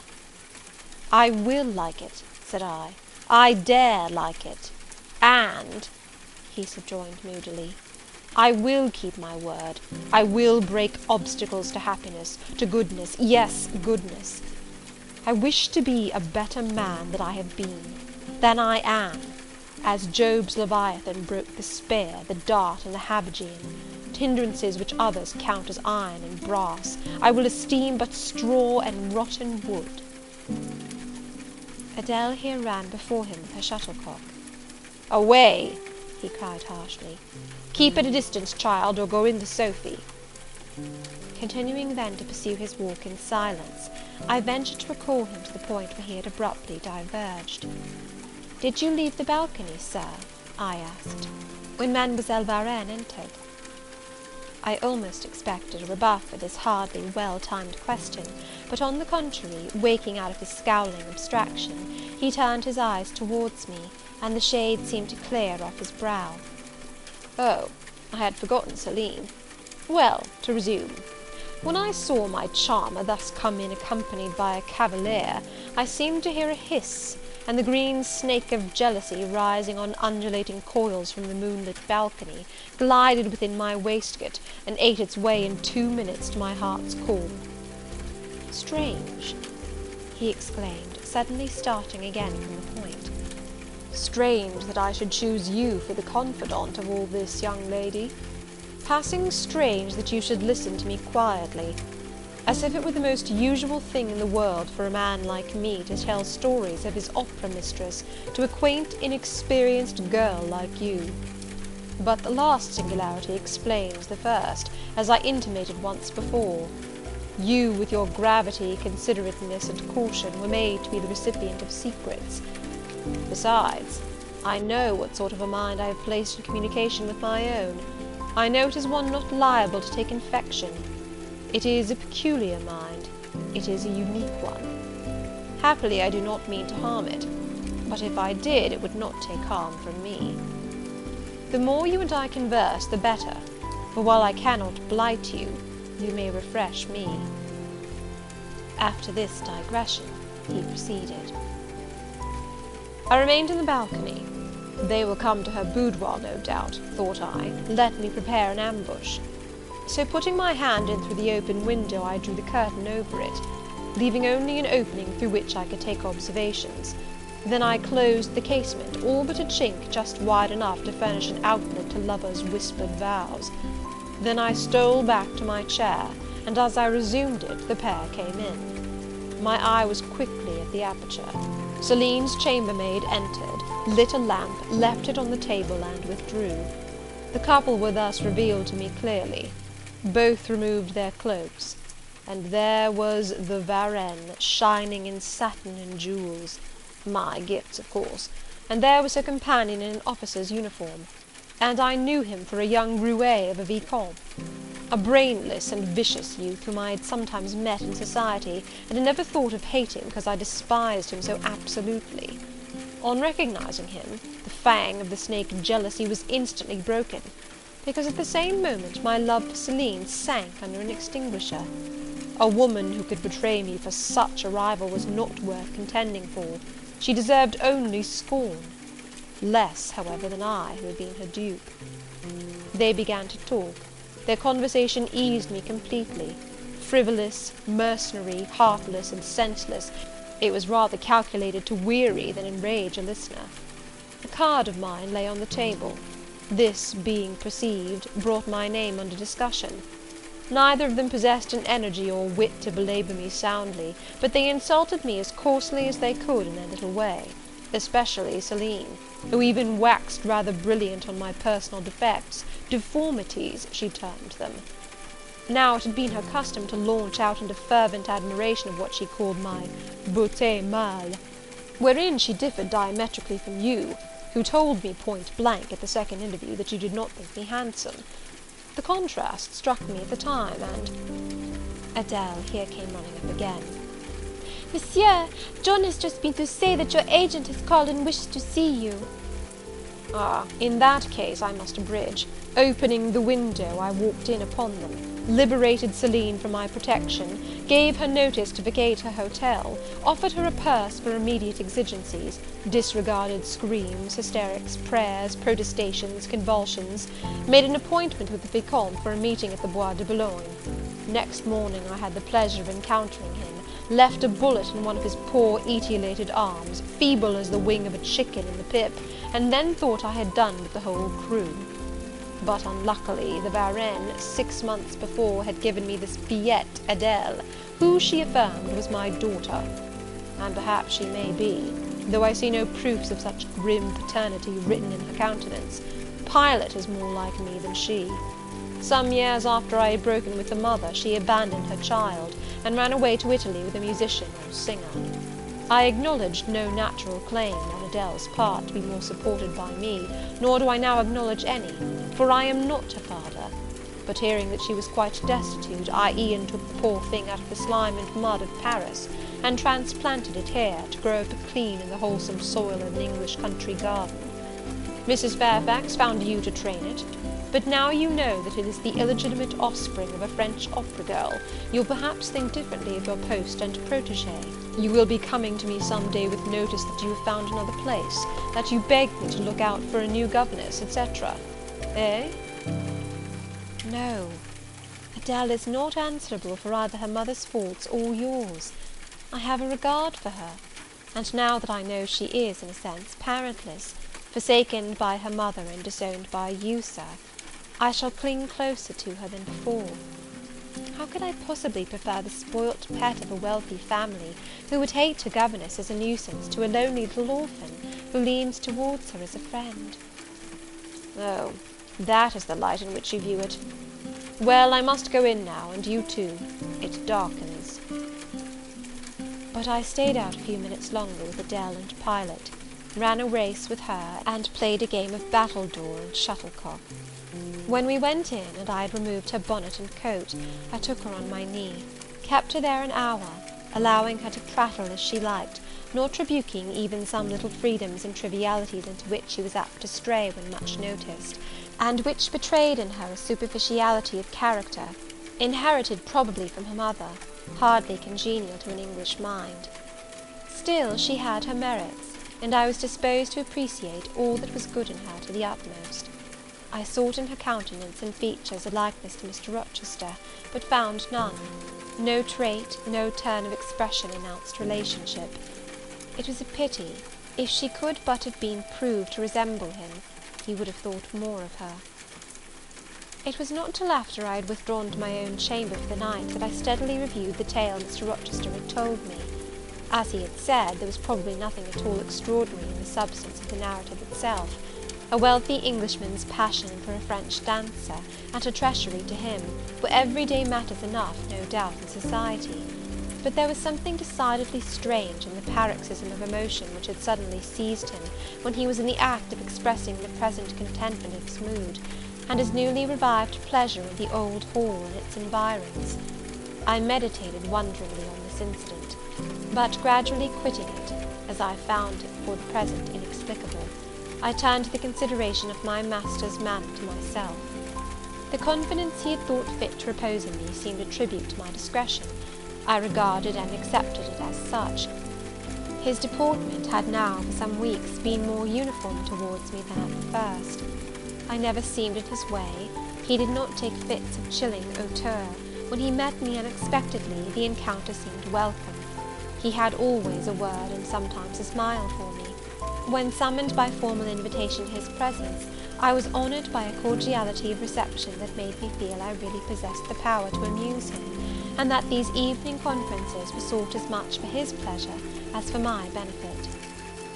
I indeed talked comparatively little, but I heard him talk with relish. It was his nature to be communicative. He liked to open to a mind unacquainted with the world glimpses of its scenes and ways. I do not mean its corrupt scenes and wicked ways, but such as derived their interest from the great scale on which they were acted, the strange novelty by which they were characterized. And I had a keen delight in receiving the new ideas he offered, in imagining the new pictures he portrayed, and following him in thought through the new regions he disclosed, never startled or troubled by one noxious illusion. The ease of his manner freed me from painful restraint. The friendly frankness, as correct as cordial, with which he treated me, drew me to him. I felt at times as if he were my relation rather than my master, yet he was imperious sometimes still, but I did not mind that. I saw it was his way. So happy, so gratified did I become with this new interest added to life, that I ceased to pine after kindred. My thin crescent destiny seemed to enlarge, the blanks of existence were filled up, my bodily health improved, I gathered flesh and strength. And was Mr. Rochester now ugly in my eyes? No, reader. Gratitude and many associations, all pleasurable and genial, made his face the object I best liked to see. His presence in a room was more cheering than the brightest fire. Yet I had not forgotten his faults. Indeed I could not, for he brought them frequently before me. He was proud, sardonic, harsh to inferiority of every description. In my secret soul I knew that his great kindness to me was balanced by unjust severity to many others. He was moody too, unaccountably so. I more than once, when sent for to read to him, found him sitting in his library alone, with his head bent on his folded arms, and when he looked up, a morose, almost a malignant scowl blackened his features. But I believed that his moodiness, his harshness, and his former faults of morality, I say former, for now he seemed corrected of them, had their source in some cruel cross of fate. I believed he was naturally a man of better tendencies, higher principles, and purer taste than such as circumstances had developed, education instilled, or destiny encouraged. I thought there were excellent materials in him, though for the present they hung together somewhat spoiled and tangled. I cannot deny that I grieved for his grief, whatever that was, and would have given much to assuage it. Though I had now extinguished my candle and was laid down in bed, I could not sleep for thinking of his look when he paused on the avenue, and told how his destiny had risen up before him, and dared him to be happy at Thornfield. Why not? I asked myself. What alienates him from the house? Will he leave it again soon? Mrs. Fairfax said he seldom stayed here longer than a fortnight at a time, that he has now been resident 8 weeks. If he does go, the change will be doleful. Suppose he should be absent spring, summer, and autumn? How joyless sunshine and fine days will seem! I hardly know whether I had slept or not after this musing. At any rate, I started wide awake on hearing a vague murmur, peculiar and lugubrious, which sounded, I thought, just above me. I wished I had kept my candle burning. The night was drearily dark, my spirits were depressed. I rose and sat up in bed, listening. The sound was hushed. I tried again to sleep, but my heart beat anxiously. My inward tranquillity was broken. The clock, far down in the hall, struck 2. Just then it seemed my chamber door was touched, as if fingers had swept the panels and groping away along the dark gallery outside. I said, "Who is there?" Nothing answered. I was chilled with fear. All at once I remembered that it might be Pilot, who, when the kitchen door chanced to be left open, not unfrequently found his way up to the threshold of Mr. Rochester's chamber. I had seen him lying there myself in the mornings. The idea calmed me somewhat. I lay down. Silence composes the nerves, and as an unbroken hush now reigned again through the whole house, I began to feel the return of slumber. But it was not fated that I should sleep that night. A dream had scarcely approached my ear, when it fled affrighted, scared by a marrow-freezing incident enough. This was a demonic laugh, low, suppressed, and deep, uttered as it seemed at the very keyhole of my chamber door. The head of my bed was near the door, and I thought at first the goblin laugher stood at my bedside, or rather crouched by my pillow. But I rose, looked round, and could see nothing, while as I still gazed, the unnatural sound was reiterated, and I knew it came from behind the panels. My first impulse was to rise and fasten the bolt, my next again to cry out, "Who is there?" Something gurgled and moaned. Ere long, steps retreated up the gallery towards the third-story staircase. A door had lately been made to shut in that staircase. I heard it open and close, and all was still. Was that Grace Poole? And is she possessed with a devil? Thought I. Impossible now to remain longer by myself. I must go to Mrs. Fairfax. I hurried on my frock and a shawl. I withdrew the bolt and opened the door with a trembling hand. There was a candle burning just outside and on the matting in the gallery. I was surprised at this circumstance, but still more was I amazed to perceive the air quite dim, as if filled with smoke, and while looking to the right hand and left to find whence these blue wreaths issued, I became further aware of a strong smell of burning. Something creaked. It was a door ajar, and that door was Mr. Rochester's, and the smoke rushed in a cloud from thence. I thought no more of Mrs. Fairfax. I thought no more of Grace Poole or the laugh. In an instant I was within the chamber. Tongues of flame darted round the bed, the curtains were on fire. In the midst of blaze and vapour, Mr. Rochester lay stretched motionless in deep sleep. "Wake, wake!" I cried. I shook him, but he only murmured and turned. The smoke had stupefied him. Not one moment could be lost. The very sheets were kindling. I rushed to his basin and ewer. Fortunately one was wide and the other deep, and both were filled with water. I heaved them up, deluged the bed and its occupant, flew back to my own room, brought my own water jug, baptized the couch afresh, and by God's aid succeeded in extinguishing the flames which were devouring it. The hiss of the quenched element, the breakage of the pitcher which I flung from my hand when I had emptied it, and above all the splash of the shower bath I had liberally bestowed, roused Mr. Rochester at last. Though it was now dark, I knew he was awake, because I heard him fulminating strange anathemas at finding himself lying in a pool of water. "Is there a flood?" he cried. "No, sir," I answered, "but there has been a fire. Get up, do. You are quenched now. I will fetch you a candle." "In the names of all the elves in Christendom, is that Jane Eyre?" he demanded. "What have you done with me? Witch? Sorceress? Who was in the room besides you? Have you plotted to drown me?"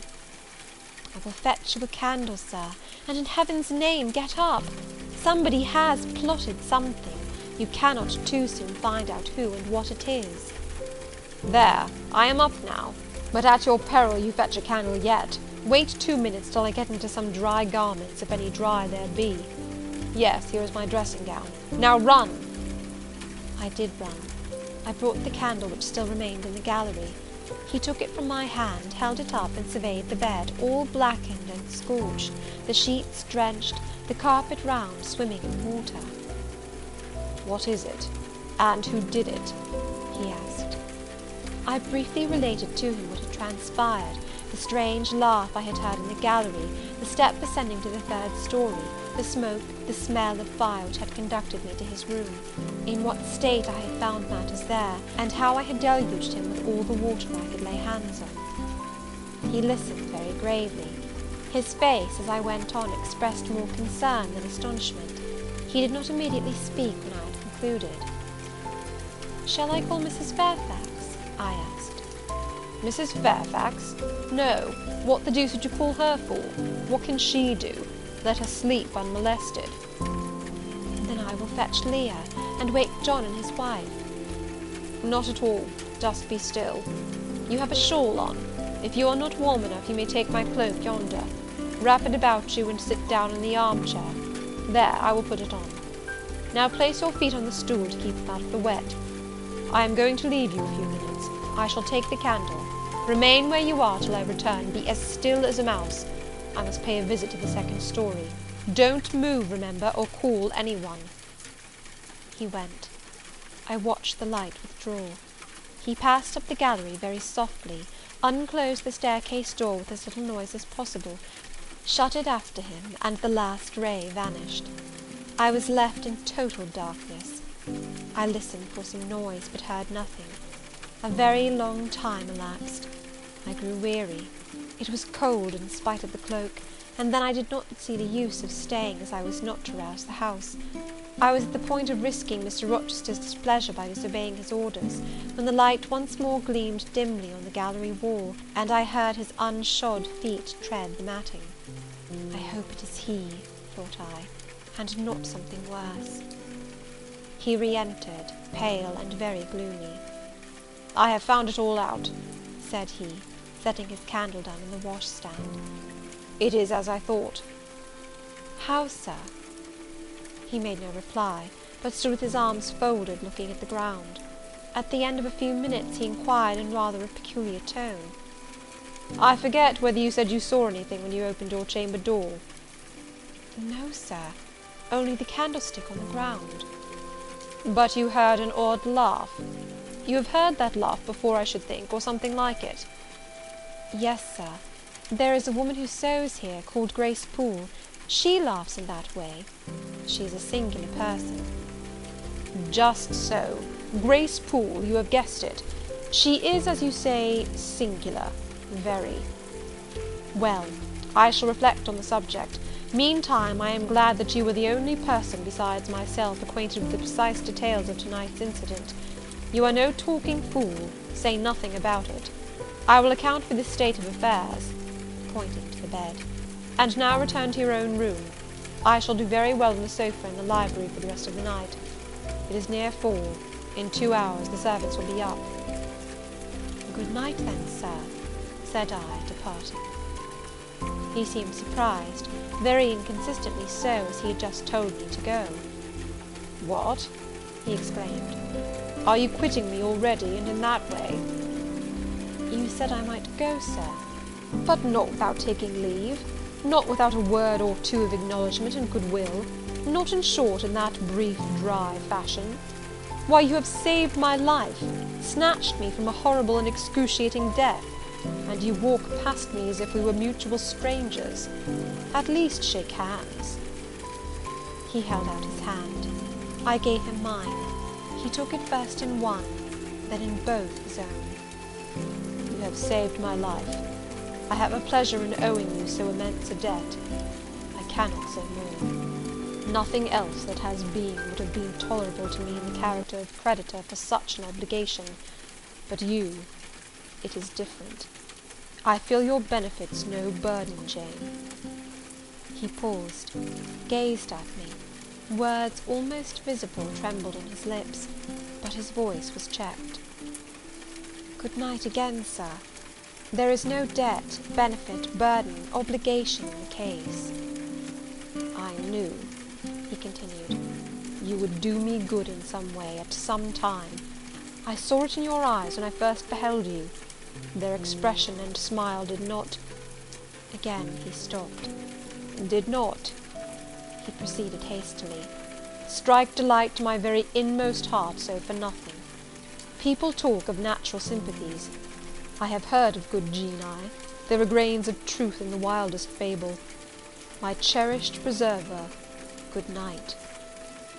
Strange energy was in his voice, strange fire in his look. I am glad I happened to be awake, I said, and then I was going. What? You will go? I am cold, sir. Cold? Yes, and standing in a pool. Go then, Jane, go." But still he retained my hand, and I could not free it. I bethought myself an expedient. "I think I hear Mrs. Fairfax move, sir," said I.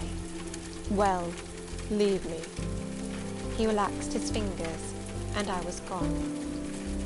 I regained my couch, but never thought of sleep. Till morning dawned, I was tossed on a buoyant but unquiet sea, where billows of trouble rolled into surges of joy. I thought sometimes I saw beyond its wild waters a shore, sweet as the hills of Beulah, and now and then a freshening gale, wakened by hope, bore my spirit triumphantly towards the bourne. But I could not reach it, even in fancy. A counteracting breeze blew off land and continually drove me back. Sense would resist delirium, judgment would warn passion. Too feverish to rest, I rose as soon as day dawned. Chapter 16. I both wished and feared to see Mr. Rochester on the day which followed this sleepless night. I wanted to hear his voice again, yet feared to meet his eye. During the early part of the morning, I momentarily expected his coming. He was not in the frequent habit of entering the schoolroom, but he did step in for a few minutes sometimes, and I had the impression that he was sure to visit it that day. But the morning passed just as usual. Nothing happened to interrupt the quiet course of Adele's studies. Only soon after breakfast I heard some bustle in the neighbourhood of Mr. Rochester's chamber, Mrs. Fairfax's voice, and Leah's, and the cook's, that is, John's wife, and even John's own gruff tones. There were exclamations of, "What a mercy master was not burnt in his bed!" "It is always dangerous to keep a candle lit at night." "How providential that he had presence of mind to think of the water jug!" "I wonder he waked nobody." "It is to be hoped he will not take cold with sleeping on the library sofa," etc. To much confabulation succeeded a sound of scrubbing and setting to rights, and when I passed the room, in going downstairs to dinner, I saw through the open door that all was again restored to complete order, only the bed was stripped of its hangings. Leah stood up in the window-seat, rubbing the panes of glass dimmed with smoke.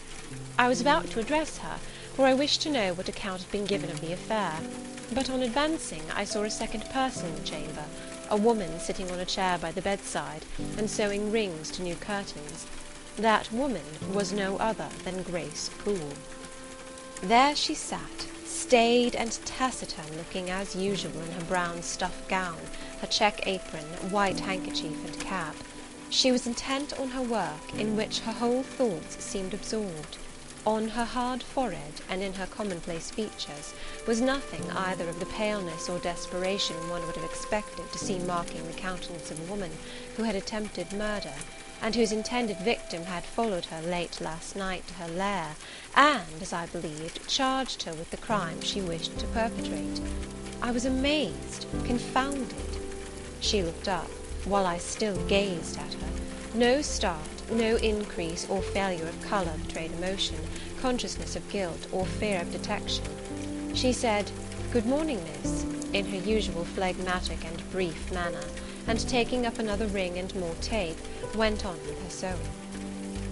I will put her to some test, thought I. Such absolute impenetrability is past comprehension. "Good morning, Grace," I said. "Has anything happened here? I thought I heard the servants all talking together a while ago." "Only master had been reading in his bed last night. He fell asleep with his candle lit, and the curtains got on fire, but fortunately he awoke before the bedclothes or the woodwork caught, and contrived to quench the flames with the water in the ewer." "A strange affair," I said in a low voice. Then, looking at her fixedly, "Did Mr. Rochester wake nobody? Did no one hear him move?" She again raised her eyes to me, and this time there was something of consciousness in her expression. She seemed to examine me warily. Then she answered, "The servants sleep so far off, you know, miss, they would not be likely to hear. Mrs. Fairfax's room and yours are the nearest to master's, but Mrs. Fairfax said she heard nothing. When people get elderly, they often sleep heavy." She paused, and then added with a sort of assumed indifference, but still in a marked and significant tone, "But you are young, miss, and I should say a light sleeper. Perhaps you may have heard a noise." "I did," said I, dropping my voice, so that Leah, who was still polishing the panes, could not hear me. "And at first I thought it was Pilot. But Pilot cannot laugh, and I am certain I heard a laugh, and a strange one." She took a new needleful of thread, waxed it carefully, threaded her needle with steady hand, and then observed, with perfect composure, "It is hardly likely master would laugh, I should think, miss, when he was in such danger. He must have been dreaming." "I was not dreaming," I said, with some warmth, for her brazen coolness provoked me. Again she looked at me, and with the same scrutinizing and conscious eye. "Have you told master that you heard a laugh?" she inquired. "I have not had the opportunity of speaking to him this morning." "You did not think of opening your door and looking out into the gallery?" she further asked. She appeared to be cross-questioning me, attempting to draw from me information unawares. The idea struck me that if she discovered I knew or suspected her guilt, she would be playing some of her malignant pranks on me. I thought it advisable to be on my guard. "On the contrary," said I bolted my door." "Then you are not in the habit of bolting your door every night before you get into bed?" Fiend! She wants to know my habits, that she may lay her plans accordingly. Indignation again prevailed over prudence. I replied sharply, "Hitherto I have often omitted to fasten the bolt. I did not think it necessary. I was not aware any danger or annoyance is to be dreaded at Thornfield Hall. But in future," and I laid marked stress on the words, "I shall take good care to make all secure before I venture to lie down." "It will be wise to do so," was her answer. "This neighbourhood is as quiet as any I know, and I never heard of the Hall being attempted by robbers since it was a house, though there are hundreds of pounds worth of plate in the plate closet, as is well known. And you see, for such a large house, there are very few servants, because master has never lived here much, and when he does come, being a bachelor, he needs little waiting on. But I always think it best to err on the safe side. A door is soon fastened, and it is well to have a drawn bolt between one and any mischief that may be about. A deal of people, miss, are for trusting all to Providence, but I say Providence will not dispense with the means, though he often blesses them when they are used discreetly." And here she closed her harangue, a long one for her, and uttered with the demureness of a Quakeress. I still stood absolutely dumbfounded at what appeared to be her miraculous self-possession and most inscrutable hypocrisy, when the cook entered. "Mrs. Poole," said she, addressing Grace, "the servants' dinner will soon be ready. Will you come down?" "No, just put my pint of porter and a bit of pudding on a tray, and I'll carry it upstairs." "You'll have some meat?" "Just a morsel, and a taste of cheese, that's all." "And the sago?" "Never mind it at present. I shall be coming down before tea-time. I'll make it myself." The cook here turned to me, saying that Mrs. Fairfax was waiting for me, so I departed. I hardly heard Mrs. Fairfax's account of the curtain conflagration during dinner, so much was I occupied in puzzling my brains over the enigmatical character of Grace Poole, and still more in pondering the problem of her position at Thornfield, and questioning why she had not been given into custody that morning, or at the very least dismissed from her master's service. He had almost as much as declared his conviction of her criminality last night. What mysterious cause withheld him from accusing her? Why had he enjoined me, too, to secrecy? It was strange. A bold, vindictive, and haughty gentleman seemed somehow in the power of one of the meanest of his dependents, so much in her power, that even when she lifted her hand against his life, he dared not openly charge her with the attempt, much less punish her for it. Had Grace been young and handsome, I should have been tempted to think that tenderer feelings than prudence or fear influenced Mr. Rochester in her behalf; but, hard-favoured and matronly as she was, the idea could not be admitted. Yet, I reflected, she has been young once. Her youth would be contemporary with her master's. Mrs. Fairfax told me once she had lived here many years. I don't think she can ever have been pretty, but for aught I know, she may possess originality and strength of character to compensate for the want of personal advantages. Mr. Rochester is an amateur of the decided and eccentric. Grace is eccentric, at least. What if a former caprice, a freak very possible to a nature so sudden and headstrong as his, has delivered him into her power, and she now exercises over his actions a secret influence, the result of his own indiscretion, which he cannot shake off, and dare not disregard. But having reached this point of conjecture, Mrs. Poole's square, flat figure, and uncommonly dry, even coarse face, recurred so distinctly to my mind's eye, that I thought, no, impossible, my supposition cannot be correct. Yet, suggested the secret voice which talks to us in our own hearts, you are not beautiful either, and perhaps Mr. Rochester approves you. At any rate, you have often felt as if he did, and last night, remember his words, remember his look, remember his voice. I well remembered all. Language, glance, and tone seemed at the moment vividly renewed. I was now in the schoolroom. Adele was drawing. I bent over her and directed her pencil. She looked up with a sort of start. "Qu'avez-vous, mademoiselle?" said she. "Vos doigts tremblent comme la feuille, et vos joues sont rouges, mais rouges comme des cerises." "I am hot, Adele, with stooping." She went on sketching. I went on thinking. I hastened to drive from my mind the hateful notion I had been conceiving respecting Grace Poole. It disgusted me. I compared myself with her, and found we were different. Bessie Leaven had said I was quite a lady, and she spoke truth. I was a lady. And now I looked much better than I did when Bessie saw me. I had more colour and more flesh, more life, more vivacity, because I had brighter hopes and keener enjoyments. "Evening approaches," said I, as I looked towards the window. I had never heard Mr. Rochester's voice or step in the house to-day, but surely I shall see him before night. I feared the meeting in the morning. Now I desire it, because expectation has been so long baffled that it has grown impatient. When dusk actually closed, and when Adele left me to go and play in the nursery with Sophie, I did most keenly desire it. I listened for the bell to ring below. I listened for Leah coming up with a message. I fancied sometimes I heard Mr. Rochester's own tread, and I turned to the door, expecting it to open and admit him. The door remained shut. Darkness only came in through the window. Still it was not late. He often sent for me at 7 and 8 o'clock, and it was yet but 6. Surely I should not be wholly disappointed to-night, when I had so many things to say to him. I wanted again to introduce the subject of Grace Poole, and to hear what he would answer. I wanted to ask him plainly if he really believed it was she who had made last night's hideous attempt, and if so, why he kept her wickedness a secret. It little mattered whether my curiosity irritated him. I knew the pleasure of vexing and soothing him by turns. It was one I chiefly delighted in, and a sure instinct always prevented me from going too far. Beyond the verge of provocation I never ventured. On the extreme brink I liked well to try my skill. Retaining every minute form of respect, every propriety of my station, I could still meet him in argument without fear or uneasy restraint. This suited both him and me. A tread creaked on the stairs at last. Leah made her appearance, but it was only to intimate that tea was ready in Mrs. Fairfax's room. Thither I repaired, glad at least to go down the stairs, for that brought me, I imagined, nearer to Mr. Rochester's presence.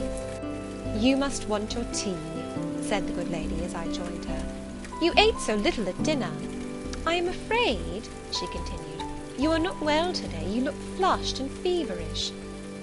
"Oh, quite well. I never felt better." "Then you must prove it by evincing a good appetite. Will you fill the teapot while I knit off this needle?" Having completed her task, she rose to draw down the blind, which she had hitherto kept up, by way, I suppose, of making the most of daylight, though dusk was now fast deepening into total obscurity. "It is fair to-night," said she, as she looked through the panes, "though not starlight. Mr. Rochester has, on the whole, had a favourable day for his journey." "Journey? Is Mr. Rochester gone anywhere? I did not know he was out." "Oh, he set off the moment he had breakfasted. He is gone to the Lees, Mr. Eshton's place, 10 miles on the other side Millcote. I believe there is quite a party assembled there. Lord Ingram, Sir George Lynn, Colonel Dent, and others." "Do you expect him back to-night?" "No, nor to-morrow either. I should think he is very likely to stay a week or more. With these fine, fashionable people get together, they are so surrounded by elegance and gaiety, so well provided with all that can please and entertain, they are in no hurry to separate. Gentlemen especially are often in request on such occasions, and Mr. Rochester is so talented and so lively in society, that I believe he is a general favourite. The ladies are very fond of him, though you would not think his appearance calculated to recommend him particularly in their eyes. But I suppose his acquirements and abilities, perhaps his wealth and good blood, make amends for any little fault in the look. Are there ladies at the Leas? There are Mrs. Eshton and her 3 daughters, very elegant young ladies indeed, and there are the Honourable Blanche and Mary Ingram, most beautiful women, I suppose. Indeed, I have seen Blanche 6 or 7 years since, when she was a girl of 18. She came here to a Christmas ball and party Mr. Rochester gave. You should have seen the dining room that day, how richly it was decorated, how brilliantly lit up. I should think there were 50 ladies and gentlemen present, all of the first county families, and Miss Ingram was considered the belle of the evening. You saw her, you say, Mrs. Fairfax. What was she like? Oh, yes, I saw her. The dining-room doors were thrown open, and as it was Christmas time, the servants were allowed to assemble in the hall to hear some of the ladies sing and play. Mr. Rochester would have me to come in, and I sat down in a quiet corner and watched them. I never saw a most splendid scene. The ladies were magnificently dressed. Most of them, at least most of the younger ones, looked handsome, but Miss Ingram was certainly the queen. And what was she like?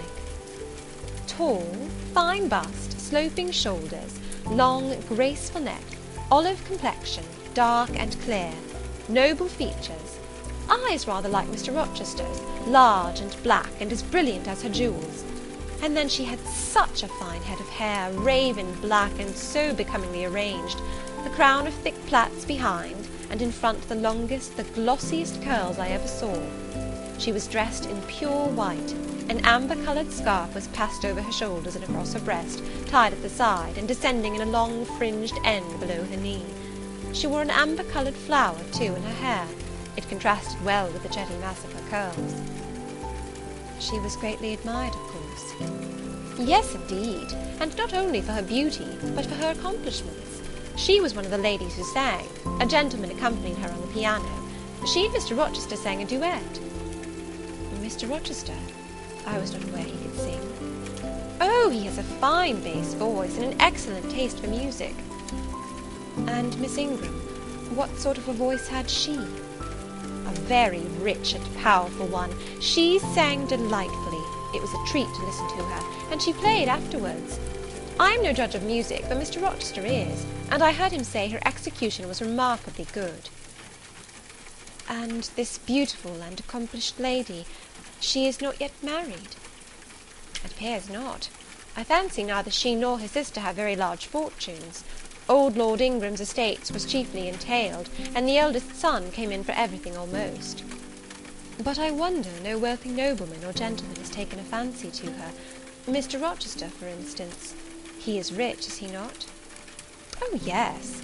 But you see there is a considerable difference in age. Mr. Rochester is nearly 40. She is but 25. What of that? More unequal matches are made every day. True. Yet I should scarcely fancy Mr. Rochester would entertain an idea of the sort. But you eat nothing. You have scarcely tasted since you began tea. No, I am too thirsty to eat. Will you let me have another cup? I was about again to revert to the probability of a union between Mr. Rochester and the beautiful Blanche, but Adele came in, and the conversation was turned into another channel. When once more alone, I reviewed the information I had got, looked into my heart, examined its thoughts and feelings, and endeavoured to bring back with a strict hand such as had been straying through imagination's boundless and trackless waste into the safe fold of common sense. Arraigned at my own bar, memory having given her evidence of the hopes, wishes, sentiments I had been cherishing since last night, of the general state of mind in which I had indulged for nearly a fortnight past, reason having come forward and told, in her own quiet way, a plain, unvarnished tale, showing how I had rejected the real and rabidly devoured the ideal, I pronounced judgment to this effect: that a greater fool than Jane Eyre had never breathed the breath of life, that a more fantastic idiot had never surfeited herself on sweet lies, and swallowed poison as if it were nectar. You, I said, a favourite with Mr. Rochester? You, gifted with the power of pleasing him. You, of importance to him in any way. Go, your folly sickens me. And you have derived pleasure from occasional tokens of preference, equivocal tokens shown by a gentleman of family and a man of the world to a dependent and a novice. How dared you? Poor stupid dupe! Could not even self-interest make you wiser? You repeated to yourself this morning the brief scene of last night. Cover your face and be ashamed.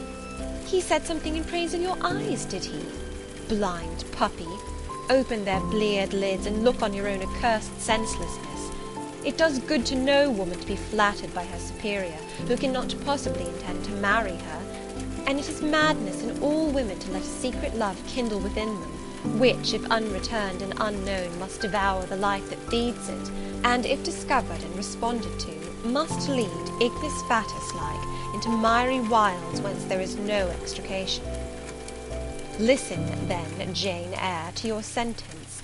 To-morrow, place the glass before you, and draw in chalk your own picture, faithfully, without softening one defect, omit no harsh line, smooth away no displeasing irregularity. Write under it, Portrait of a Governess, disconnected, poor, and plain. Afterwards, take a piece of smooth ivory, you have one prepared in your drawing box. Take your palette, mix your freshest, finest, clearest tints, choose your most delicate camel hair pencils, delineate carefully the loveliest face you can imagine, paint it in your softest shades and sweetest lines, according to the description given by Mrs. Fairfax of Blanche Ingram. Remember the raven ringlets, the oriental eye. What? You revert to Mr. Rochester as a model? Order, no snivel, no sentiment, no regret. I will endure only sense and resolution. Recall the august yet harmonious lineaments, the Grecian neck and bust. Let the round and dazzling arm be visible, and the delicate hand.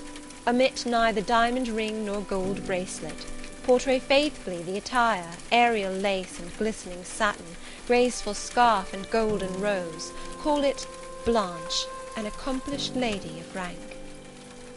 Whenever, in future, you should chance to fancy Mr. Rochester thinks well of you, take out these two pictures and compare them.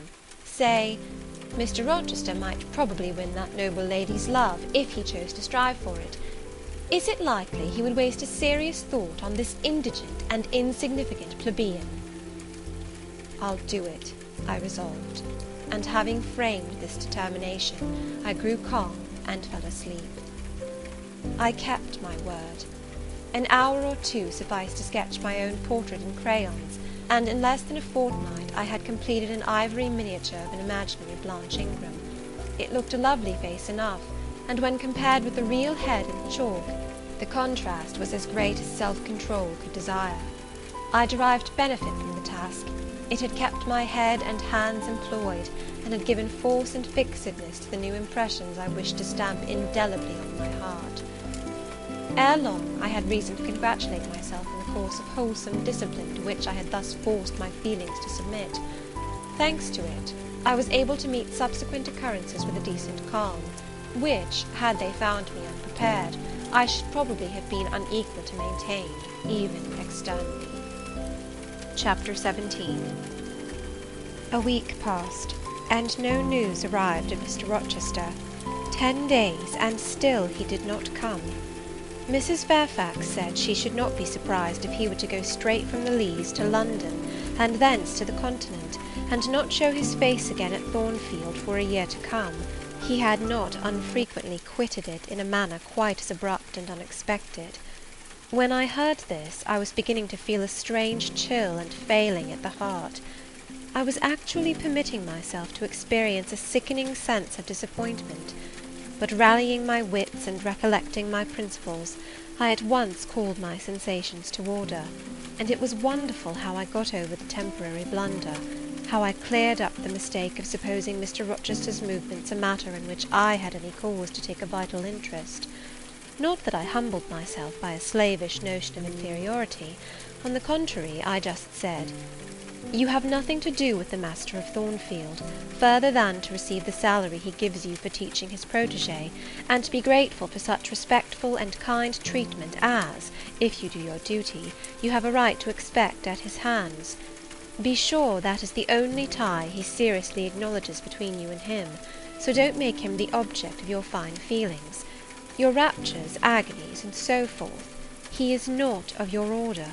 Keep to your caste, and be too self-respecting to lavish the love of the whole heart, soul, and strength, where such a gift is not wanted and would be despised. I went on with my day's business tranquilly, but ever and anon vague suggestions kept wandering across my brain of reasons why I should quit Thornfield, and I kept involuntarily framing advertisements, and pondering conjectures about new situations. These thoughts I did not think to check. They might germinate and bear fruit if they could. Mr. Rochester had been absent upwards of a fortnight, when the post brought Mrs. Fairfax a letter. "It is from the master," said she, as she looked at the direction. "Now I suppose we shall know whether we are to expect his return or not." And while she broke the seal and perused the document, I went on taking my coffee. We were at breakfast. It was hot, and I attributed to that circumstance a fiery glow which suddenly rose to my face. Why my hand shook, and why I involuntarily spilt half the contents of my cup into my saucer, I did not choose to consider. "Well, I sometimes think we are too quiet, but we run a chance of being busy enough now, for a little while at least," said Mrs. Fairfax, still holding the note before her spectacles. Ere I permitted myself to request an explanation, I tied the string of Adèle's pinafore, which happened to be loose. Having helped her also to another bun, and refilling her mug with milk, I said nonchalantly, "Mr. Rochester is not likely to return soon, I suppose?" "Indeed he is, in 3 days, he says. That will be next Thursday, and not alone either. I don't know how many of the fine people at the Leas are coming with him. He sends directions for all the best bedrooms to be prepared, and the library and drawing rooms are to be cleaned out. I am to get more kitchen hands from the George Inn at Millcote, and from wherever else I can. And the ladies will bring their maids, and gentlemen their valets, so we shall have a full house of it." And Mrs. Fairfax swallowed her breakfast, and hastened away to commence operations. The 3 days were, as she had foretold, busy enough. I had thought all the rooms at Thornfield beautifully clean and well arranged, but it appears I was mistaken. 3 women were got to help, and such scrubbing, such brushing, such washing of paint and beating of carpets, such taking down and putting up of pictures, such polishing of mirrors and lustres, such lighting of fires in bedrooms, such airing of sheets and feather beds on hearths, I never beheld, either before or since. Adèle ran quite wild in the midst of it. The preparations for company and the prospect of their arrival seemed to throw her into ecstasies. She would have Sophie to look over all her toilette, as she called frocks, to furbish up any that were passé, and to air and arrange the new. For herself, she did nothing but caper about in the front chambers, jump on and off the bedstead, and lie on the mattresses and piled up bolsters and pillows before the enormous fires roaring in the chimneys. From school duty she was exonerated. Mrs. Fairfax had pressed me into her service, and I was all day in the store-room, helping, or hindering, her and the cook, learning to make custards and cheesecakes and French pastry, to truss game and garnish dessert dishes. The party were expected to arrive on Thursday afternoon in time for dinner at 6. During the intervening period I had no time to nurse chimeras, and I believe I was as active and gay as anybody, Adèle excepted. Still, now and then I received a damping check to my cheerfulness, and was, in spite of myself, thrown back on the region of doubts and portents, and dark conjectures. This was when I chanced to see the 3rd-story staircase door, which of late had always been kept locked, open slowly, and give passage to the form of Grace Poole, in prim cap, white apron, and handkerchief. When I watched her glide along the gallery, her quiet tread muffled in the list slipper, when I saw her look into the bustling, topsy-turvy bedrooms, just say a word, perhaps, to the charwoman about the proper way to polish a grate, or clean a marble mantelpiece, or take stains from papered walls, and then pass on. She would thus descend to the kitchen once a day, eat her dinner, smoke a moderate pipe on the hearth, and go back, carrying her pot of porter with her, for her private solace, in her own gloomy upper haunt.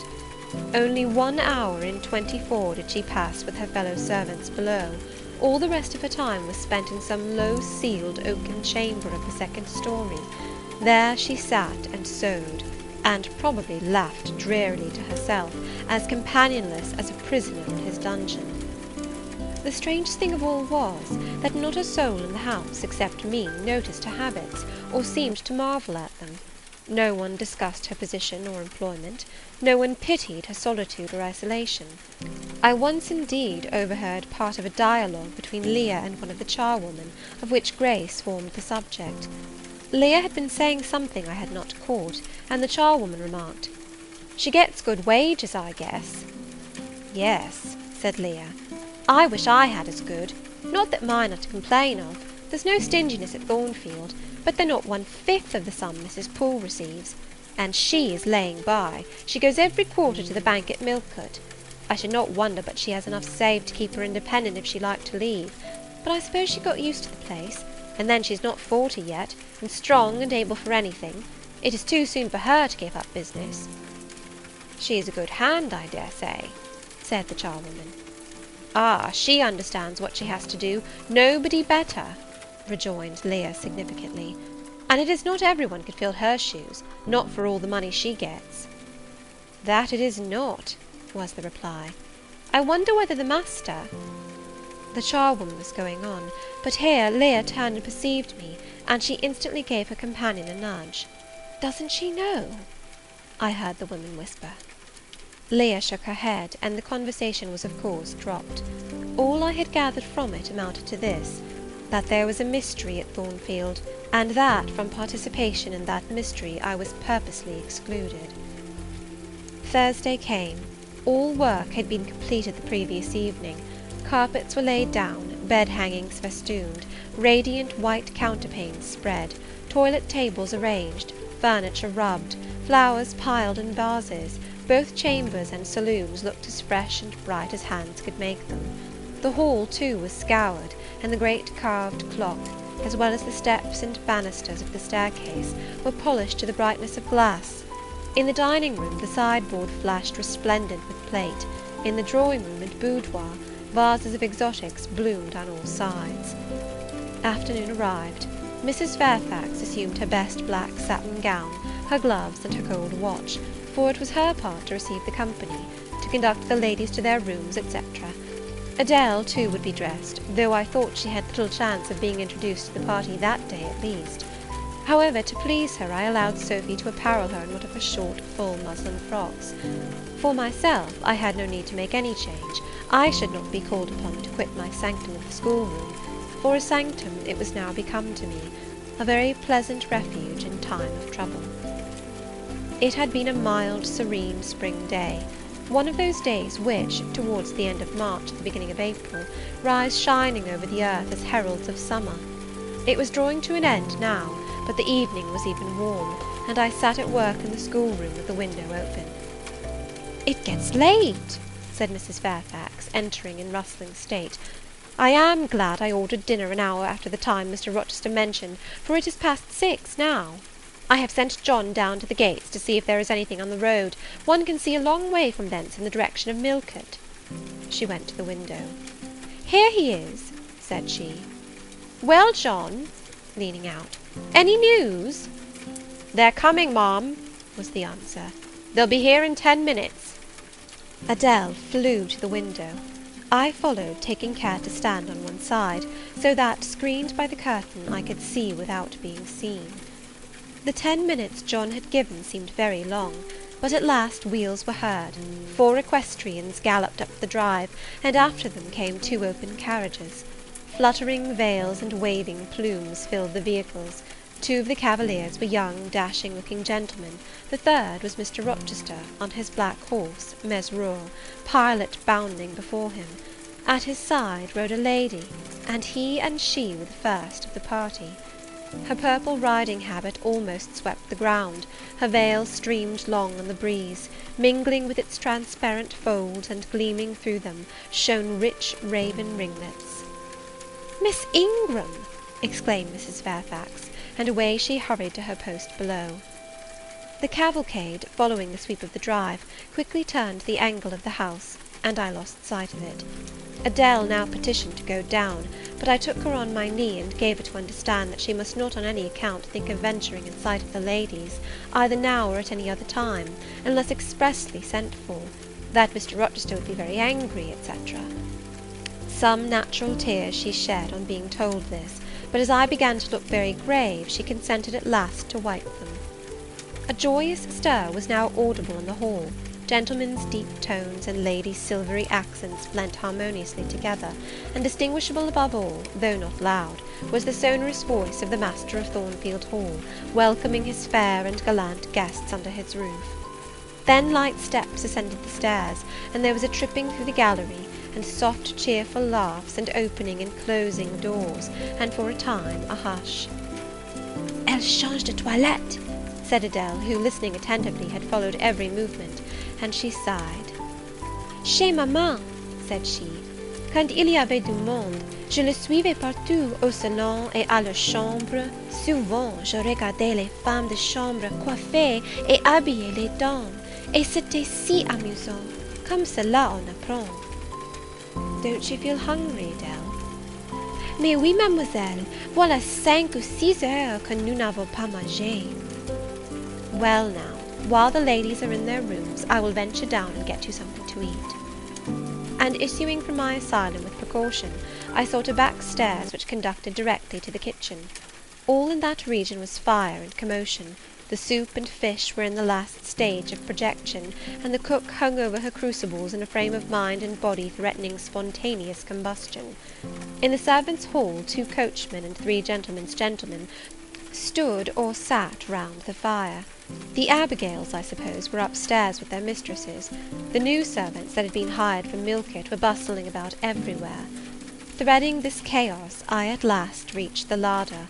There I took possession of a cold chicken, a roll of bread, some tarts, a plate or 2, and a knife and fork. With this booty I made a hasty retreat. I had regained the gallery, and was just shutting the back door behind me, when an accelerated hum warned me that the ladies were about to issue from their chambers.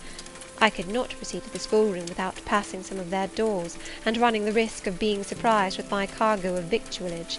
So I stood still at this end, which, being windowless, was dark, quite dark now, for the sun was set and twilight gathering. Presently the chambers gave up their fair tenants one after another. Each came out gaily and airily, with dresses that gleamed lustrous through the dark. For a moment they stood grouped together at the other extremity of the gallery, conversing in a key of sweet subdued vivacity. They then descended the staircase almost as noiselessly as a bright mist rolls down a hill. Their collective appearance had left on me an impression of high-born elegance, such as I had never before received. I found Adele peeping through the schoolroom door, which she held ajar. What beautiful ladies! cried she in English. Oh, I wish I might go to them! Do you think Mr. Rochester will send for us by and by after dinner? No, indeed, I don't. Mr. Rochester has something else to think about. Never mind the ladies to-night. Perhaps you will see them tomorrow. Here is your dinner. She was really hungry, so the chicken and tarts served to divert her attention for a time. It was well I secured this forage, or both she and I, and Sophy, to whom I conveyed a share of our repast, would have run a chance of getting no dinner at all. Everyone downstairs was too much engaged to think of us. The dessert was not carried out till after 9, and at 10 footmen were still running to and fro with trays and coffee cups. I allowed Adele to sit up much later than usual, for she declared she could not possibly go to sleep while the doors kept opening and shutting below, and people bustling about. Besides, she added, a message might possibly come from Mr. Rochester when she was undressed. Et alors, quel dommage! I told her stories as long as she would listen to them, and then for a change I took her out into the gallery. The hall lamp was now lit, and it amused her to look over the balustrade and watch the servants passing backwards and forwards. When the evening was far advanced, a sound of music issued from the drawing-room, whither the piano had been removed. Adele and I sat down on the top step of the stairs to listen. Presently a voice blent with the rich tones of the instrument. It was a lady who sang, and very sweet her notes were. The solo over, a duet followed, and then a glee. A joyous conversational murmur filled up the intervals. I listened long. Suddenly I discovered that my ear was wholly intent on analysing the mingled sounds, and trying to discriminate amidst the confusion of accents those of Mr. Rochester; and when it caught them, which it soon did, it found a further task in framing the tones, rendered by distance inarticulate, into words. The clock struck 11. I looked at Adele, whose head leant against my shoulder. Her eyes were waxing heavy, so I took her up in my arms and carried her off to bed. It was near 1 before the gentlemen and ladies sought their chambers. The next day was as fine as its predecessor. It was devoted by the party to an excursion to some site in the neighbourhood. They set out early in the forenoon, some on horseback, the rest in carriages. I witnessed both the departure and the return. Miss Ingram, as before, was the only lady equestrian, and, as before, Mr. Rochester galloped at her side. The two rode a little apart from the rest. I pointed out this circumstance to Mrs. Fairfax, who was standing at the window with me. "You said it was not likely they should think of being married," said I; "but you see Mr. Rochester evidently prefers her to any of the other ladies." "Yes, I dare say, no doubt he admires her." "And she him," I added. Look how she leans her head toward him as if they were conversing confidentially. I wish I could see her face. I have never had a glimpse of it yet. "You will see her this evening," answered Mrs. Fairfax. "I happened to remark to Mr. Rochester how much Adele wished to be introduced to the ladies, and he said, 'Oh, let her come into the drawing-room after dinner, and request Miss Eyre to accompany her.'" "Yes, he said that for mere politeness. I need not go, I am sure," I answered. "Well, I observed to him that as you were unused to company, I did not think you would like appearing before so gay a party, all strangers; and he replied, in his quick way, 'Nonsense! If she objects, tell her it is my particular wish, and if she resists, say I shall come and fetch her in case of contumacy.'" "I will not give him that trouble," I answered. "I will go, if no better may be, but I don't like it. Shall you be there, Mrs. Fairfax?" "No, I pleaded off, and he admitted my plea. I'll tell you how to manage so as to avoid the embarrassment of making a formal entrance, which is the most disagreeable part of the business. You must go into the drawing-room while it is empty, before the ladies leave the dinner-table. Choose your seat in any quiet nook you like. You need not stay long after the gentlemen come in, unless you please. Just let Mr. Rochester see you are there and slip away. Nobody will notice you." "Will these people remain long, do you think?" "Perhaps 2 or 3 weeks, certainly not more. After the Easter recess, Sir George Lynn, who is lately elected member for Millcote, will have to go up to town and take his seat. I dare say Mr. Rochester will accompany him. It surprises me that he has already made so protracted a stay at Thornfield." It was with some trepidation that I perceived the hour approach when I was to repair with my charge to the drawing-room. Adele had been in a state of ecstasy all day, after hearing she was to be presented to the ladies in the evening, and it was not till Sophy commenced the operation of dressing her that she sobered down. Then the importance of the process quickly steadied her, and by the time she had her curls arranged in well-smoothed, drooping clusters, her pink satin frock put on, her long sash tied, and her lace mittens adjusted, she looked as grave as any judge. No need to warn her not to disarrange her attire. When she was dressed, she sat demurely down in her little chair, taking care previously to lift up the satin skirt, for fear she should crease it, and assured me she would not stir thence till I was ready. This I quickly was. My best dress, the silk grey one, purchased for Miss Temple's wedding, and never worn since, was soon put on. My hair was soon smoothed, my sole ornament, the pearl brooch, soon assumed. We descended. Fortunately, there was another entrance to the drawing-room than that through the saloon where they were all seated at dinner. We found the apartment vacant, a large fire burning silently on the marble hearth, and wax candles shining in bright solitude, amid the exquisite flowers with which the tables were adorned. The crimson curtain hung before the arch. Slight as was the separation this drapery formed from the party in the adjoining saloon, they spoke in so low a key that nothing of their conversation could be distinguished beyond a soothing murmur. Adele, who appeared to be still under the influence of most solemnizing impression, sat down without a word on the footstool I pointed out to her. I retired to a window seat, and taking a book from a table near, endeavoured to read. Adele brought her stool to my feet. Ere long she touched my knee. What is it, Adele? Est-ce que je ne puis pas prendre une seule de ces fleurs magnifiques, mademoiselle? Seulement pour compléter ma toilette. You think too much of your toilette, Adele, but you may have a flower. And I took a rose from a vase and fastened it in her sash. She sighed a sigh of ineffable satisfaction, as if her cup of happiness were now full. I turned my face away to conceal a smile I could not suppress. There was something ludicrous as well as painful in the little Parisienne's earnest and innate devotion to matters of dress. A soft sound of rising now became audible. The curtain was swept back from the arch. Through it appeared the dining room, with its lit lustre pouring down light on the silver and glass of a magnificent dessert service covering a long table.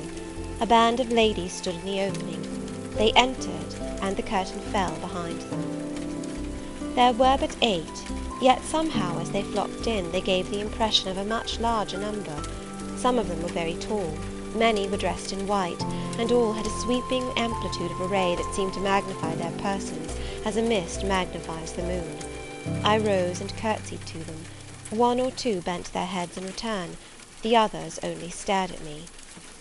They dispersed about the room, reminding me, by the lightness and buoyancy of their movements, of a flock of white plumy birds. Some of them threw themselves in half-reclining positions on the sofas and ottomans. Some bent over the tables and examined the flowers and books. The rest gathered in a group round the fire.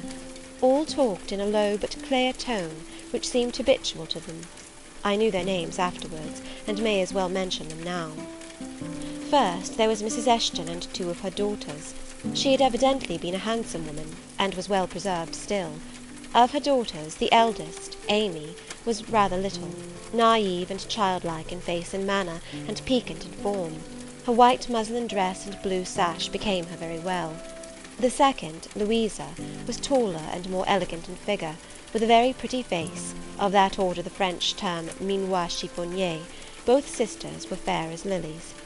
Lady Lynn was a stout and large personage of about 40, very erect, very haughty-looking, richly dressed in a satin robe of changeful sheen. Her dark hair shone glossily under the shade of an azure plume, and within the circlet of a band of gems. Mrs. Colonel Dent was less showy, but I thought more ladylike. She had a slight figure, a pale, gentle face, and fair hair. Her black satin dress, her scarf of rich foreign lace, and her pearl ornaments pleased me better than the rainbow radiance of the titled dame. But the 3 most distinguished, partly perhaps because the tallest figures of the band, were the Dowager Lady Ingram and her daughters, Blanche and Mary. They were all 3 of the loftiest stature of women. The Dowager might be between 40 and 50. Her shape was still fine, her hair, by candlelight at least, was still black. Her teeth, too, were still apparently perfect. Most people would have termed her a splendid woman of her age, and so she was, no doubt, physically speaking. But then there was an expression of almost insupportable haughtiness in her bearing and countenance. She had Roman features and a double chin, disappearing into a throat like a pillar. These features appeared to me not only inflated and darkened, but even furrowed with pride, and the chin was sustained by the same principle, in a position of almost preternatural erectness. She had, likewise, a fierce and a hard eye. It reminded me of Mrs. Reed's. She mouthed her words in speaking. Her voice was deep, its inflections very pompous, very dogmatical, very intolerable, in short. A crimson velvet robe and a shawl turban of some gold-wrought Indian fabric invested her, I suppose she thought, with a truly imperial dignity. Blanche and Mary were of equal stature, straight and tall as poplars. Mary was too slim for her height, but Blanche was moulded like a Dian. I regarded her, of course, with special interest. First, I wished to see whether her appearance accorded with Mrs. Fairfax's description. Secondly, whether it at all resembled the fancy miniature I had painted of her. And thirdly, it will out, whether it was such as I should fancy likely to suit Mr. Rochester's taste. As far as person went, she answered point for point, both to my picture and Mrs. Fairfax's description. The noble bust, the sloping shoulders, the graceful neck, the dark eyes and black ringlets were all there. But her face, Her face was like her mother's, a youthful unfurrowed likeness, the same low brow, the same high features, the same pride. It was not, however, so saturnine a pride. She laughed continually. Her laugh was satirical, and so was the habitual expression of her arched and haughty lip.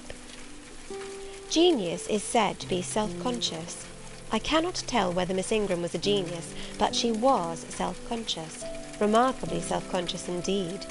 She entered into a discourse on botany with the gentle Mrs. Dent.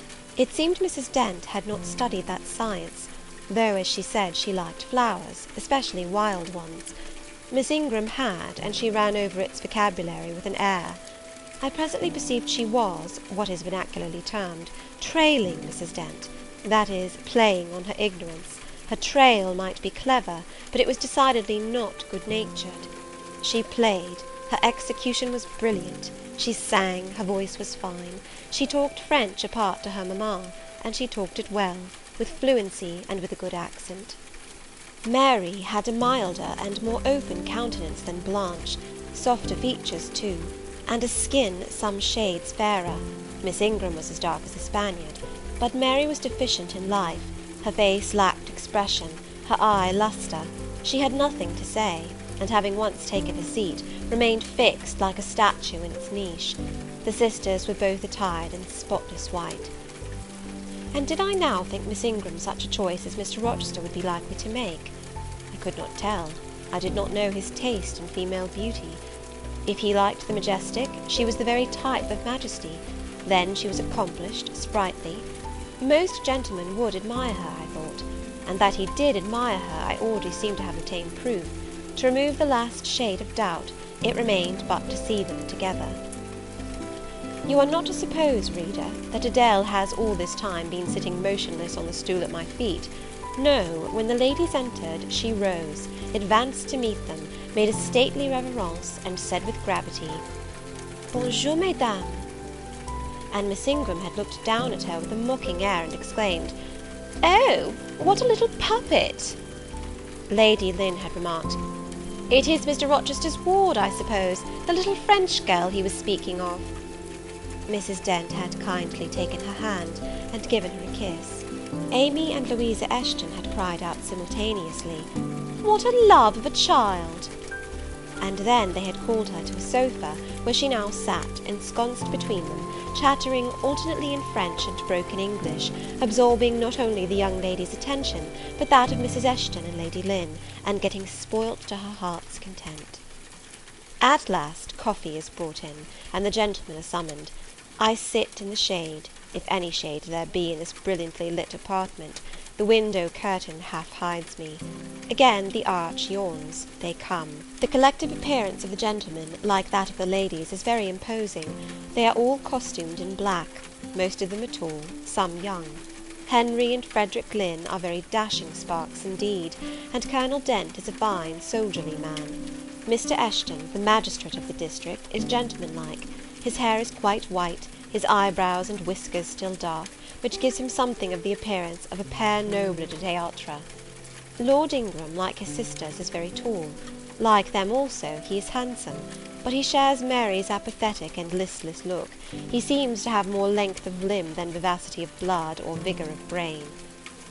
And where is Mr. Rochester? He comes in last. I am not looking at the arch, yet I see him enter. I try to concentrate my attention on those netting needles, on the measures of the purse I am forming. I wish to think only of the work I have in my hands, to see only the silver beads and silk threads that lie in my lap, whereas I distinctly behold his figure, and I inevitably recall the moment when I last saw it, just after I had rendered him what he deemed an essential service, and he, holding my hand and looking down on my face, surveyed me with eyes that revealed a heart full and eager to overflow, in whose emotions I had a part.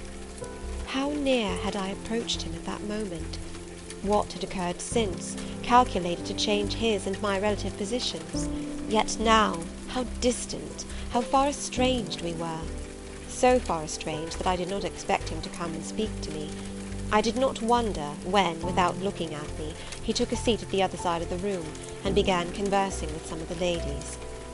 No sooner did I see that his attention was riveted on them, and that I might gaze without being observed, than my eyes were drawn involuntarily to his face.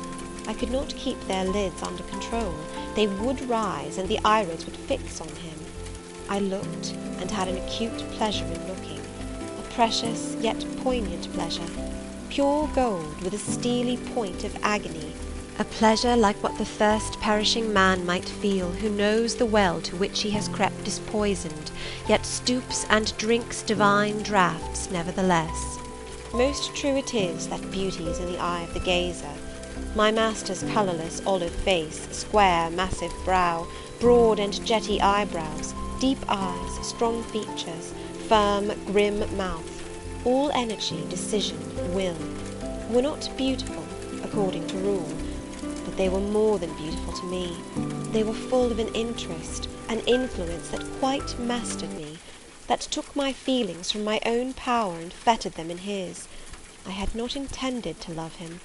The reader knows I had wrought hard to extirpate from my soul the germs of love there detected, and now, at the first renewed view of him, they spontaneously arrived, green and strong. He made me love him without looking at me. I compared him with his guests. What was the gallant grace of the Lynns, the languid elegance of Lord Ingram, even the military distinction of Colonel Dent, contrasted with his look of native pith and genuine power? I had no sympathy in their appearance, their expression, yet I could imagine that most observers would call them attractive, handsome, imposing, while they would pronounce Mr. Rochester at once harsh-featured and melancholy-looking. I saw them smile, laugh. It was nothing. The light of the candles had as much soul in it as their smile, the tinkle of the bell as much significance as their laugh. I saw Mr. Rochester smile. His stern features softened. His eye grew both brilliant and gentle, its ray both searching and sweet. He was talking at the moment to Louisa and Amy Eshton. I wondered to see them receive with calm that look which seemed to me so penetrating. I expected their eyes to fall, their colour to rise under it, yet I was glad when I found they were in no sense moved. He is not to them what he is to me, I thought. He is not of their kind. I believe he is of mine. I am sure he is. I feel akin to him. I understand the language of his countenance and movements. Though rank and wealth sever us widely, I have something in my brain and heart, in my blood and nerves, that assimilates me mentally to him. Did I say, a few days since, that I had nothing to do with him but to receive my salary at his hands? Did I forbid myself to think of him in any other light than as a paymaster? Blasphemy against nature! Every good, true, vigorous feeling I have gathers impulsively round him. I know I must conceal my sentiments. I must smother hope. I must remember that he cannot care much for me. For when I say that I am of his kind, I do not mean that I have his force to influence and his spell to attract. I mean only that I have certain tastes and feelings in common with him. I must then repeat continually that we are forever sundered. And yet, while I breathe and think, I must love him. Coffee is handed. The ladies, since the gentlemen entered, have become lively as larks. Conversation waxes brisk and merry. Colonel Dent and Mr. Eshton argue on politics. Their wives listen. The two proud dowagers, Lady Lynn and Lady Ingram, confabulate together. Sir George, whom, by the by, I have forgotten to describe, a very big and very fresh-looking country gentleman, stands before their sofa, coffee-cup in hand, and occasionally puts in a word. Mr. Frederick Lynn has taken a seat beside Mary Ingram, and is showing her the engravings of a splendid volume. She looks, smiles now and then, but apparently says little. The tall and phlegmatic Lord Ingram leans with folded arms on the chair-back of the little and lively Amy Eshton. She glances up at him, and chatters like a wren. She likes him better than she does Mr. Rochester. Henry Lynn has taken possession of an ottoman at the feet of Louisa. Adele shares it with him. He is trying to talk French with her, and Louisa laughs at his blunders. With whom will Blanche Ingram pair? She is standing alone at the table, bending gracefully over an album. She seems waiting to be sought, but she will not wait too long. She herself selects a mate. Mr. Rochester, having quitted the Eshtons, stands on the hearth as solitary as she stands by the table. She confronts him, taking her station on the opposite side of the mantelpiece. "Mr. Rochester, I thought you were not fond of children." "Nor am I." "Then what induced you to take charge of such a little doll as that?" pointing to Adele. "Where did you pick her up?" "I did not pick her up. She was left on my hands." "You should have sent her to school." "I could not afford it. Schools are so dear." "Why, I suppose you have a governess for her. I saw a person with her just now. Is she gone? Oh, no, there she is still, behind the window curtain. You pay her, of course. I should think it quite as expensive, more so, for you have them both to keep in addition." I feared, or should I say hoped, the allusion to me would make Mr. Rochester glance my way, and I involuntarily shrank further into the shade, but he never turned his eyes. "I have not considered the subject," said he indifferently, looking straight before him. "No, you men never do consider economy and common sense. You should hear mamma on the chapter of governesses. Mary and I have had, I should think, a dozen at least in our day, half of them detestable and the rest ridiculous, and all incubi. Were they not, mamma?" "Did you speak, my own?" The young lady, thus claimed as the dowager's special property, reiterated her question with an explanation. "My dearest, don't mention governesses. The word makes me nervous. I have suffered a martyrdom from their incompetency and caprice. I thank heaven I have now done with them." Mrs. Dent here bent over to the pious lady and whispered something in her ear.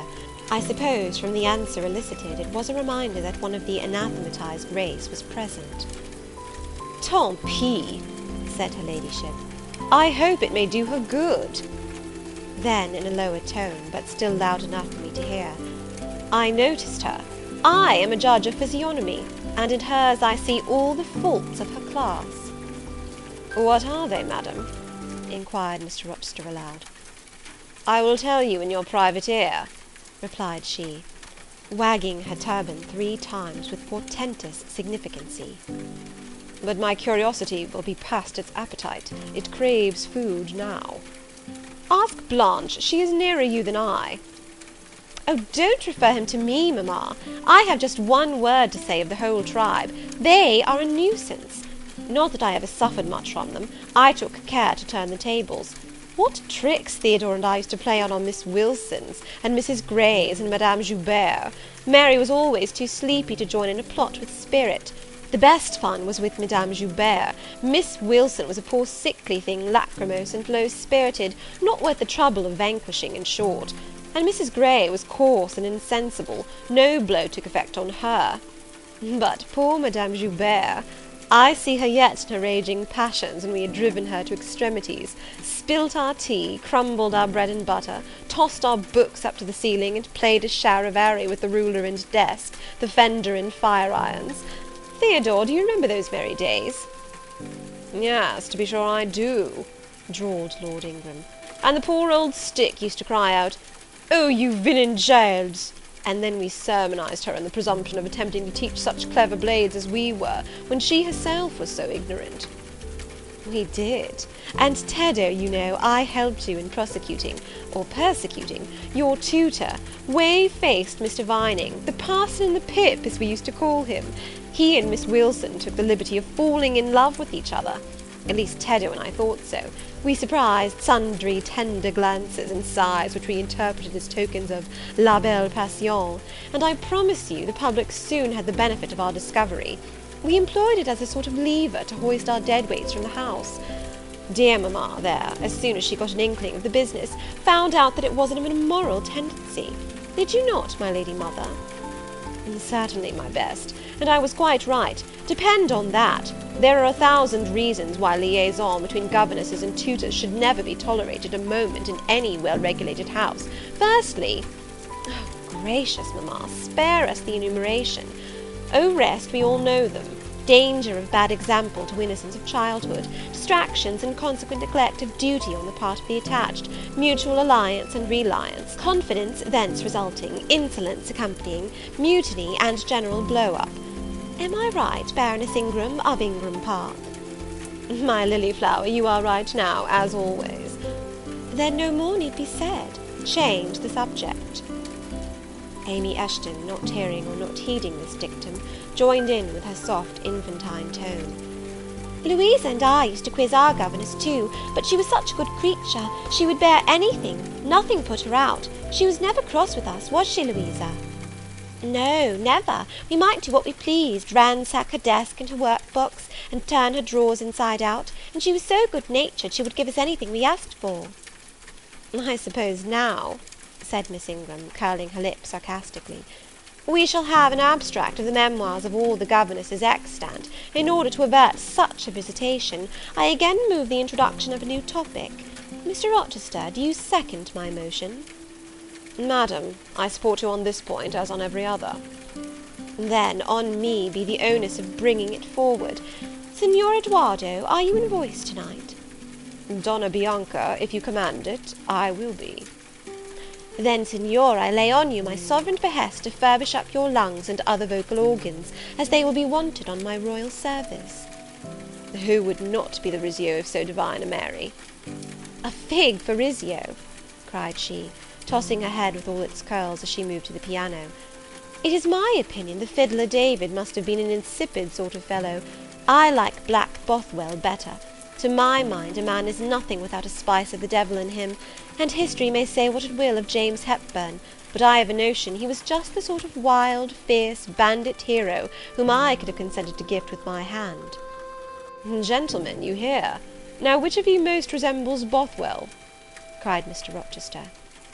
I should say the preference lies with you, responded Colonel Dent. On my honour, I am much obliged to you, was the reply. Miss Ingram, who had now seated herself with proud grace at the piano, spreading out her snowy robes in queenly amplitude, commenced a brilliant prelude, talking meantime. She appeared to be on her high horse tonight.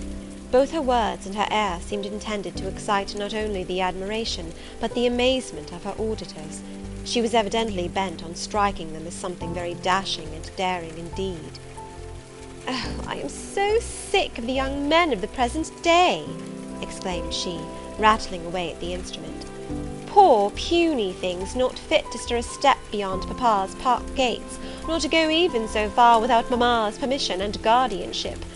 Creatures so absorbed in care about their pretty faces, and their white hands, and their small feet, as if a man had anything to do with beauty, as if loveliness were not the special prerogative of woman, her legitimate appanage and heritage. I grant an ugly woman is a blot on the fair face of creation, but as to the gentlemen, let them be solicitous to possess only strength and valour. Let their motto be, hunt, shoot, and fight. The rest is not worth a fillip. Such should be my device were I a man. Whenever I marry, she continued after a pause which none interrupted, I am resolved my husband shall not be a rival, but a foil to me. I will suffer no competitor near the throne. I shall exact an undivided homage. His devotions shall not be shared between me and the shape he sees in his mirror. Mr. Rochester, now sing, and I will play for you. I am all obedience, was the response. Here, then, is a Corsair song. Know that I dote on Corsairs, and for that reason sing it con spirito. Commands from Miss Ingram's lips would put spirit into a mug of milk and water. Take care, then. If you don't please me, I will shame you by showing how such things should be done. That is offering a premium on incapacity. I shall now endeavour to fail. Gardez-vous-en bien. If you err willingly, I shall devise a proportionate punishment. Miss Ingram ought to be clement, for she has it in her power to inflict a chastisement beyond mortal endurance. Ha! Explain, commanded the lady. Pardon me, madam, no need of explanation. Your own fine sense must inform you that one of your own frowns would be sufficient substitute for capital punishment. Sing, said she, and again touching the piano, she commenced an accompaniment in spirited style. Now is my time to slip away, thought I, but the tones that then severed the air arrested me. Mrs. Fairfax had said Mr. Rochester possessed a fine voice. He did, a mellow, powerful bass, into which he threw his own feeling, his own force, finding a way through the air to the heart, and there waking sensations strangely. I waited till the last deep and full vibration had expired, till the tide of talk, checked an instant, had resumed its flow. I then quitted my sheltered corner and made my exit by the side door, which was fortunately near. Thence a narrow passage led into the hall. In crossing it, I perceived my sandal was loose. I stopped to tie it, kneeling for that purpose on the mat at the foot of the staircase. I heard the dining-room door unclose. A gentleman came out. Rising hastily, I stood face to face with him. It was Mr. Rochester. "How do you do?" he asked. "I am very well, sir." "Why did you not come and speak to me in the room?" I thought I might have retorted the question on him who put it, but I would not take that freedom. I answered, "I did not wish to disturb you, as you seemed engaged, sir." "What have you been doing during my absence?" "Nothing particular. Teaching Adele, as usual." "And getting a good deal paler than you were, as I saw at first sight. What is the matter?" "Nothing at all, sir." "Did you take any cold that night you half drowned me?" "Not the least." "Return to the drawing-room. You are deserting too early." "I am tired, sir." He looked at me for a minute. "And a little depressed," he said. "What about? Tell me." Nothing, sir. I am not depressed." "But I affirm that you are. So much depressed that a few more words would bring tears to your eyes. Indeed, they are there now, shining and swimming, and a bead has slipped from the lash and fallen onto the flag. If I had time, and was not in mortal dread of some prating prig of a servant passing, I would know what all this means. Well, tonight I excuse you. But understand that so long as my visitors stay, I expect you to appear in the drawing-room every evening. It is my wish. Don't neglect it. Now go and send Sophy for Adele. Good night, my—" He stopped, bit his lip, and abruptly left me. Chapter 18. Merry days were these at Thornfield Hall, and busy days too. How different from the first 3 months of stillness, monotony, and solitude I had passed beneath its roof. All sad feelings seemed now driven from the house, all gloomy associations forgotten. There was life everywhere, movement all day long. You could not now traverse the gallery, once so hushed, nor enter the front chambers, once so tenantless, without encountering a smart lady's maid or a dandy valet. The kitchen, the butler's pantry, the servants' hall, the entrance hall were equally alive, and the saloons were only left void and still when the blue sky and halcyon sunshine of the genial spring weather called their occupants out into the grounds. Even when that weather was broken, and continuous rain set in for some days, no damp seemed cast over enjoyment. Indoor amusements only became more lively and varied, in consequence of the stop put to outdoor gaiety. I wondered what they were going to do the first evening a change of entertainment was proposed. They spoke of playing charades, but in my ignorance I did not understand the term. The servants were called in, the dining-room tables wheeled away, the lights otherwise disposed, the chairs placed in a semicircle opposite the arch. While Mr. Rochester and the other gentlemen directed these alterations, the ladies were running up and down stairs, ringing for their maids. Mrs. Fairfax was summoned to give information respecting the resources of the house in shawls, dresses, draperies of any kind, and certain wardrobes of the 3rd story were ransacked, and their contents, in the shape of brocaded and hooped petticoats, satin sacks, black modes, lace lappets, etc., were brought down in armfuls by the Abigails. Then a selection was made, and such things as were chosen were carried to the boudoir within the drawing-room. Meantime, Mr. Rochester had again summoned the ladies round him, and was selecting certain of their number to be of his party. "Miss Ingram is mine, of course," said he. Afterwards he named the 2 Mrs. Eshton and Mrs. Dent. He looked at me. I happened to be near him, as I had been fastening the clasp of Mrs. Dent's bracelet, which had got loose. "Will you play?" he asked. I shook my head. He did not insist, which I rather feared he would have done. He allowed me to return quietly to my usual seat. He and his aides now withdrew behind the curtain.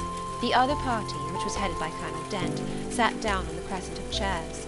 One of the gentlemen, Mr. Eshton, observing me, seemed to propose that I should be asked to join them, but Lady Ingram instantly negatived the notion. "No," I heard her say, "she looks too stupid for any game of the sort." Ere long a bell tinkled, and the curtain drew up. Within the arch, the bulky figure of Sir George Lynn, whom Mr. Rochester had likewise chosen, was seen enveloped in a white sheet. Before him, on a table, lay open a large book, and at his side stood Amy Eshton, draped in Mr. Rochester's cloak and holding a book in her hand. Somebody unseen rang the bell merrily. Then Adele, who had insisted on being one of her guardian's party, bounded forward, scattering round her the contents of a basket of flowers she carried on her arm. Then appeared the magnificent figure of Miss Ingram, clad in white, with a long veil on her head, and a wreath of roses round her brow. By her side walked Mr. Rochester, and together they drew near the table.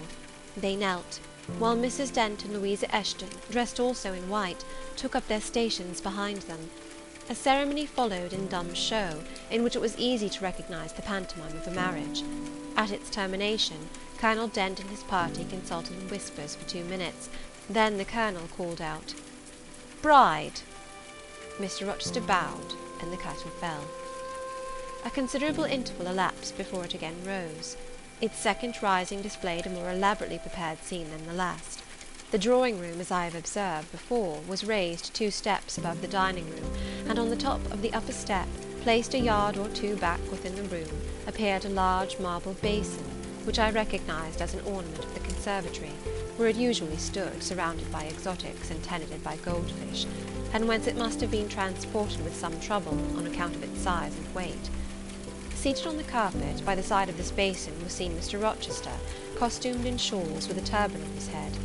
His dark eyes and swarthy skin and painted features suited the costume exactly. He looked the very model of an Eastern emir, an agent or a victim of the bowstring. Presently advanced into view Miss Ingram. She too was attired in Oriental fashion, a crimson scarf tied sash-like round the waist, an embroidered handkerchief knotted about her temples, her beautifully moulded arms bare, one of them upraised in the act of supporting a pitcher, poised gracefully on her head. Both her cast of form and feature, her complexion and general air, suggested the idea of some Israelitish princess of the patriarchal days, and such was doubtless the character she intended to represent. She approached the basin, and bent over it as if to fill her pitcher. She again lifted it to her head. The personage on the well brink now seemed to accost her, to make some request. She hasted, let down her pitcher on her hand, and gave him to drink. From the bosom of his robe he then produced a casket, opened it, and showed magnificent bracelets and earrings. She acted astonishment and admiration. Kneeling, he laid the treasure at her feet. Incredulity and delight were expressed by her looks and gestures. The stranger fastened the bracelets on her arms and the rings in her ears. It was Eliza and Rebecca. The camels only were wanting. The divining party again laid their heads together. Apparently they could not agree about the word or syllable the scene illustrated. Colonel Dent, their spokesman, demanded the tableau of the whole, whereupon the curtain again descended. On its third rising only a portion of the drawing-room was disclosed, the rest being concealed by a screen, hung with some sort of dark and coarse drapery. The marble basin was removed. In its place stood a deal table and a kitchen chair. These objects were visible by a very dim light proceeding from a horn lantern, the wax candles being all extinguished. Amidst this sordid scene sat a man with his clenched hands resting on his knees, and his eyes bent on the ground. I knew Mr. Rochester, though the begrimed face, the disordered dress, his coat hanging loose from one arm, as if it had been almost torn from his back in a scuffle, the desperate and scowling countenance, the rough, bristling hair might well have disguised him. As he moved, a chain clanked. To his wrists were attached fetters. "Bridewell!" exclaimed Colonel Dent, and the charade was solved. A sufficient interval having elapsed for the performers to resume their ordinary costume, they re-entered the dining-room. Mr. Rochester led in Miss Ingram. She was complimenting him on his acting. "Do you know," said she, "that of the 3 characters I liked you in the last best. Oh, had you but lived a few years earlier, what a gallant gentleman highwayman you would have made!" "Is all the soot washed from my face?" he asked, turning it towards her. "Alas, yes, more's the pity. Nothing could be more becoming to your complexion than that ruffian's rouge." "You would like a hero of the road, then?" "An English hero of the road would be the next best thing to an Italian bandit, and that could only be surpassed by a Levantine pirate." "Well, Whatever I am. Remember, you are my wife. We were married an hour since in the presence of all these witnesses." She giggled, and her colour rose. "Now, Dent," continued Mr. Rochester, "it is your turn." And as the other party withdrew, he and his band took the vacated seats. Miss Ingram placed herself at her leader's right hand. The other diviners filled the chairs on each side of him and her. I did not now watch the actors. I no longer waited with interest for the curtain to rise. My attention was absorbed by the spectators. My eyes, erewhile fixed on the arch, were now irresistibly attracted to the semicircle of chairs. What charade Colonel Dent and his party played, what word they chose, how they acquitted themselves, I no longer remember. But I still see the consultation which followed each scene. I see Mr. Rochester turn to Miss Ingram, and Miss Ingram to him. I see her incline her head towards him, till the jetty curls almost touch his shoulder and wave against his cheek. I hear their mutual whisperings. I recall their interchanged glances, and something even of the feeling roused by the spectacle returns in memory at this moment. I have told you, reader, that I had learnt to love Mr. Rochester. I could not unlove him now, merely because I found that he had ceased to notice me, because I might pass hours in his presence and he would never once turn his eyes in my direction, because I saw all his attentions appropriated by a great lady who scorned to touch me with the hem of her robes as she passed, who, if even her dark and imperious eye fell on me by chance, would withdraw it instantly as from an object too mean to merit observation. I could not unlove him, because I felt sure he would soon marry this very lady, because I read daily in her a proud security in his intentions respecting her, because I witnessed hourly in him a style of courtship which, if careless and choosing rather to be sought than to seek, was yet in its very carelessness captivating, and in its very pride irresistible. There was nothing to cool or banish love in these circumstances, though much to create despair. Much too, you will think, reader, to engender jealousy, if a woman in my position could presume to be jealous of a woman in Miss Ingram's. But I was not jealous, or very rarely. The nature of the pain I suffered could not be explained by that word. Miss Ingram was a mark beneath jealousy. She was too inferior to excite the feeling. Pardon the seeming paradox. I mean what I say. She was very showy, but she was not genuine.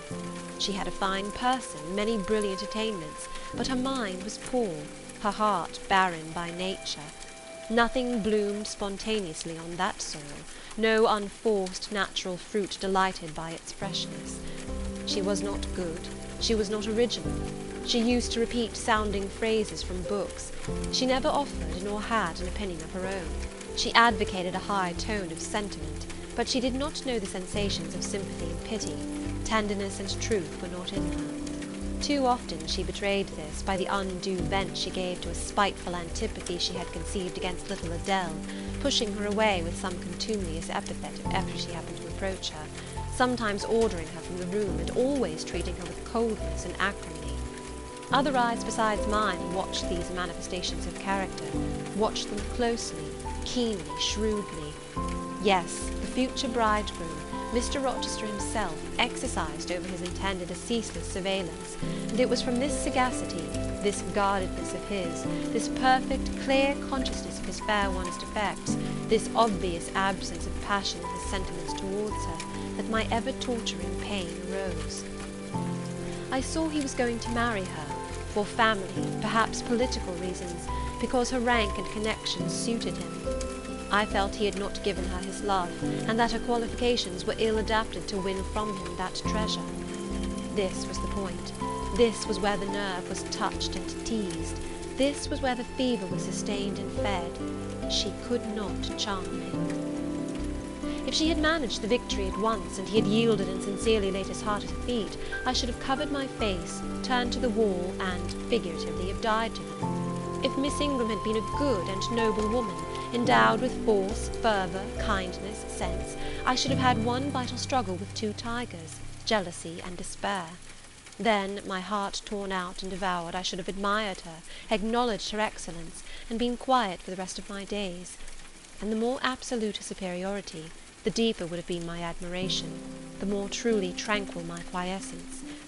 But as matters really stood, to watch Miss Ingram's efforts at fascinating Mr. Rochester, to witness their repeated failure, herself unconscious that they did fail, vainly fancying that each shaft launched hit the mark, and infatuatedly pluming herself on success, when her pride and self-complacency repelled further and further what she wished to allure. To witness this was to be at once under ceaseless excitation and ruthless restraint. Because when she failed, I saw how she might have succeeded. Arrows that continually glanced off from Mr. Rochester's breast and fell harmless at his feet, might, I knew, if shot by a surer hand, have quivered keen in his proud heart, have called love into his stern eye and softness into his sardonic face. Or better still, without weapons, a silent conquest might have been won. Why can she not influence him more, when she is privileged to draw so near to him? I ask myself. Surely she cannot truly like him, or not like him with true affection. If she did, she need not coin her smiles so lavishly, flash her glances so unremittingly, manufacture airs so elaborate, graces so multitudinous. It seems to me that she might, by merely sitting quietly at his side, saying little and looking less, get nigher his heart. I have seen in his face a far different expression from that which hardens it now, while she is so vivaciously accosting him. But then it came of itself. It was not elicited by meretricious arts and calculated manoeuvres, and one had but to accept it, to answer what he asked without pretension, to address him when needful without grimace. And it increased, and grew kinder and more genial, and warmed one like a fostering sunbeam. How will she manage to please him when they are married? I do not think she will manage it. And yet it might be managed, and his wife might, I verily believe, be the very happiest woman the sun shines on. I have not yet said anything condemnatory of Mr. Rochester's project of marrying for interest and connections. It surprised me when I first discovered that such was his intention. I had thought him a man unlikely to be influenced by motives so commonplace in his choice of a wife. But the longer I considered the position, education, etc., of the parties, the less I felt justified in judging and blaming either him or Miss Ingram for acting in conformity to ideas and principles instilled into them, doubtless, from their childhood. All their class held these principles. I supposed, then, they had reasons for holding them such as I could not fathom. It seemed to me that, were I a gentleman like him, I would take to my bosom only such a wife as I could love. But the very obviousness of the advantages to the husband's own happiness offered by this plan convinced me that there must be arguments against its general adoption, of which I was quite ignorant. Otherwise, I felt sure all the world would act as I wished to act. But in other points, as well as this, I was growing very lenient to my master. I was forgetting all his faults, for which I had once kept a sharp look-out. It had formerly been my endeavour to study all sides of his character, to take the bad with the good, and from the just weighing of both to form an equitable judgment. Now I saw no bad. The sarcasm that had repelled, the harshness that had startled me once, were only like keen condiments in a choice dish. Their presence was pungent, but their absence would be felt as comparatively insipid. And as for the vague something, was it a sinister or a sorrowful, a designing or a desponding expression? That opened upon a careful observer now and then in his eye, and closed again before one could fathom the strange depth partially disclosed. That something which used to make me fear and shrink, as if I had been wandering amongst volcanic-looking hills, and had suddenly felt the ground quiver and seen it gape. That something I, at intervals, beheld still, and with throbbing heart, but not with palsied nerves. Instead of wishing to shun him, I longed only to dare, to divine it, and I thought Miss Ingram happy, because one day she might look into the abyss at her leisure, explore its secrets, and analyse their nature. Meantime, while I thought only of my master and his future bride, saw only them, heard only their discourse, and considered only their movements of importance, the rest of the party were occupied with their own separate interests and pleasures. The ladies Lynn and Ingram continued to consort in solemn conferences, where they nodded their two turbans at each other, and held up their four hands in confronting gestures of surprise, or mystery, or horror, according to the theme on which their gossip ran, like a pair of magnified puppets. Mild Mrs. Dent talked with good-natured Mrs. Eshton, and the two sometimes bestowed a courteous word or smile on me. Sir George Lynn, Colonel Dent, and Mr. Eshton discussed politics, or county affairs, or justice business. Lord Ingram flirted with Amy Eshton, Louisa played and sang to and with one of the Messrs. Lynn, and Mary Ingram listened languidly to the gallant speeches of the other. Sometimes all, as with one consent, suspended their by-play to observe and listen to the principal actors, for after all Mr. Rochester, and, because closely connected with him, Miss Ingram, were the life and soul of the party.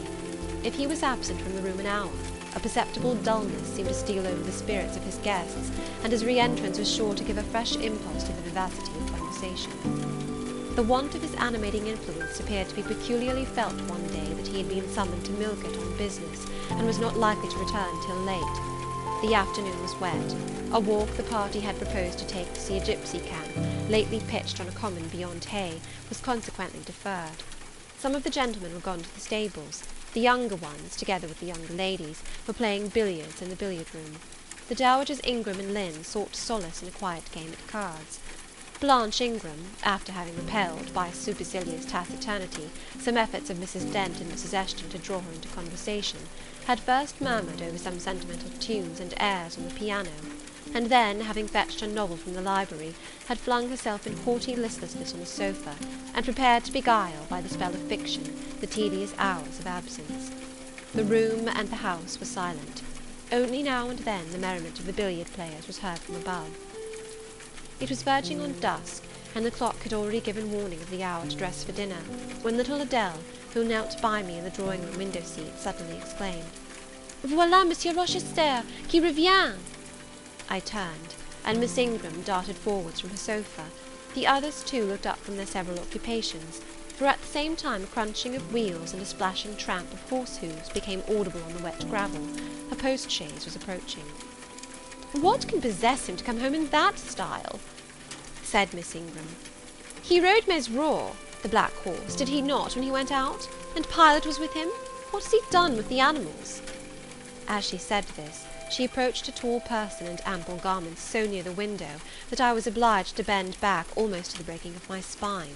In her eagerness she did not observe me at first, but when she did, she curled her lip and moved to another casement. The post-chaise stopped. The driver rang the door-bell, and a gentleman alighted attired in travelling garb, but it was not Mr. Rochester. It was a tall, fashionable-looking man, a stranger. "How provoking!" exclaimed Miss Ingram. "You tiresome monkey!" apostrophising Adele. "Who perched you up in the window to give false intelligence?" And she cast on me an angry glance, as if I were informed. Some parleying was audible in the hall, and soon the newcomer entered. He bowed to Lady Ingram, as deeming her the eldest lady present. "It appears I come at an inopportune time, madam," said he, "when my friend, Mr. Rochester, is from home. But I arrive from a very long journey, and I think I may presume so far on old and intimate acquaintance as to install myself here till he returns." His manner was polite. His accent, in speaking, struck me as being somewhat unusual, not precisely foreign, but still not altogether English. His age might be about Mr. Rochester's, between 30 and 40. His complexion was singularly sallow. Otherwise he was a fine-looking man, at first sight especially. On closer examination, you detected something in his face that displeased, or rather that failed to please.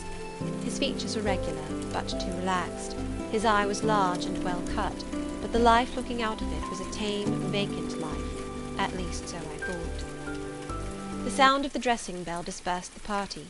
It was not till after dinner that I saw him again. He seemed then quite at his ease. But I liked his physiognomy even less than before. It struck me as being at the same time unsettled and inanimate. His eye wandered, and had no meaning in its wandering. This gave him an odd look, such as I never remembered to have seen. For a handsome and not unamiable-looking man, he repelled me exceedingly. There was no power in that smooth-skinned face of a full oval shape, no firmness in that aquiline nose and small cherry mouth. There was no thought on the low, even forehead, no command in that blank brown eye. As I sat in my usual nook, and looked at him with the light of the girandole on the mantelpiece beaming full over him, for he occupied an armchair drawn close to the fire, and kept shrinking still nearer, as if he were cold, I compared him with Mr. Rochester.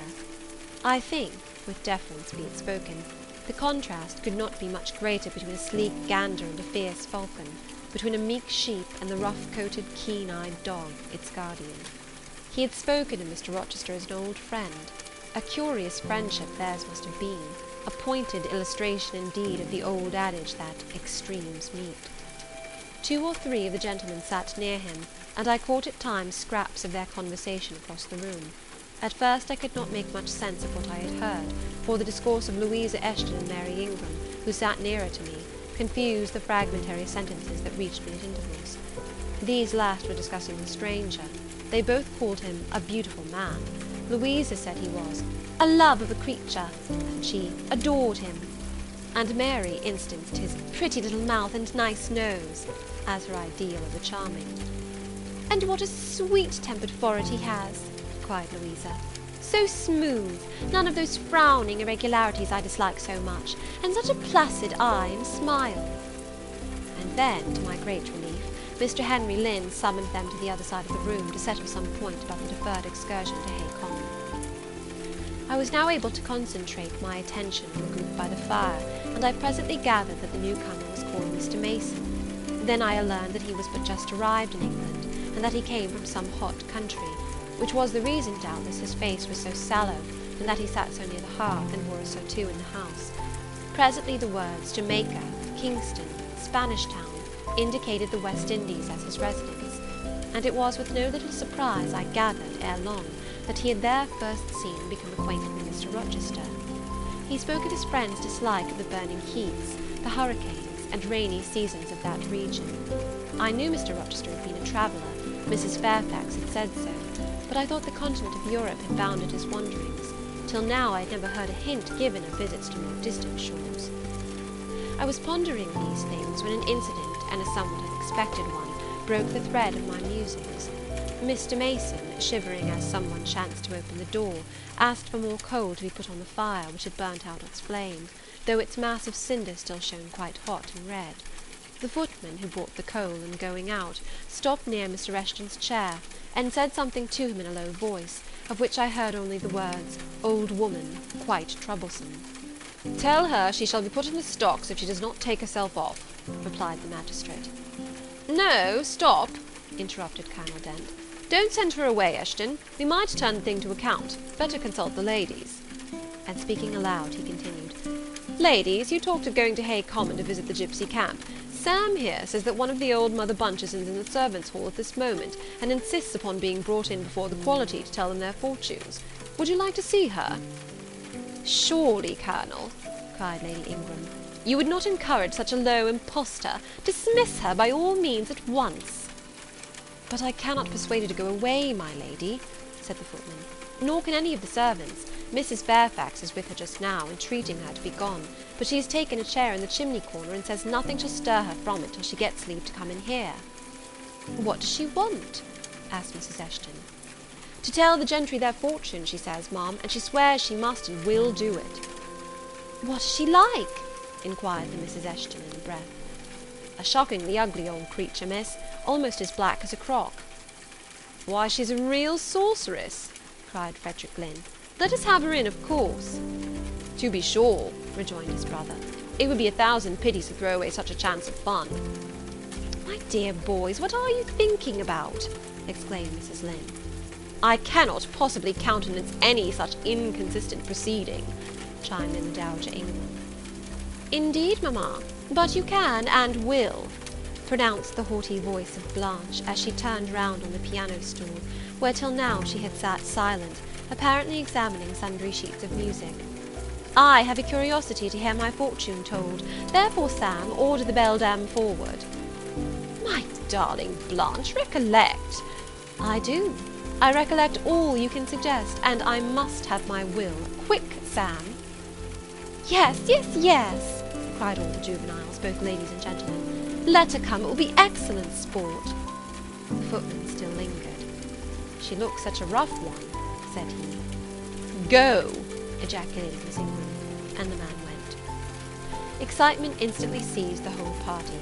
A running fire of raillery and jest was proceeding when Sam returned. "She won't come now," said he. "She says it's not her mission to appear before the vulgar herd, them's her words. I must show her into her room by herself, and then those who wish to consult her must go to her one by one." "You see now, my queenly Blanche," began Lady Ingram. "She encroaches. Be advised, my angel girl, and—" "Show her into the library, of course," cut in the angel girl. "It is not my mission to listen to her before the vulgar herd either. I mean to have her all to myself. Is there a fire in the library?" "Yes, ma'am, but she looks such a tinkler." "Cease that chatter, blockhead, and do my bidding." Again Sam vanished, and mystery, animation, expectation rose to full flow once more. "She's ready now," said the footman as he reappeared. "She wishes to know who will be her first visitor." "I think I had better just look in upon her before any of the ladies go," said Colonel Dent. "Tell her, Sam, a gentleman is coming." Sam went and returned. "She says, sir, that she'll have no gentlemen. They need not trouble themselves to come near her. Nor," he added, with difficulty expressing a titter, "any ladies either, except the young and single." "By Jove, she has taste!" exclaimed Henry Lynn. Miss Ingram rose solemnly. "I go first," she said, in a tone which might have befitted the leader of a forlorn hope, mounting a breach in the van of his men. "Oh, my best, oh, my dearest, pause, reflect!" was her mamma's cry. But she swept past her in stately silence, passed through the door which Colonel Dent held open, and we heard her enter the library. A comparative silence ensued. Lady Ingram thought it le cas to wring her hands, which she did accordingly. Miss Mary declared she felt for her part she never dared venture. Amy and Louisa Eshton tittered under their breath, and looked a little frightened. The minutes passed very slowly. 15 were counted before the library door again opened. Miss Ingram returned to us through the arch. Would she laugh? Would she take it as a joke? All eyes met her with a glance of eager curiosity, and she met all eyes with one of coldness and rebuff. She looked neither flurried nor merry. She walked stiffly to her seat and took it in silence. "Well, Blanche," said Lord Ingram. "What did she say, sister?" asked Mary. What did you think? How do you feel? Is she a real fortune-teller?" demanded Mrs. Eshton. Now, good people," returned Miss Ingram, "don't press upon me. Really, your organs of wonder and credulity are easily excited. You seem, by the importance of you all, my good mamma included, ascribed to this matter, absolutely to believe we have a genuine witch in the house, who is in close alliance with the old gentleman. I have seen a gipsy vagabond. She has practised in hackneyed fashion the science of palmistry, and told me what such people usually tell. My whim is gratified, and now I think Mr. Eshton would do well to put the hag in the stocks tomorrow morning, as he threatened." Miss Ingram took a book, leant back in her chair, and so declined further conversation. I watched her for nearly half an hour. During all that time she never turned a page, and her face grew momently darker, more dissatisfied, and more sourly expressive of disappointment. She had obviously not heard anything to her advantage, and it seemed to me from her prolonged fits of gloom and taciturnity that she herself, notwithstanding her professed indifference, attached undue importance to whatever revelations had been made her. Meantime, Mary Ingram, Amy and Louisa Eshton declared they dared not go alone, and yet they all wished to go. A negotiation was opened through the medium of the ambassador, Sam, and after much pacing to and fro, till, I think, the said Sam's calves must have ached with the exercise, permission was at last, with great difficulty, extorted from the rigorous Sybil for the three to wait upon her in a body. Their visit was not so still as Miss Ingram's had been. We heard hysterical giggling and little shrieks proceeding from the library, and at the end of about 20 minutes they burst the door open, and came running across the hall as if they were half scared out of their wits. "I am sure she is something not right," they cried, one and all. "She told us such things! She knows all about us!" And they sank breathless into the various seats the gentlemen hastened to bring them. Pressed for further explanation, they declared she had told them of things they had said and done when they were mere children, described books and ornaments they had in their boudoirs at home, keepsakes that different relations had presented to them. They affirmed that she had even divined their thoughts, and had whispered in the ear of each the name of the person she liked best in the world, and informed them of what they most wished for. Here the gentleman interposed with earnest petitions to be further enlightened on these two last-named points, but they got only blushes, ejaculations, tremors, and titters, in return for their importunity. The matrons, meantime, offered vinaigrettes and wielded fans, and again reiterated the expression of their concern that their warning had not been taken in time, and the elder gentlemen laughed, and the younger urged their services on the agitated fair ones. In the midst of the tumult, and while my eyes and ears were fully engaged in the scene before me, I heard a hem close at my elbow. I turned and saw Sam. "If you please, miss, the gypsy declares that there is another young single lady in the room who has not been to her yet, and she swears she will not go till she has seen all. I thought it must be you, there is no one else for it. What shall I tell her?" "Oh, I will go by all means," I answered, and I was glad of the unexpected opportunity to gratify my much excited curiosity. I slipped out of the room unobserved by any eye, for the company were gathered in one mass about the trembling trio just returned, and I closed the door quietly behind me. "If you like, miss," said Sam, "I'll wait in the hall for you, and if she frightens you, just call and I'll come in." "No, Sam, return to the kitchen. I am not in the least afraid." Nor was I, but I was a good deal interested and excited. Chapter 19. The library looked tranquil enough as I entered it, and the Sibyl, if Sibyl she were, was seated snugly enough in an easy-chair at the chimney-corner. She had on a red cloak and a black bonnet, or rather a broad-brimmed gypsy hat, tied down with a striped handkerchief under her chin. An extinguished candle stood on the table. She was bending over the fire, and seemed reading in a little black book, like a prayer book, by the light of the blaze. She muttered the words to herself, as most old women do while she read. She did not desist immediately on my entrance. It appeared she wished to finish a paragraph. I stood on the rug and warmed my hands, which were rather cold with sitting at a distance from the drawing-room fire. I felt now as composed as ever I did in my life. There was nothing, indeed, in the gypsy's appearance to trouble one's calm. She shut her book and looked slowly up. Her hat brim partially shaded her face, yet I could see, as she raised it, that it was a strange one. It looked all brown and black. Elf locks bristled out from beneath a white band which passed under her chin, and came half over her cheeks, or rather jaws. Her eye confronted me at once with a bold and direct gaze. "Well, and you want your fortune told?"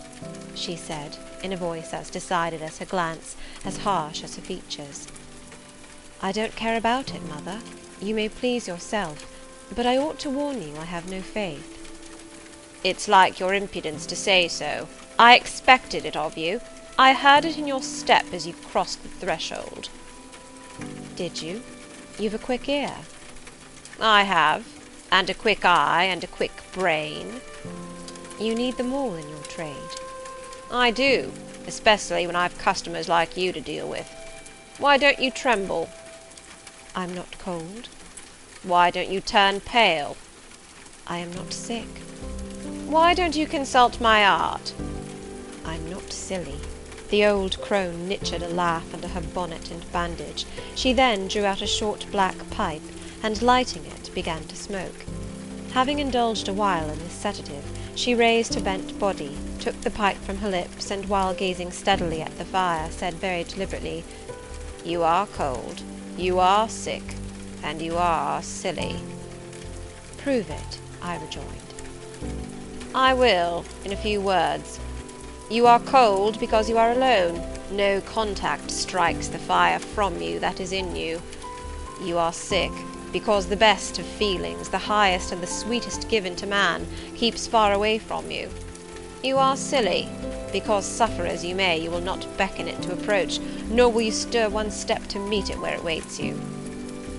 She again put a short black pipe to her lips, and renewed her smoking with vigour. "You might say all that to almost anyone who you knew lived as a solitary dependent in a great house." "I might say it to almost anyone, but would it be true of almost anyone?" "In my circumstances." "Yes, just so in your circumstances, but find me another precisely placed as you are." "It would be easy to find you thousands." "You could scarcely find me one. If you knew it, you are peculiarly situated. Very near happiness, yes, within reach of it. The materials are all prepared. There only wants a movement to combine them. Chance laid them somewhat apart. Let them be once approached, and bliss results." "I don't understand enigmas. I never could guess a riddle in my life." "If you wish me to speak more plainly, show me your palm." "And I must cross it with silver, I suppose?" To be sure. I gave her a shilling. She put it into an old stocking foot which she took out of her pocket, and having tied it round and returned it, she told me to hold out my hand. I did.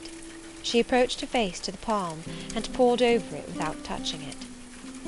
It is too fine, said she. I can make nothing of such a hand as that, almost without lines. Besides, what is in a palm? Destiny is not written there. I believe you, I said.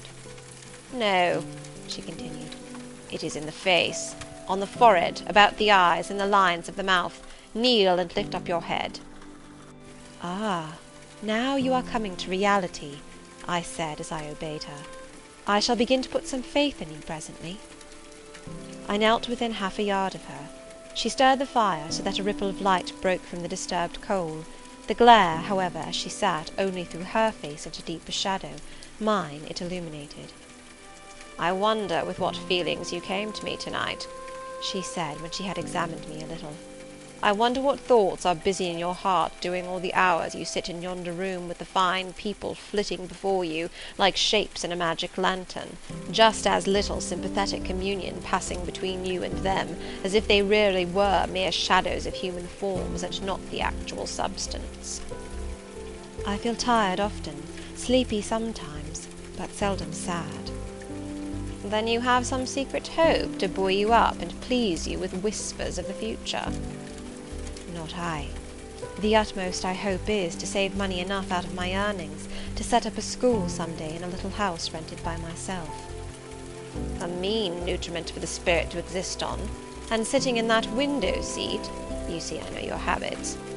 You have learned them from the servants. Ah, you think yourself sharp. Well, perhaps I have. To speak truth, I have an acquaintance with one of them, Mrs. Poole. I started to my feet when I heard the name. You have you? Thought I. There is diablerie in the business after all, then. Don't be alarmed, continued the strange being. She's a safe hand, is Mrs. Poole, close and quiet. Anyone may repose confidence in her. But as I was saying, sitting in that window seat, do you think of nothing but your future school? Have you no present interest in any of the company who occupy the sofas and chairs before you? Is there not one face you study, one figure whose movements you follow with the least curiosity? I like to observe all the faces and all the figures. But do you never single one out from the rest? Or it may be two? I do, frequently. When the gestures or looks of a pair seem telling a tale, it amuses me to watch them. What tale do you like best to hear? Oh, I have not much choice. They generally run on the same theme, courtship, and promise to end in the same catastrophe, marriage. And do you like that monotonous theme? Positively, I don't care about it. It is nothing to me. Nothing to you? When a lady, young and full of life and health, charming with beauty and endowed with the gifts of rank and fortune, sits and smiles in the eyes of a gentleman you— I what? You know, and perhaps think well of. I don't know the gentlemen here. I have scarcely interchanged a syllable with one of them, and as to thinking well of them, I consider some respectable, and stately and middle-aged, and others young, dashing, handsome, and lively, but certainly they are all at liberty to be the recipients of whose smiles they please, without my feeling disposed to consider the transaction of any moment to me. You don't know the gentlemen here?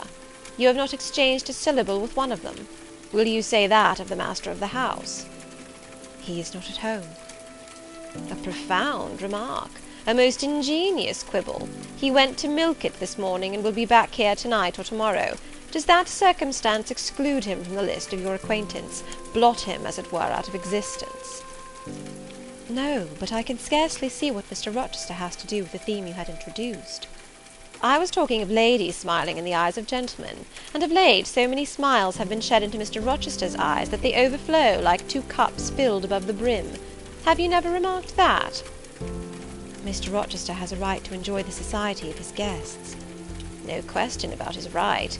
But have you never observed that, of all the tales told here about matrimony, Mr. Rochester has been favoured with the most lively and the most continuous? The eagerness of a listener quickens the tongue of a narrator. I said this rather to myself than to the gipsy, whose strange talk, voice, manner, had by this time wrapped me in a kind of dream. One unexpected sentence came from her lips after another, till I got involved in a web of mystification, and wondered what unseen spirit had been sitting for weeks by my heart, watching its workings, and taking record of every pulse. "Eagerness of a listener," repeated she. "Yes, Mr. Rochester has sat by the hour, his ear inclined to the fascinating lips that took such delight in their task of communicating, and Mr. Rochester was so willing to receive, and looked so grateful for the pastime given him. You have noticed this?" Grateful? I cannot remember detecting gratitude in his face. "Detecting? You have analysed, then. And what did you detect, if not gratitude?" I said nothing. "You have seen love, have you not? And looking forward, you have seen him married, and beheld his bride happy?" Not exactly. Your witch's skill is rather at fault sometimes." "What the devil have you seen, then?" "Never mind. I came here to inquire, not to confess. Is it known that Mr. Rochester is to be married?" "Yes, and to the beautiful Miss Ingram." "Shortly?" "Appearances would warrant that conclusion, and no doubt, though with an audacity that wants chastising out of you, you seem to question it, they will be a superlatively happy pair. He must love such a handsome, noble, witty, accomplished lady, and probably she loves him, or if not his person, at least his purse. I know she considers the Rochester estate eligible to the last degree, though, God pardon me, I told her something on that point about an hour ago which made her look wondrous grave. The corners of her mouth fell half an inch. I would advise her blackavist suitor to look out. If another comes with a longer or clearer rent roll, he's dished." "But, mother, I did not come to hear Mr. Rochester's fortune. I came to hear my own, and you have told me nothing of it." "Your fortune is yet doubtful. When I examined your face, one trait contradicted another. Chance has meted you a measure of happiness, that I know. I knew it before I came here this evening. She has laid it carefully on one side for you. I saw her do it. It depends on yourself to stretch out your hand and take it up, but whether you will do so is the problem I study. Kneel again on the rug." "Don't keep me long. The fire scorches me." I knelt. She did not stoop towards me, but only gazed, leaning back in her chair. She began muttering. "The flame flickers in the eye.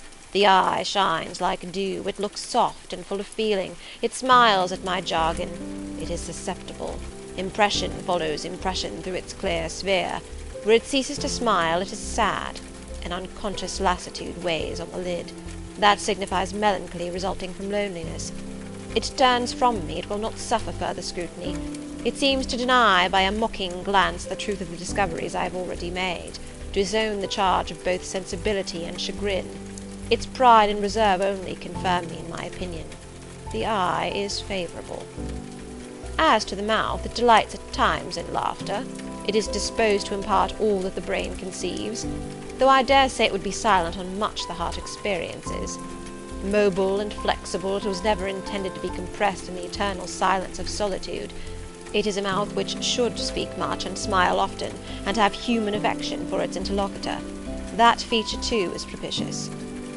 I see no enemy to a fortunate issue but in the brow, and that brow professes to say, I can live alone if self-respect and circumstances require me to do so.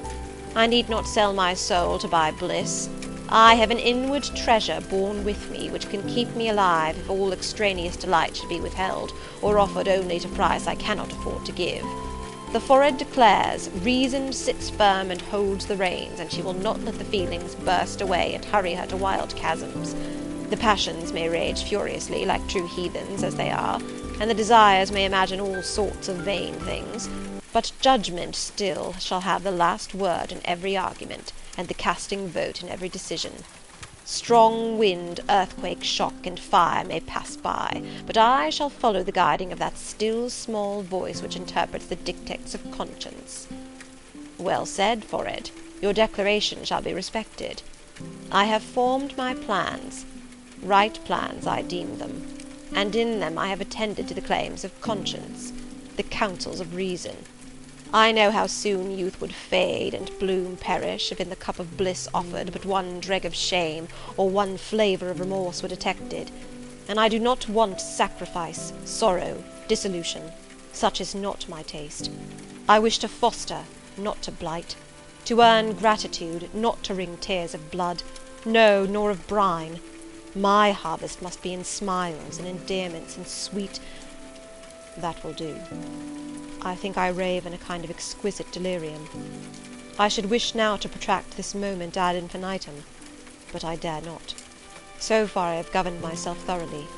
I have acted as I inwardly swore I would act, but further might try me beyond my strength. Rise, Miss Eyre, leave me.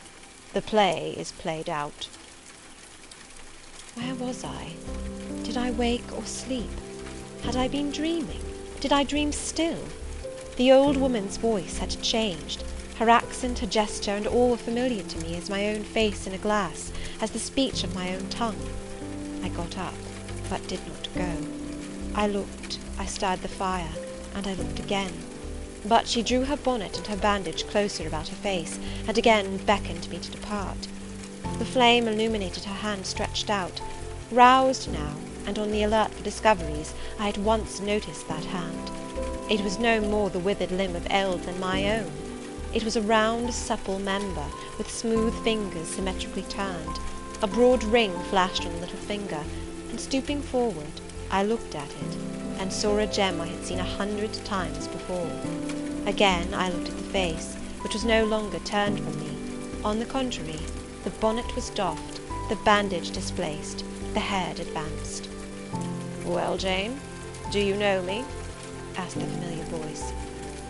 Only take off the red cloak, sir, and then... But the string is in a knot. Help me. Break it, sir. There, then. Off, ye lendings. And Mr. Rochester stepped out of his disguise. Now, sir, what a strange idea!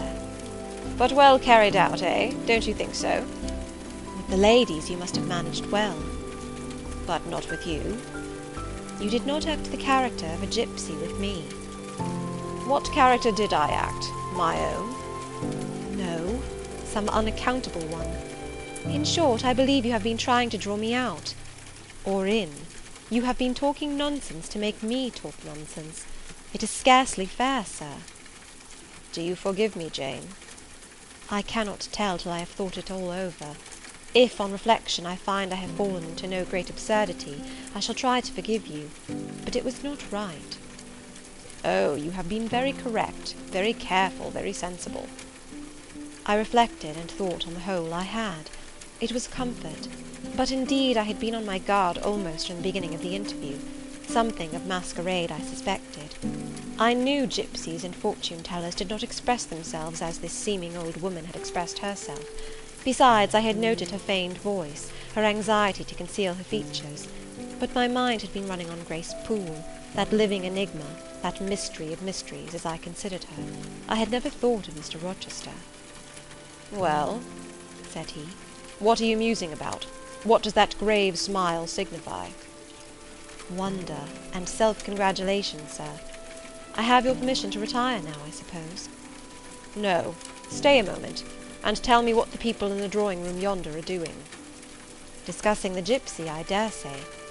Sit down. Let me hear what they have said about me. I had better not stay long, sir. It must be near 11 o'clock. Oh, are you aware, Mr. Rochester, that a stranger has arrived here since you left this morning? A stranger? No. Who can it be? I expected no one. Is he gone? No. He said he had known you long, and that he could take the liberty of installing himself here till you returned. The devil he did. Did he give his name? His name is Mason, sir, and he comes from the West Indies, from Spanish Town in Jamaica, I think. Mr. Rochester was standing near me. He had taken my hand as if to lead me to a chair. As I spoke, he gave my wrist a convulsive grip. The smile on his lips froze. Apparently a spasm caught his breath. Mason, the West Indies, he said in the tone one might fancy a speaking automaton to announce its single words. Mason, the West Indies, he reiterated, and he went over the syllables 3 times, growing in the intervals of speaking whiter than ashes. He hardly seemed to know what he was doing. "Do you feel ill, sir?" I inquired. "Jane, I've got a blow. I've got a blow, Jane." He staggered. "Oh, lean on me, sir." "Jane, you offered me your shoulder once before. Let me have it now." "Yes, sir, yes, and my arm." He sat down and made me sit beside him. Holding my hand in both his own, he chafed it, gazing on me at the same time with the most troubled and dreary look. "My little friend," said he, "I wish I were in a quiet island with only you, and trouble and danger and hideous recollections removed from me." "Can I help you, sir? I'd give my life to serve you." "Jane, if aid is wanted, I'll seek it at your hands, I promise you that." "Thank you, sir. Tell me what to do. I'll try at least to do it." "Fetch me now, Jane, a glass of wine from the dining-room. They will be at supper there. And tell me if Mason is with them and what he is doing." I went. I found all the party in the dining-room at supper, as Mr. Rochester had said. They were not seated at table. The supper was arranged on the sideboard. Each had taken what he chose, and they stood about here and there in groups, their plates and glasses in their hands. Every one seemed in high glee. Laughter and conversation were general and animated. Mr. Mason stood near the fire, talking to Colonel and Mrs. Dent, and appeared as merry as any of them. I filled a wine-glass. I saw Miss Ingram watch me frowningly as I did so. She thought I was taking a liberty, I dare say, and I returned to the library. Mr. Rochester's extreme pallor had disappeared, and he looked once more firm and stern. He took the glass from my hand. "Here is to your health, ministrant spirit," he said. He swallowed the contents and returned it to me. "What are they doing, Jane?" "Laughing and talking, sir." "They don't look grave and mysterious, as if they had heard something strange?" "Not at all. They are full of jests and gaiety." "And Mason?" "He was laughing too." "If all these people came in a body and spat at me, what would you do, Jane?" "Turn them out of the room, sir, if I could." He half smiled. "But if I were to go to them, and they only looked at me coldly, and whispered sneeringly amongst each other, and then dropped off and left me one by one, what then? Would you go with them?" "I rather think not, sir. I should have more pleasure in staying with you." "To comfort me?" "Yes, sir, to comfort you as well as I could." "And if they laid you under a ban for adhering to me?" "I probably should know nothing about their ban, and if I did, I should care nothing about it." "Then you could dare censure for my sake?" "I could dare it for the sake of any friend who deserved my adherence, as you, I am sure, do." "Go back now into the room. Step quietly up to Mason and whisper in his ear that Mr. Rochester has come and wishes to see him. Show him in here and then leave me." "Yes, sir." I did his behest. The company all stared at me as I passed straight among them. I sought Mr. Mason, delivered the message, and preceded him from the room. I ushered him into the library, and then I went upstairs. At a late hour, after I had been in bed some time, I heard the visitors repair to their chambers. I distinguished Mr. Rochester's voice, and heard him say, "This way, Mason. This is your room." He spoke cheerfully. The gay tones set my heart at ease. I was soon asleep. Chapter 20. I had forgotten to draw my curtain, which I usually did, and also to let down my window blind. The consequence was, that when the moon, which was full and bright, for the night was fine, came in her course to that space in the sky opposite my casement, and looked in at me through the unveiled panes, her glorious gaze roused me. Awaking in the dead of night, I opened my eyes on her disk, silver white and crystal clear. It was beautiful, but too solemn. I half rose, and stretched my arm to draw the curtain. Good God! What a cry! The night, its silence, its rest, was rent in twain by a savage, a sharp, a shrilly sound that ran from end to end of Thornfield Hall. My pulse stopped, my heart stood still, my stretched arm was paralyzed. The cry died and was not renewed. Indeed, whatever being uttered that fearful shriek could not soon repeat it. Not the widest-winged condor in the Andes could, twice in succession, send out such a yell from the cloud shrouding his eyrie. The thing delivering such utterance must rest ere it could repeat the effort. It came out of the third story, for it passed overhead, and overhead, Yes, in the room just above my chamber ceiling, I now heard a struggle, a deadly one it seemed from the noise, and a half-smothered voice shouted, "Help! Help! Help!" 3 times rapidly. "Will no one come?" it cried. And then, while the staggering and stamping went on wildly, I distinguished through plank and plaster, "Rochester! Rochester, for God's sake, come!" A chamber door opened, someone ran or rushed along the gallery, another step stamped on the flooring above, and something fell, and there was silence. I had put on some clothes. Though horror shook all my limbs, I issued from my apartment. The sleepers were all aroused. Ejaculations, terrified murmurs sounded in every room. Door after door unclosed. One looked out, and another looked out. The gallery filled. Gentlemen and ladies alike had quitted their beds, and "Oh, what is it? Who is hurt? What has happened? Fetch a light. Is it fire? Are there robbers? Where shall we run?" was demanded confusedly on all hands. But for the moonlight, they would have been in complete darkness. They ran to and fro, they crowded together, some sobbed, some stumbled, the confusion was inextricable. "Where the devil is Rochester?" cried Colonel Dent. "I cannot find him in his bed." "Here, here," was shouted in return. "Be composed, all of you, I'm coming." And the door at the end of the gallery opened, and Mr. Rochester advanced with a candle. He had just descended from the upper story. One of the ladies ran to him directly. She seized his arm. It was Miss Ingram. "What awful event has taken place?" said she. "Speak, let us know the worst at once." "But don't pull me down or strangle me," he replied, for the Misses Eshton were clinging about him now, and the 2 dowagers, in vast white wrappers, were bearing down on him like ships in full sail. "All right, all's right," he cried. "It's a mere rehearsal of Much Ado About Nothing. Ladies, keep off, or I shall wax dangerous." And dangerous he looked. His black eyes darted sparks. Calming himself by an effort, he added, "A servant has had the nightmare, that is all. She's an excitable, nervous person.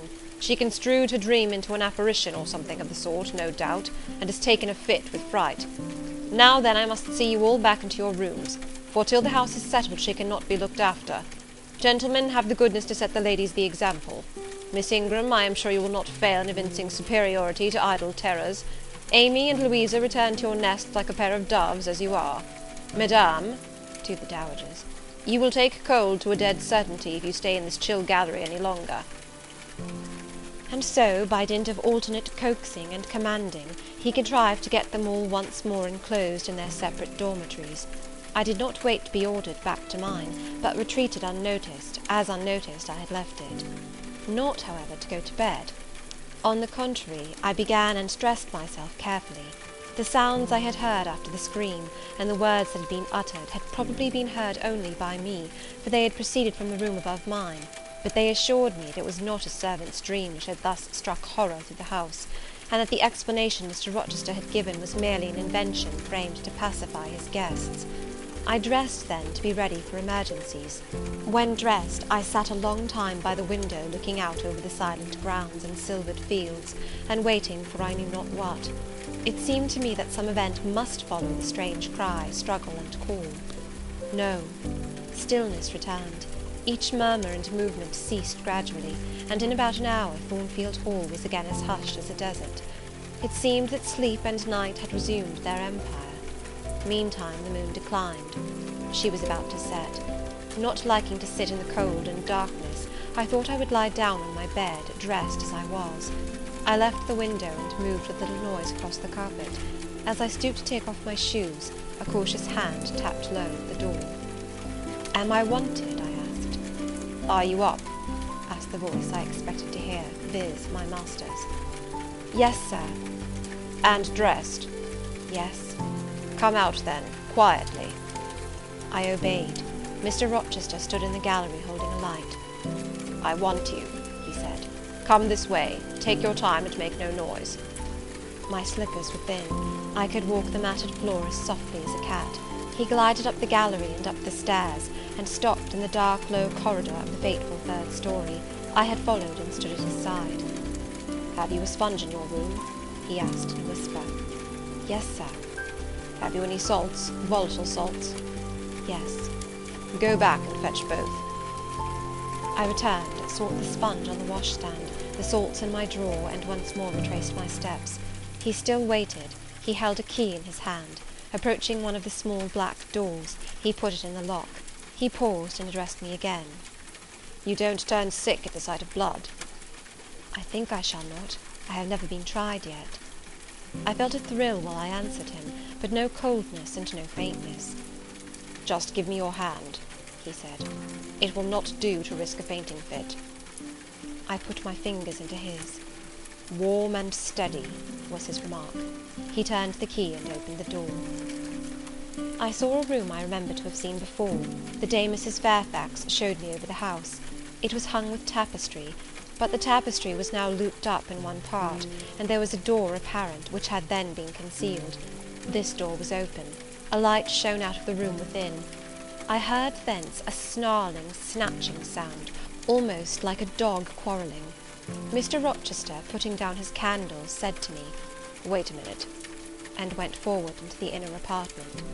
A shout of laughter greeted his entrance, noisy at first, and terminating in Grace Poole's own goblin "Ha! ha!" She, then, was there. He made some sort of arrangement without speaking, though I heard a low voice address him. He came out and closed the door behind him. "Here, Jane," he said, and I walked round to the other side of a large bed, which, with its drawn curtains, concealed a considerable portion of the chamber. An easy chair was near the bedhead. A man sat in it, dressed with the exception of his coat. He was still, his head leant back, his eyes were closed. Mr. Rochester held the candle over him. I recognized in his pale and seemingly lifeless face the stranger, Mason. I saw, too, that his linen on one side and one arm was almost soaked in blood. "Hold the candle," said Mr. Rochester, and I took it. He fetched a basin of water from the washstand. "Hold that," said he. I obeyed. He took the sponge, dipped it in, and moistened the corpse-like face. He asked for my smelling bottle and applied it to the nostrils. Mr. Mason shortly unclosed his eyes. He groaned. Mr. Rochester opened the shirt of the wounded man, whose arm and shoulder were bandaged. He sponged away blood, trickling fast down. "Is there immediate danger?" murmured Mr. Mason. "Pooh! No, a mere scratch. Don't be so overcome, man. Bear up. I'll fetch a surgeon for you now, myself. You'll be able to be removed by morning, I hope. Jane," he continued. "Sir?" "I shall have to leave you in this room with this gentleman, for an hour, or perhaps 2 hours. You will sponge the blood as I do when it returns. If he feels faint, you'll put the glass of water on that stand to his lips, and your salts to his nose. You will not speak to him on any pretext. And Richard, it will be at the peril of your life if you speak to her. Open your lips, agitate yourself, and I'll not answer for the consequences." Again the poor man groaned. He looked as if he dared not move. Fear, either of death or of something else, appeared almost to paralyze him. Mr. Rochester put the now bloody sponge into my hand, and I proceeded to use it as he had done. He watched me a second, then saying, "Remember, no conversation," he left the room. I experienced a strange feeling as the key grated in the lock, and the sound of his retreating steps ceased to be heard. Here then I was in the 3rd story, fastened into one of its mystic cells, night around me, a pale and bloody spectacle under my eyes and hands, a murderess hardly separated from me by a single door. Yes, that was appalling. The rest I could bear, but I shuddered at the thought of Grace Poole bursting out upon me. I must keep to my post, however. I must watch this ghastly countenance, these blue, still lips forbidden to unclose, these eyes now shut, now opening, now wandering through the room, now fixing on me, and ever glazed with the dullness of horror. I must dip my hand again and again in the basin of blood and water, and wipe away the trickling gore. I must see the light of the unsnuffed candle wane on my employment, the shadows darken on the wrought antique tapestry round me, and grow black under the hangings of the vast old bed, and quiver strangely over the doors of a great cabinet opposite, whose front, divided into 12 panels, bore in grim design the heads of the 12 apostles, each enclosed in its separate panels in a frame, while above them at the top rose an ebon crucifix and a dying Christ. According as the shifting obscurity and flickering gleam hovered here or glanced there, it was now the bearded physician, Luke, that bent his brow, now St. John's long hair that waved, and anon the devilish face of Judas that grew out of the panel, and seemed gathering life, and threatened a revelation of the arch-traitor, of Satan himself in his subordinate's form. Amidst all this, I had to listen as well as watch, to listen for the movements of the wild beast or the fiend in yonder side den. But since Mr. Rochester's visit, it seemed spellbound. All the night I heard but 3 sounds at 3 long intervals: a step creak, a momentary renewal of the snarling canine noise, and a deep human groan. Then my own thoughts worried me. What crime was this that lived incarnate in this sequestered mansion, and could neither be expelled nor subdued by the owner? What mystery that broke out now in fire and now in blood, at the deadest hours of night? What creature was it that, masked in an ordinary woman's face and shape, uttered the voice, now of a mocking demon, and anon of a carrion-seeking bird of prey? And this man I bent over, this commonplace, quiet stranger, how had he become involved in the web of horror? And why had the fury flown at him? What made him seek this quarter of the house at an untimely season, when he should have been asleep in bed? I had heard Mr. Rochester assign him an apartment below. What brought him here? And why now was he so tame under the violence or treachery done him? Why did he so quietly submit to the concealment Mr. Rochester enforced? Why did Mr. Rochester enforce this concealment?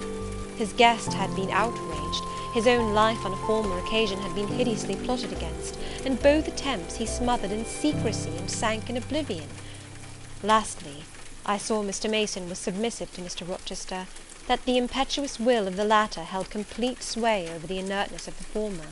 The few words which had passed between them assured me of this. It was evident that in their former intercourse, the passive disposition of the one had been habitually influenced by the active energy of the other. Whence then had arisen Mr. Rochester's dismay when he heard of Mr. Mason's arrival? Why had the mere name of this unresisting individual, whom his word now sufficed to control like a child, fallen on him, a few hours since, as a thunderbolt might fall on an oak? Oh, I could not forget his look and his paleness when he whispered, "Jane, I have got a blow. I have got a blow, Jane." I could not forget how the arm had trembled which he rested on my shoulder, and it was no light matter which could thus bow the resolute spirit, and thrill the vigorous frame of Fairfax Rochester. "When will he come? When will he come?" I cried inwardly, as the night lingered and lingered, as my bleeding patient drooped, moaned, sickened, and neither day nor aid arrived. I had again and again held the water to Mason's white lips, again and again offered him the stimulating salts. My efforts seemed ineffectual. Either bodily or mental suffering, or loss of blood, or all 3 combined, were fast prostrating his strength.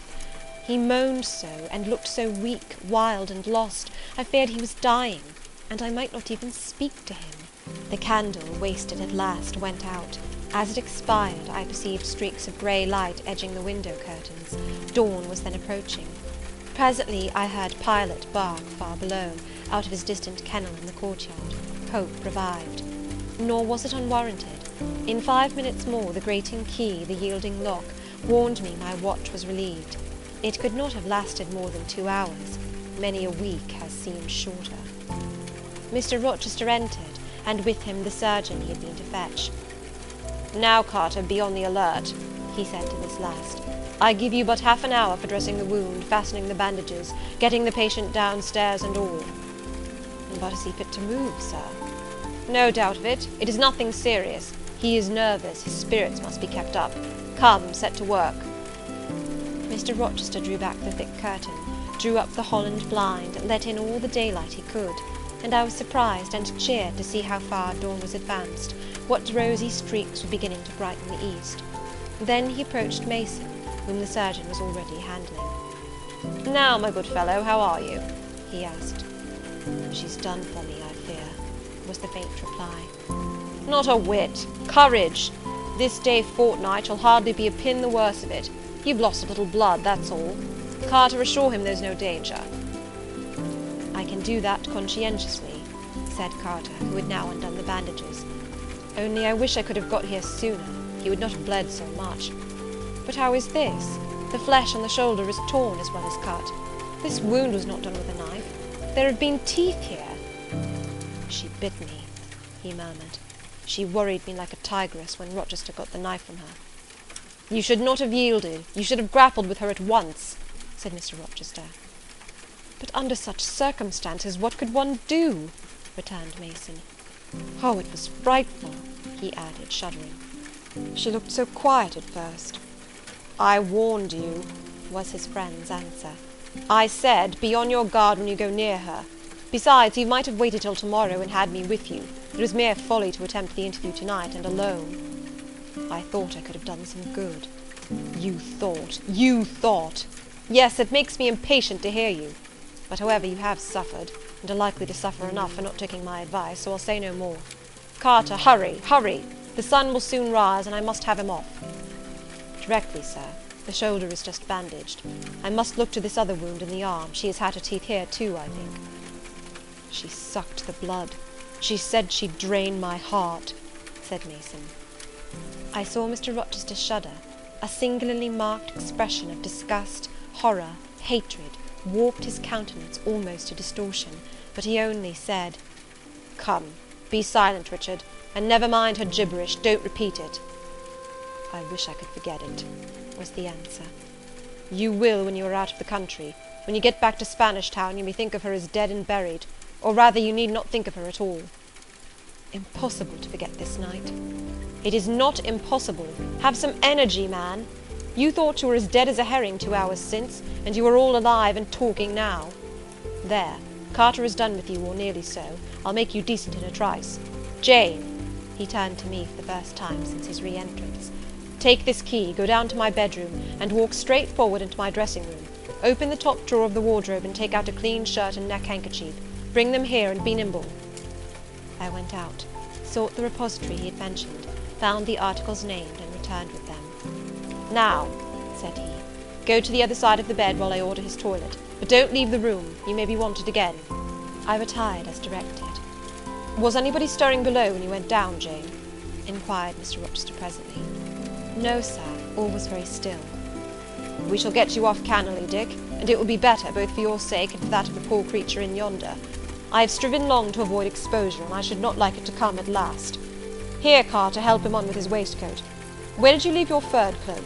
You can't travel a mile without that, I know, in this damned cold climate. In your room. Jane, run down to Mr. Mason's room, the one next mine, and fetch a cloak you will see there." Again I ran and returned, bearing an immense mantle lined and edged with fur. "Now I've another errand for you," said my untiring master. "You must away to my room again. What a mercy you are shod with velvet, Jane! A clod-hopping messenger would never do at this juncture. You must open the middle drawer of my toilet table, and take out a little phial and a little glass you will find there. Quick!" I flew thither and back, bringing the desired vessels. "That's well. Now, doctor, I shall take the liberty of administering a dose myself, on my own responsibility. I got this cordial at Rome, of an Italian charlatan, a fellow you would have kicked, Carter. It is not a thing to be used indiscriminately, but it is good upon occasion, as now, for instance. Jane, a little water." He held out the tiny glass, and I half filled it from the water bottle on a washstand. "That will do. Now wet the lip of the phial." I did so. He measured 12 drops of a crimson liquid, and presented it to Mason. "Drink, Richard. It will give you the heart you lack, for an hour or so." "But will it hurt me? Is it inflammatory?" "Drink! Drink! Drink!" Mr. Mason obeyed, because it was evidently useless to resist. He was dressed now. He still looked pale, but he was no longer gory and sullied. Mr. Rochester let him sit 3 minutes after he had swallowed the liquid. He then took his arm. "Now I am sure you can get on your feet," he said. "Try." The patient rose. "Carter, take him under the other shoulder. Be of good cheer, Richard. Step out, that's it." "I do feel better," remarked Mr. Mason. "I am sure you do. Now, Jane, trip on before us away to the back stairs. Unbolt the side passage door, and tell the driver of the post-chaise you will see in the yard, or just outside, for I told him not to drive his rattling wheels over the pavement, to be ready. We are coming. And, Jane, if anyone is about, come to the foot of the stairs and hem." It was by this time 5:30, and the sun was on the point of rising, but I found the kitchen still dark and silent. The side passage door was fastened. I opened it with as little noise as possible. All the yard was quiet, but the gates stood wide open, and there was a post-chaise with horses ready harnessed, and the driver seated on the box, stationed outside.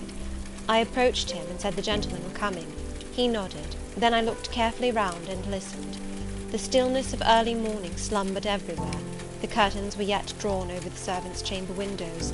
Little birds were just twittering in the blossom-blanched orchard trees, whose boughs drooped like white garlands over the wall enclosing one side of the yard. The carriage horses stamped from time to time in their closed stables. All else was still. The gentleman now appeared. Mason, supported by Mr. Rochester and the surgeon, seemed to walk with tolerable ease. They assisted him into the chaise. Carter followed. "Take care of him," said Mr. Rochester to the latter, "and keep him at your house till he is quite well. I shall ride over in a day or two to see how he gets on. Richard, how is it with you?" "The fresh air revives me, Fairfax." "Leave the window open on his side, Carter. There is no wind. Good-bye, Dick." "Fairfax." "Well, what is it?" "Let her be taken care of. Let her be treated as tenderly as may be. Let her—" He stopped and burst into tears. "I do my best, and have done it, and will do it," was the answer. He shut up the chaise door, and the vehicle drove away. "It would to God there was an end of all this," added Mr. Rochester, as he closed and barred the heavy yard gates. This done, he moved with slow step and abstracted air towards a door in the wall bordering the orchard. I, supposing he had done with me, prepared to return to the house. Again, however, I heard him call, "Jane." He had opened the portal and stood at it, waiting for me. "Come where there is some freshness for a few moments," he said. "That house is a mere dungeon. Don't you feel it so?" "It seems to me a splendid mansion, sir." "The glamour of inexperience is over your eyes," he answered, "and you see it through a charmed medium. You cannot discern that the gilding is slime, and the silk draperies cobwebs, that the marble is sordid slate, and the polished woods mere refuse chips and scaly bark. Now here," he pointed to the leafy enclosure we had entered, "all is real, sweet, and pure." He strayed down a walk edged with box, with apple trees, pear trees, and cherry trees on one side, and a border on the other full of all sorts of old-fashioned flowers, stocks, sweet williams, primroses, pansies, mingled with southernwood, sweetbriar, and various fragrant herbs. They were fresh now as a succession of April showers and gleams, followed by a lovely spring morning, could make them. The sun was just entering the dappled east, and his light illumined the wreathed and dewy orchard trees and shone down the quiet walks under them. "Jane, will you have a flower?" He gathered a half-blown rose, the first on the bush, and offered it to me. "Thank you, sir." "Do you like this sunrise, Jane? That sky with its high and light clouds, which are sure to melt away as the day waxes warm, this placid and balmy atmosphere?" "I do, very much." "You have passed a strange night, Jane." "Yes, sir." "And it has made you look pale. Were you afraid when I left you alone with Mason?" "I was afraid of someone coming out of the inner room." "But I had fastened the door. I had the key in my pocket. I should have been a careless shepherd if I had left a lamb, my pet lamb, so near a wolf's den unguarded. You were safe." "Will Grace Poole live here still, sir?" "Oh, yes, don't trouble your head about her. Put the thing out of your thoughts." "Yet it seems to me your life is hardly secure while she stays." "Never fear. I will take care of myself." "Is the danger you apprehended last night gone by now, sir?" "I cannot vouch for that till Mason is out of England, nor even then. To live, for me, Jane, is to stand on a crater crust which may crack and spew fire any day." "But Mr. Mason seems a man easily led.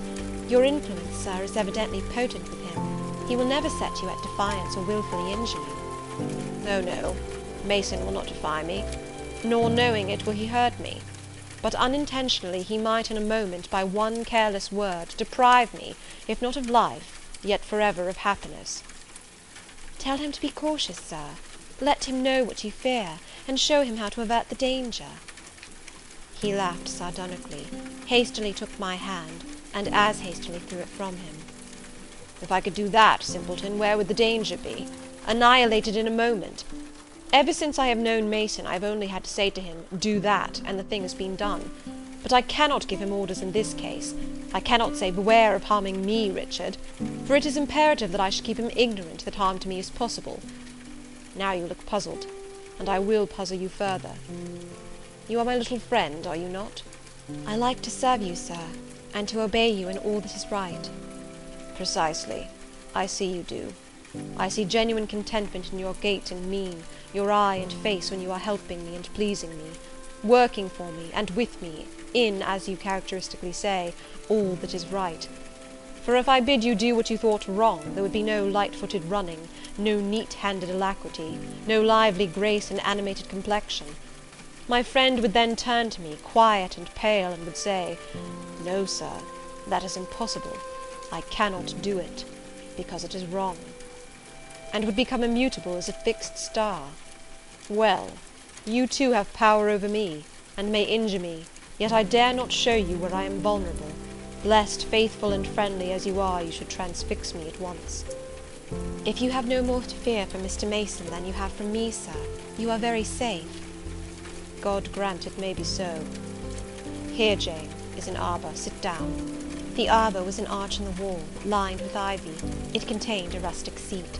Mr. Rochester took it, leaving room, however, for me, but I stood before him. "Sit," he said. "The bench is long enough for two. You don't hesitate to take a place at my side, do you? Is that wrong, Jane?" I answered him by assuming it. To refuse would, I felt, have been unwise.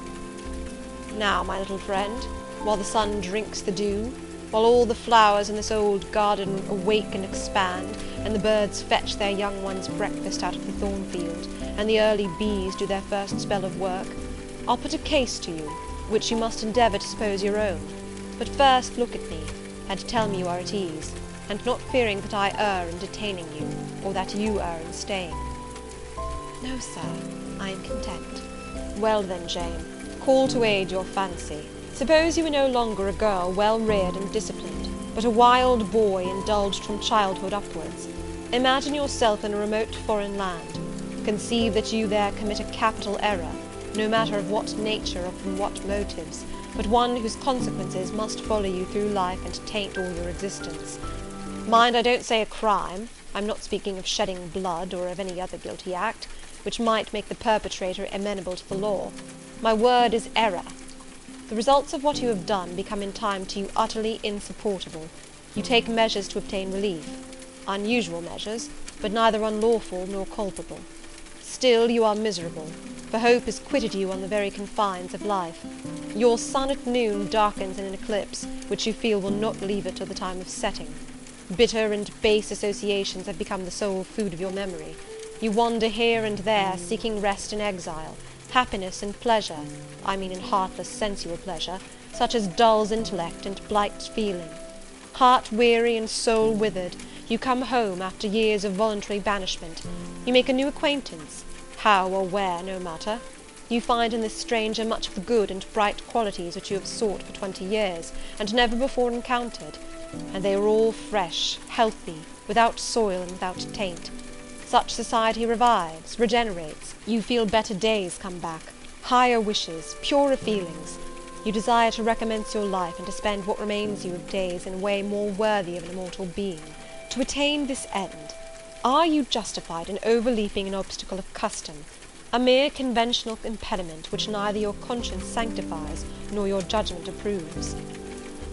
He paused for an answer, and what was I to say?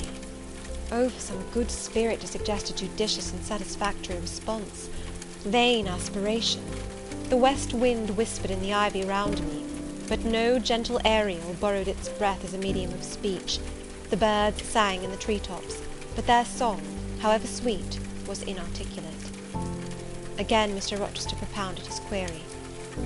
"Is the wandering and sinful, but now rest-seeking and repentant man, justified in daring the world's opinion in order to attach him for ever this gentle, gracious, genial stranger, thereby securing his own peace of mind and regeneration of life?" "Sir," I answered, "a wanderer's repose or a sinner's reformation should never depend on a fellow creature. Men and women die, philosophers falter in wisdom, and Christians in goodness. If anyone you know has suffered and erred, let him look higher than his equals for strength to amend and solace to heal." "But the instrument, the instrument! God, who does the work, ordains the instrument. I have myself, I tell it to you without parable, been a worldly, dissipated, restless man, and I believe I have found the instrument of my cure in—" He paused. The birds went on carolling, the leaves lightly rustling. I almost wondered they did not check their songs and whispers to catch this suspended revelation. But they would have had to wait many minutes, so long was the silence protracted. At last I looked up at the tardy speaker. He was looking eagerly at me. "Little friend," said he, in quite a changed tone, while his face changed too, losing all its softness and gravity, and becoming harsh and sarcastic, "you have noticed my tender penchant for Miss Ingram. Don't you think if I married her, she would regenerate me with a vengeance?" He got up instantly, went quite to the other end of the walk, and when he came back he was humming a tune. "Jane, Jane," said he, stopping before me, "you are quite pale with your vigils. Don't you curse me for disturbing your rest?" "Curse you? No, sir." "Shake hands in confirmation of the word. What cold fingers! They were warmer last night when I touched them at the door of the mysterious chamber. Jane, when will you watch with me again?" "Whenever I can be useful, sir." "For instance, the night before I am married. I am sure I shall not be able to sleep. Will you promise to sit up with me to bear me company? To you I can talk of my lovely one, for now you have seen her and know her." "Yes, sir."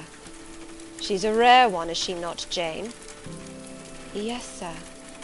"A strapper, a real strapper, Jane, big, brown, and buxom, with hair just such as the ladies of Carthage must have had. Bless me, there's Dent and Lynn in the stables. Go in by the shrubbery through that wicket." As I went one way, he went another, and I heard him in the yard saying cheerfully, "Mason got the start of you all this morning. He was gone before sunrise. I rose at 4 to see him off." Chapter 21.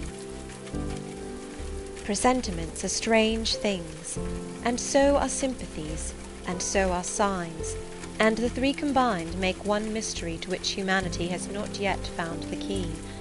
I never laughed at presentiments in my life, because I have had strange ones of my own. Sympathies, I believe, exist, for instance, between far distant, long absent, wholly estranged relatives, asserting, notwithstanding their alienation, the unity of the source to which each traces his origin, whose workings baffle mortal comprehension. And signs, for aught we know, may be but the sympathies of nature with man. When I was a little girl, only 6 years old, I one night heard Bessie Leaven say to Martha Abbott that she had been dreaming about a little child, and that to dream of children was a sure sign of trouble, either to oneself or one's kin. The saying might have worn out of my memory, had not a circumstance immediately followed which served indelibly to fix it there. The next day Bessie was sent for home to the deathbed of her little sister. Of late I had often recalled this saying and this incident, for during the past week scarcely a night had gone over my couch that had not brought with it a dream of an infant, which I sometimes hushed in my arms, sometimes dandled on my knee, sometimes watched playing with daisies on the lawn, or again dabbling its hands in running water. It was a wailing child this night, and a laughing one the next. Now it nestled close to me, and now it ran from me. But whatever mood the apparition evinced, whatever aspect it wore, it failed not for 7 successive nights to meet me the moment I entered the land of slumber. I did not like this iteration of one idea, the strange recurrence of one image, and I grew nervous as bedtime approached and the hour of the vision drew near. It was from companionship with this baby phantom I had been roused on that moonlight night when I heard the cry, and it was on the afternoon of the day following I was summoned downstairs by a message that someone wanted me in Mrs. Fairfax's room. On repairing thither, I found a man waiting for me, having the appearance of a gentleman's servant. He was dressed in deep mourning, and the hat he held in his hand was surrounded with a crape band. "I dare say you hardly remember me, miss," he said, rising as I entered, "but my name is Leaven. I lived coachman with Mrs. Reed when you were at Gateshead, 8 or 9 years since, and I live there still." "Oh, Robert, how do you do? I remember you very well. You used to give me a ride sometimes on Miss Georgiana's bay pony. And how is Bessie? You are married to Bessie?" "Yes, miss. My wife is very hearty, thank you. She brought me another little one about 2 months since. We have 3 now, and both mother and child are thriving." "And are the family well at the house, Robert?" I am sorry I can't give you better news of them, miss. They are very badly at present, in great trouble. I hope no one is dead, I said, glancing at his black dress. He too looked down at the crape round his hat and replied, Mr. John died yesterday was a week, at his chambers in London. Mr. John? Yes. And how does his mother bear it? Why, you see, Miss Eyre, it is not a common mishap. His life has been very wild. These last 3 years he gave himself up to strange ways, and his death was shocking. I heard from Bessie he was not doing well. Doing well? He could not do worse. He ruined his health and his estate amongst the worst men and the worst women. He got into debt and into jail. His mother helped him out twice, but as soon as he was free he returned to his old companions and habits. His head was not strong. The knaves he lived amongst fooled him beyond anything I ever heard. He came down to Gateshead about 3 weeks ago and wanted Mrs. to give up all to him. Mrs. refused. Her means have long been much reduced by his extravagance. So he went back again, and the next news was that he was dead. How he died, God knows. They say he killed himself. I was silent. The things were frightful. Robert Levin resumed. Mrs. had been out of health herself for some time. She had got very stout, but was not strong with it, and the loss of money and fear of poverty were quite breaking her down. The information about Mr. John's death and the manner of it came too suddenly. It brought on a stroke. She was 3 days without speaking, but last Tuesday she seemed rather better. She appeared as if she wanted to say something, and kept making signs to my wife and mumbling. It was only yesterday morning, however, that Bessie understood she was pronouncing your name, and at last she made out the words, "Bring Jane. Fetch Jane Eyre. I want to speak to her." Bessie is not sure whether she is in her right mind, or means anything by the words, but she told Miss Reed and Miss Georgiana, and advised them to send for you. The young ladies put it off at first, but their mother grew so restless, and said, "Jane, Jane," so many times, that at last they consented. I left Gateshead yesterday, and if you can get ready, miss, I should like to take you back with me early tomorrow morning. Yes, Robert, I shall be ready. It seems to me that I ought to go. I think so too, miss. Bessie said she was sure you would not refuse, but I suppose you will have to ask leave before you can get off. Yes, and I will do it now. And having directed him into the servants' hall, and recommended him to the care of John's wife and the attentions of John himself, I went in search of Mr. Rochester. He was not in any of the lower rooms. He was not in the yard, the stables, or the grounds. I asked Mrs. Fairfax if she had seen him. Yes, she believed he was playing billiards with Miss Ingram. To the billiard-room I hastened. The click of balls and the hum of voices resounded thence. Mr. Rochester, Miss Ingram, the 2 Misses Eshton, and their admirers, were all busied in the game. It required some courage to disturb so interesting a party. My errand, however, was one I could not defer, so I approached the master where he stood at Miss Ingram's side. She turned as I drew near, and looked at me haughtily. Her eyes seemed to demand, "What can the creeping creature want now?" And when I said in a low voice, "Mr. Rochester," she made a movement as if tempted to order me away. I remember her appearance at the moment. It was very graceful and very striking. She wore a morning robe of sky-blue crape. A gauzy azure scarf was twisted in her hair. She had been all animation with the game, and irritated pride did not lower the expression of her haughty lineaments. "Does that person want you?" she inquired of Mr. Rochester, and Mr. Rochester turned to see who the person was. He made a curious grimace, one of his strange and equivocal demonstrations, threw down his cue, and followed me from the room. "Well, Jane," he said, as he rested his back against the schoolroom door, which he had shut. "If you please, sir, I want leave of absence for a week or 2. "What to do? Where to go?" "To see a sick lady who has sent for me." "What sick lady? Where does she live?" "At Gateshead, in Blankshire." "Blankshire? That is 100 miles off. Who may she be that she sends for people to see her at that distance?" "Her name is Reed, sir, Mrs. Reed." "Reed of Gateshead? There was a Reed of Gateshead, a magistrate." "It is his widow, sir." "And what have you to do with her? How do you know her?"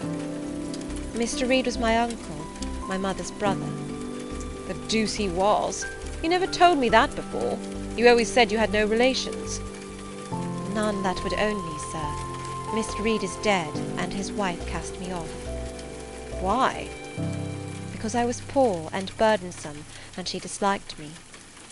But Reed left children. You must have cousins. George Lynn was talking of a Reed of Gateshead yesterday, who, he said, was one of the veriest rascals on town, and Ingram was mentioning a Georgiana Reed of the same place, who was much admired for her beauty a season or two ago in London. John Reed is dead too, sir. He ruined himself and half-ruined his family, and is supposed to have committed suicide. The news so shocked his mother that it brought on an apoplectic attack. And what good can you do her? Nonsense, Jane. I would never think of running 100 miles to see an old lady, who will perhaps be dead before you reach her. Besides, you say she cast you off. Yes, sir, but that is long ago, and when her circumstances were very different. I could not be easy to neglect her wishes now. How long will you stay? As short a time as possible, sir. Promise me only to stay a week. I had better not pass my word.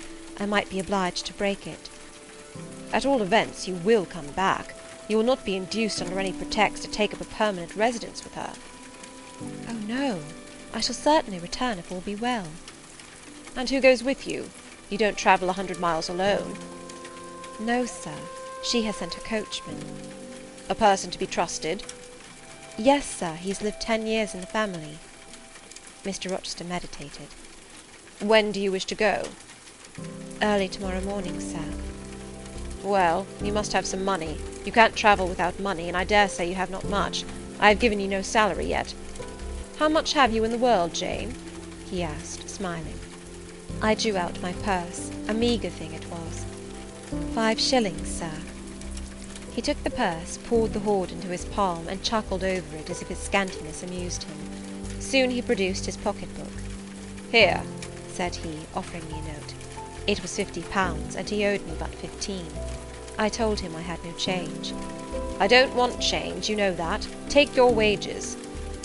I declined accepting more than was my due. He scowled at first. Then, as if recollecting something, he said, Right, right. Better not give you all now. You would, perhaps, stay away 3 months if you had £50. There are 10. Is it not plenty? Yes, sir, but now you owe me 5. Come back for it, then. I am your banker for £40. Mr. Rochester, I may as well mention another matter of business to you while I have the opportunity. Matter of business? I am curious to hear it. You have as good as informed me, sir, that you are going shortly to be married. Yes. What then? In that case, sir, Adele ought to go to school. I am sure you'll perceive the necessity of it. To get her out of my bride's way, who might otherwise walk over her rather too emphatically. There's sense in the suggestion, not a doubt of it. Adele, as you say, must go to school, and you, of course, must march straight to the devil? I hope not, sir, but I must seek another situation somewhere. In course, he exclaimed, with a twang of voice and a distortion of features equally fantastic and ludicrous.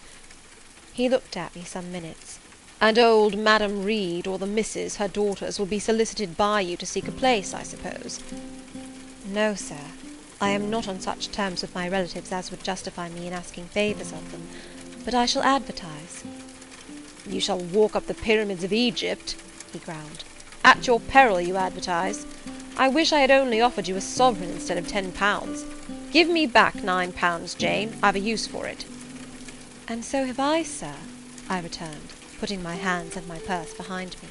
I could not spare the money on any account. Little niggard, said he, refusing me a pecuniary request. Give me £5, Jane. Not 5 shillings, sir, nor 5p. Just let me look at the cash. No, sir, you are not to be trusted. Jane. Sir. Promise me one thing. I'll promise you anything, sir, that I think I am likely to perform. Not to advertise, and to trust this quest of a situation to me. I'll find you one in time. I shall be glad to do so, sir, if you in your turn will promise that I and Adele shall be both safe out of the house before your bride enters it. Very well, I'll pledge my word on it. You go tomorrow, then? Yes, sir, early. Shall you come down to the drawing-room after dinner? No, sir, I must prepare for the journey. Then you and I must bid good-bye for a little while. I suppose so, sir. And how do people perform that ceremony of parting, Jane? Teach me. I'm not quite up to it. They say farewell, or any other form they prefer. Then say it. Farewell, Mr. Rochester, for the present. What must I say? The same, if you like, sir. Farewell, Miss Eyre, for the present. Is that all? Yes. It seems stingy to my notions, and dry and unfriendly. I should like something else, a little addition to the rite. If one shook hands, for instance. But no, that would not content me either.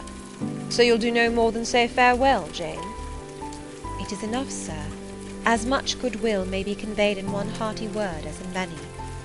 Very likely, but it is blank and cool, farewell. How long is he going to stand with his back against that door? I asked myself. I want to commence my packing. The dinner bell rang, and suddenly away he bolted, without another syllable. I saw him no more during the day, and was off before he had risen in the morning. I reached the lodge at Gateshead about 5 o'clock in the afternoon of the 1st of May. I stepped in there before going up to the hall. It was very clean and neat. The ornamental windows were hung with little white curtains, the floor was spotless, the grate and fire irons were burnished bright, and the fire burnt clear. Bessie sat on the hearth, nursing her last born, and Robert and his sister played quietly in a corner. "Bless you, I knew you would come!" exclaimed Mrs. Levin as I entered. "Yes, Bessie," said I, after I had kissed her, "and I trust I am not too late. How is Mrs. Reed? Alive still, I hope?" "Yes, she is alive, and more sensible and collected than she was. The doctor says she may linger a week or two yet, but he hardly thinks she will finally recover." "Has she mentioned me lately?" "She was talking of you only this morning, and wishing you would come, but she is sleeping now, or was 10 minutes ago when I was up at the house. She generally lies in a kind of lethargy all the afternoon, and wakes up about 6 or 7. Will you rest yourself here an hour, miss, and then I will go up with you?"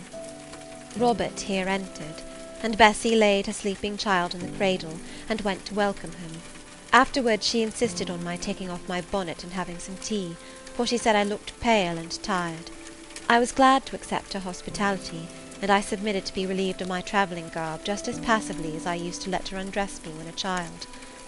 Old times crowded fast back on me as I watched her bustling about, setting out the tea-tray with the best china, cutting bread and butter, toasting a tea-cake, and between whiles giving little Robert or Jane an occasional tap or push, just as she used to give me in former days. Bessie had retained her quick temper as well as her light foot and good looks. Tea ready, I was going to approach the table, but she desired me to sit still, quite in her old peremptory tones. I must be served at the fireside, she said, and she placed before me a little round stand with my cup and a plate of toast, absolutely as she used to accommodate me with some privately purloined dainty on a nursery chair, and I smiled and obeyed her as in bygone days.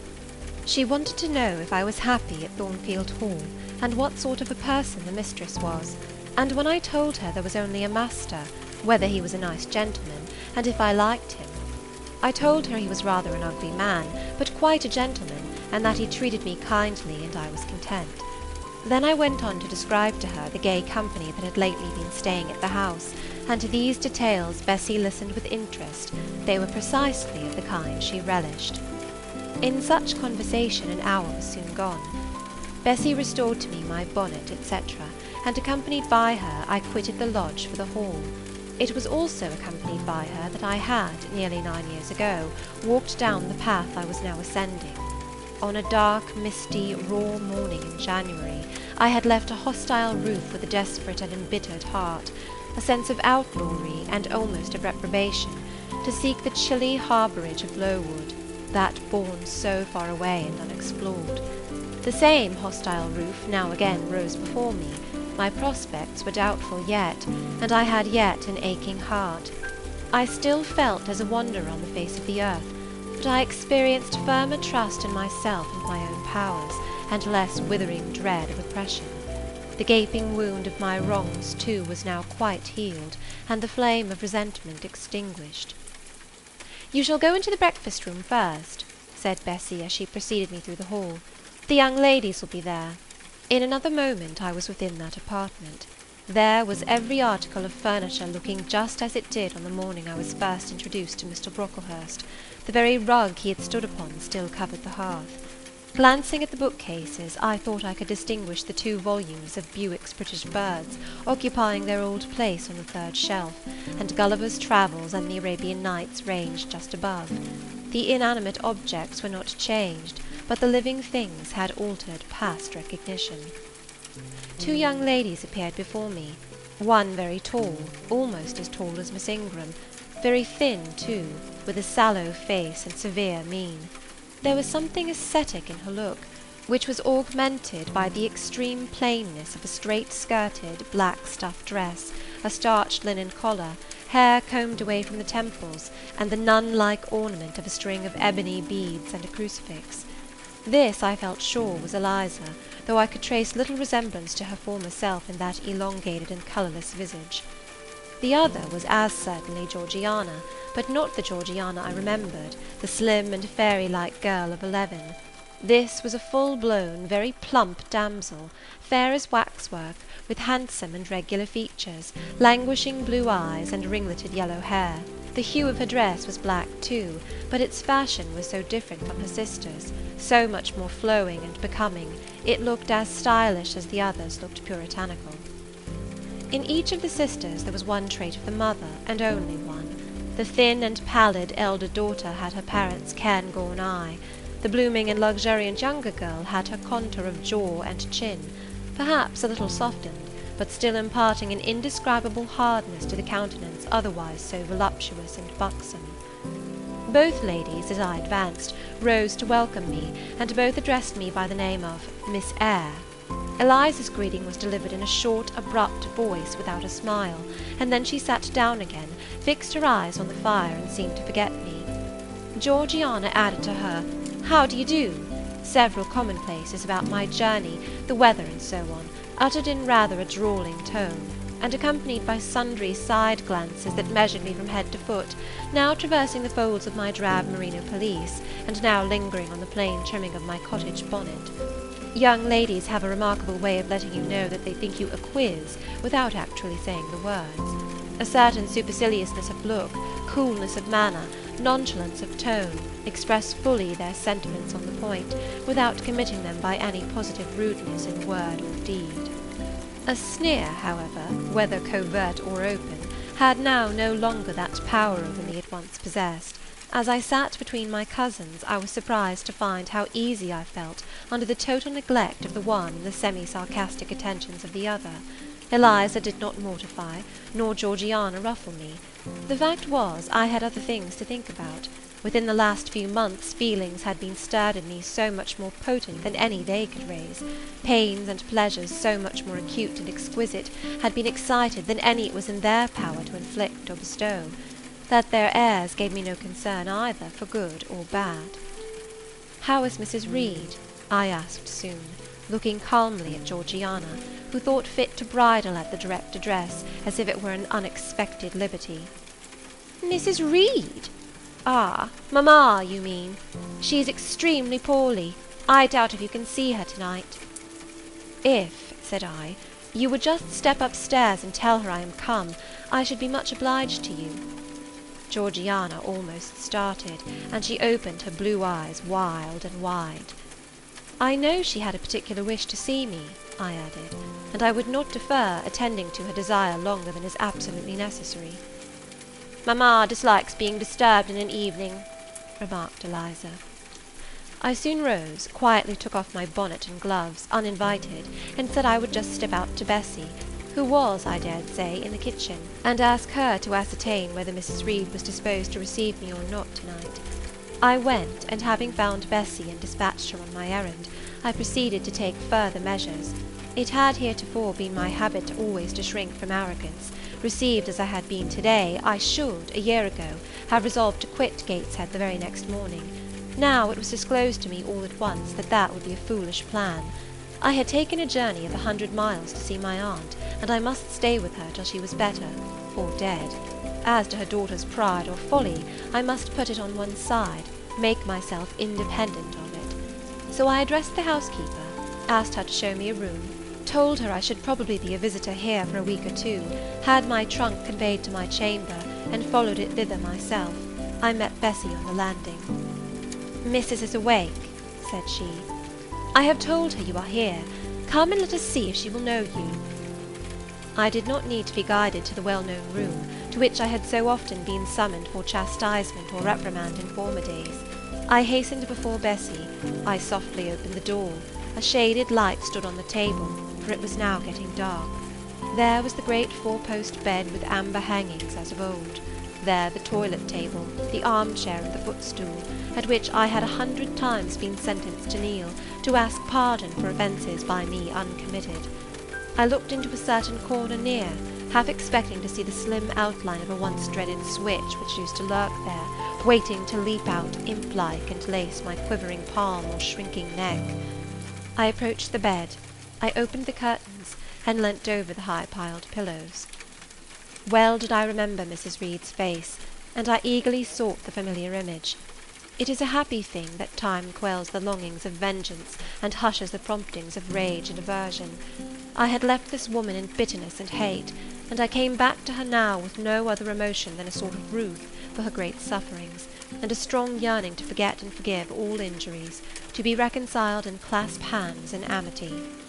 The well-known face was there, stern, relentless as ever.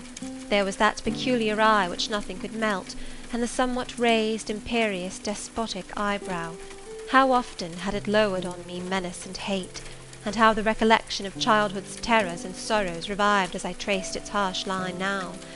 And yet I stooped down and kissed her. She looked at me. "Is this Jane Eyre?" she said. "Yes, Aunt Reed. How are you, dear aunt?" I had once vowed that I would never call her aunt again. I thought it no sin to forget and break that vow now. My fingers had fastened on her hand which lay outside the sheet. Had she pressed mine kindly, I should at that moment have experienced true pleasure. But unimpressionable natures are not so soon softened, nor are natural antipathies so readily eradicated. Mrs. Reed took her hand away, and turning her face rather from me, she remarked that the night was warm. Again she regarded me so icily, I felt at once that her opinion of me, her feeling towards me, was unchanged and unchangeable.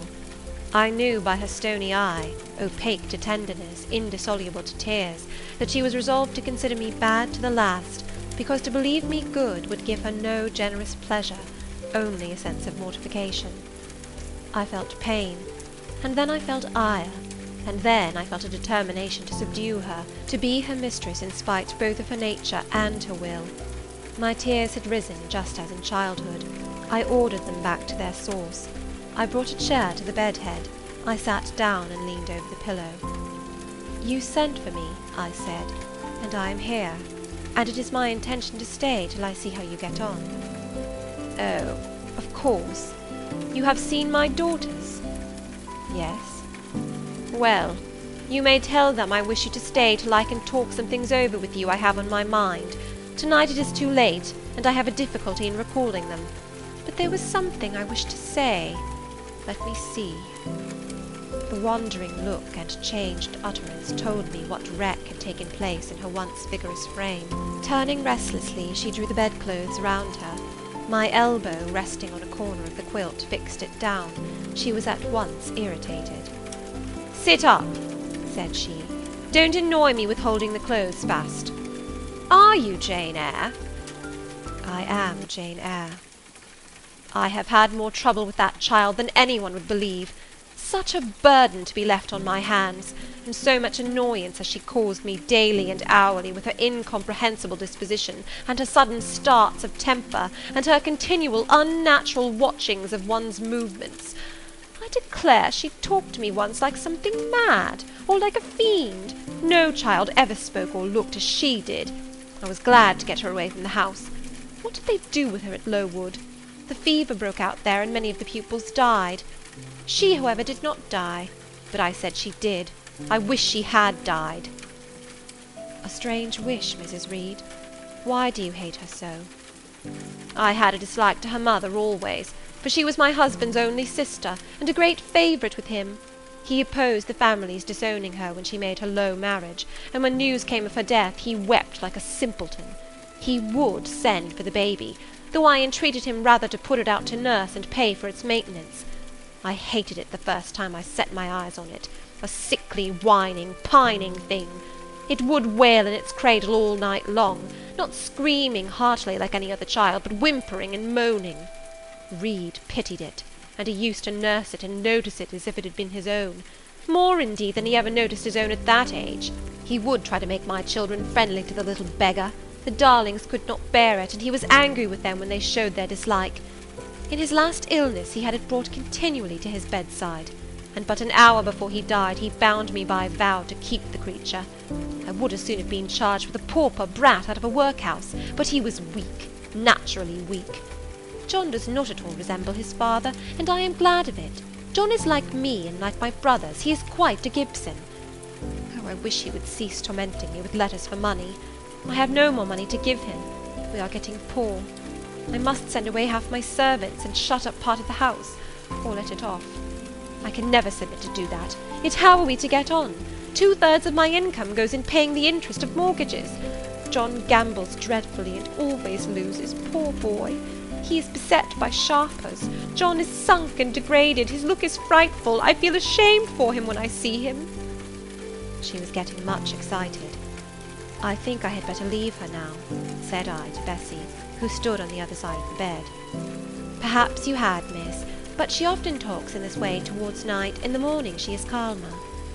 I rose. Stop! Exclaimed Mrs. Reed. There is another thing I wish to say. He threatens me. He continually threatens me with his own death, or mine, and I dream sometimes that I see him laid out with a great wound in his throat, or with a swollen and blackened face. I am come to a strange pass. I have heavy troubles. What is to be done? How is the money to be had? Bessie now endeavoured to persuade her to take a sedative draught. She succeeded with difficulty. Soon after, Mrs. Reed grew more composed, and sank into a dozing state. I then left her. More than 10 days elapsed before I had again any conversation with her. She continued either delirious or lethargic, and the doctor forbade everything which could painfully excite her.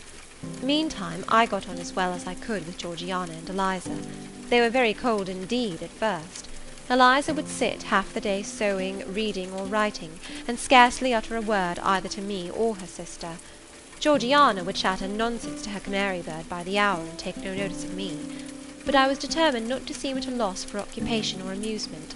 I had brought my drawing materials with me, and they served me for both.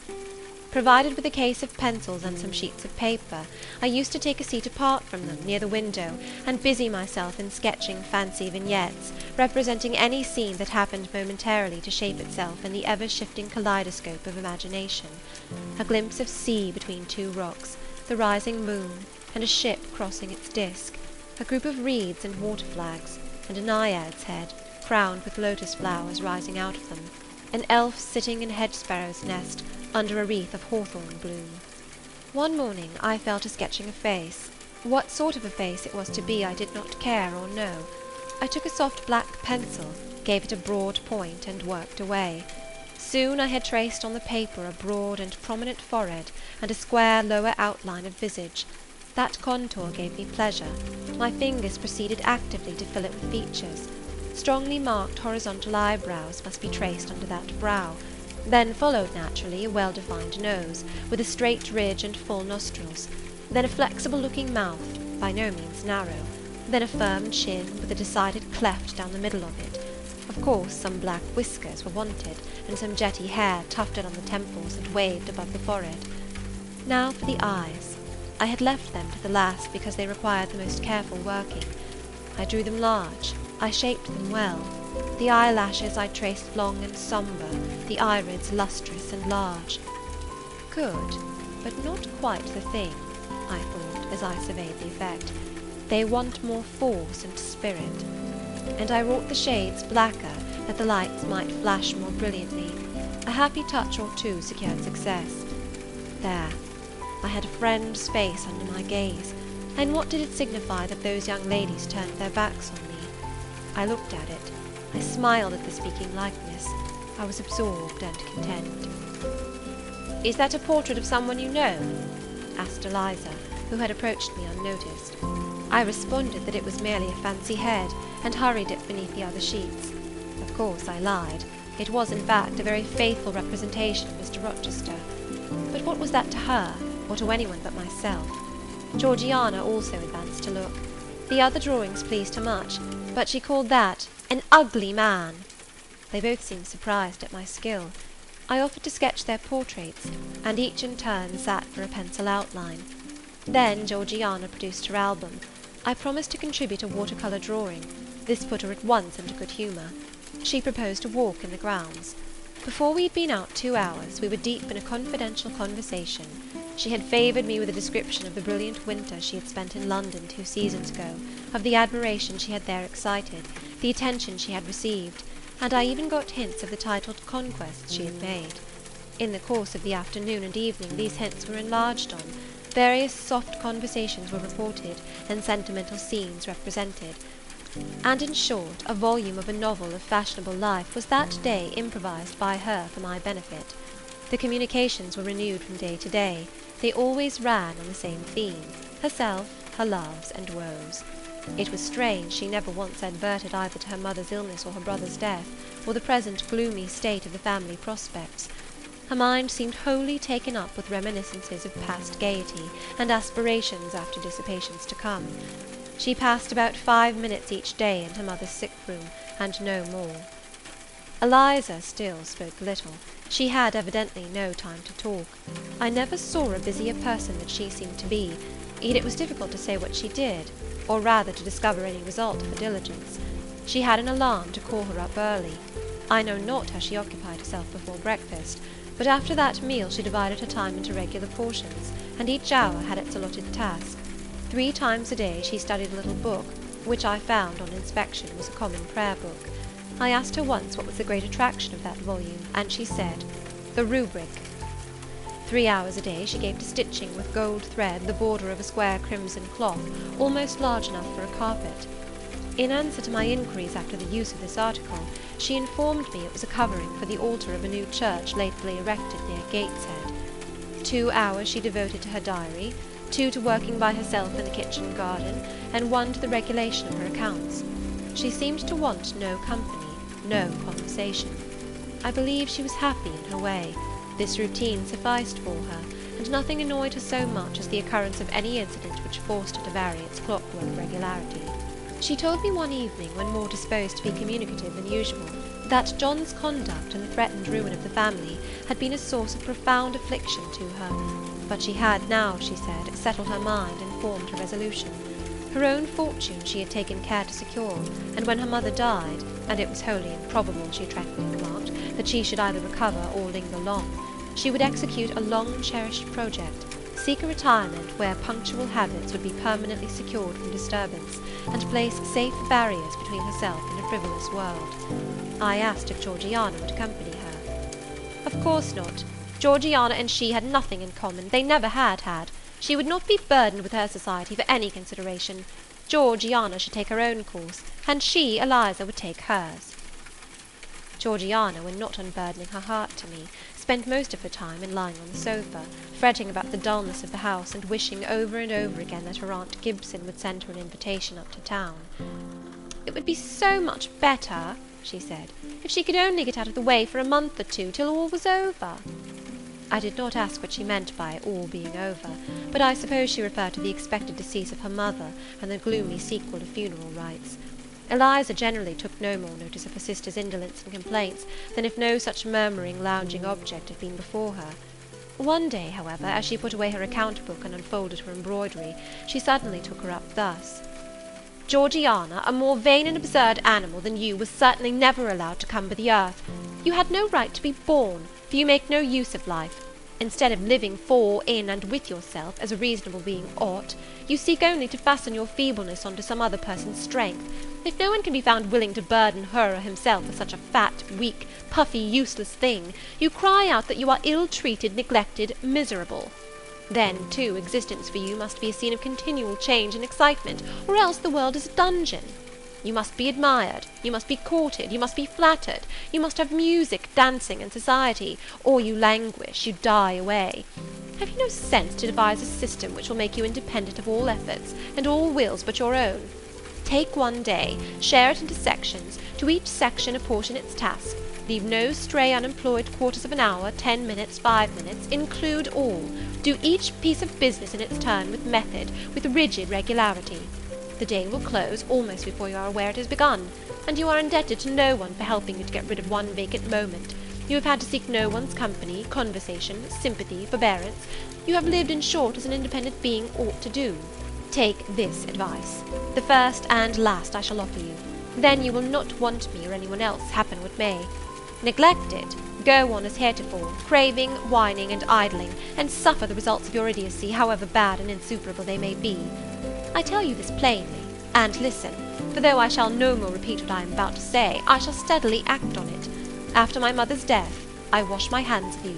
From the day her coffin is carried to the vault in Gateshead Church, you and I will be as separate as if we had never known each other. You need not think that because we chance to be born of the same parents I shall suffer you to fasten me down by even the feeblest claim.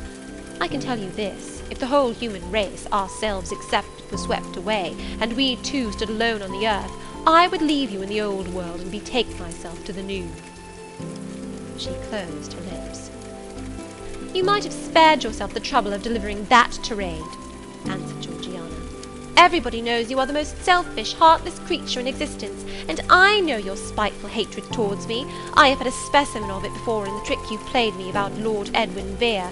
You could not bear me to be raised above you, to have a title, to be received into circles where you dare not show your face, and so you acted the spy and informer, and ruined my prospects for ever. Georgiana took out her handkerchief, and blew her nose for an hour afterwards. Eliza sat cold, impassible, and assiduously industrious. True, generous feeling is made small account of by some, but here were two natures rendered, the one intolerably acrid, the other despicably savourless for the want of it. Feeling without judgment is a washy draught indeed, but judgment untempered by feeling is too bitter and husky a morsel for human deglution. It was a wet and windy afternoon. Georgiana had fallen asleep on the sofa over the perusal of a novel. Eliza was gone to attend a Saint's Day service at the new church, for in matters of religion she was a rigid formalist. No weather ever prevented the punctual discharge of what she considered her devotional duties. Fair or foul, she went to church thrice every Sunday, and as often on weekdays as there were prayers. I bethought myself to go upstairs and see how the dying woman sped, who lay there almost unheeded. The very servants paid her but a remittent attention. The hired nurse, being little looked after, would slip out of the room whenever she could. Bessie was faithful, but she had her own family to mind, and could only occasionally come to the hall. I found the sick room unwatched, as I had expected. No nurse was there. The patient lay still, and seemingly lethargic, her livid face sunk in the pillows. The fire was dying in the grate. I renewed the fuel, rearranged the bedclothes, gazed a while on her who could not now gaze on me, and then I moved away to the window. The rain beat strongly against the panes, the wind blew tempestuously. One lies there, I thought, who will soon be beyond the war of earthly elements. Whither will that spirit, now struggling to quit its material tenement, flit when at length released? In pondering the great mystery, I thought of Helen Burns, recalled her dying words, her faith, her doctrine of the equality of disembodied souls. I was still listening in thought to her well-remembered tones, still picturing her pale and spiritual aspect, her wasted face and her sublime gaze as she lay on her placid deathbed, and whispered her longing to be restored to her divine Father's bosom, when a feeble voice murmured from the couch behind, "Who is that?" I knew Mrs. Reed had not spoken for days. Was she reviving? I went up to her. "It is I, Aunt Reed." "Who? I?" was her answer. "Who are you?" looking at me with surprise and a sort of alarm, but still not wildly. "You are quite a stranger to me. Where is Bessie?" "She is at the lodge, aunt." "Aunt," she repeated. "Who calls me aunt? You are not one of the Gibsons, and yet I know you. That face, and the eyes and forehead are quite familiar to me. You are like... why, you are like Jane Eyre." I said nothing. I was afraid of occasioning some shock by declaring my identity. "Yet," said she, "I am afraid it is a mistake. My thoughts deceive me. I wish to see Jane Eyre, and I fancy a likeness where none exists. besides, in 8 years she must be so changed. I now gently assured her that I was the person she supposed and desired me to be, and seeing that I was understood, and that her senses were quite collected, I explained how Bessie had sent her husband to fetch me from Thornfield. "I am very ill, I know," she said ere long. "I was trying to turn myself a few minutes since, and find I cannot move a limb. It is as well I should ease my mind before I die. What we think little of in health burdens us at such an hour as the present is to me. Is the nurse here, or is there no one in the room but you?" I assured her we were alone. "Well, I have twice done you a wrong which I regret now. One was in breaking the promise which I gave my husband to bring you up as my own child. The other—" She stopped.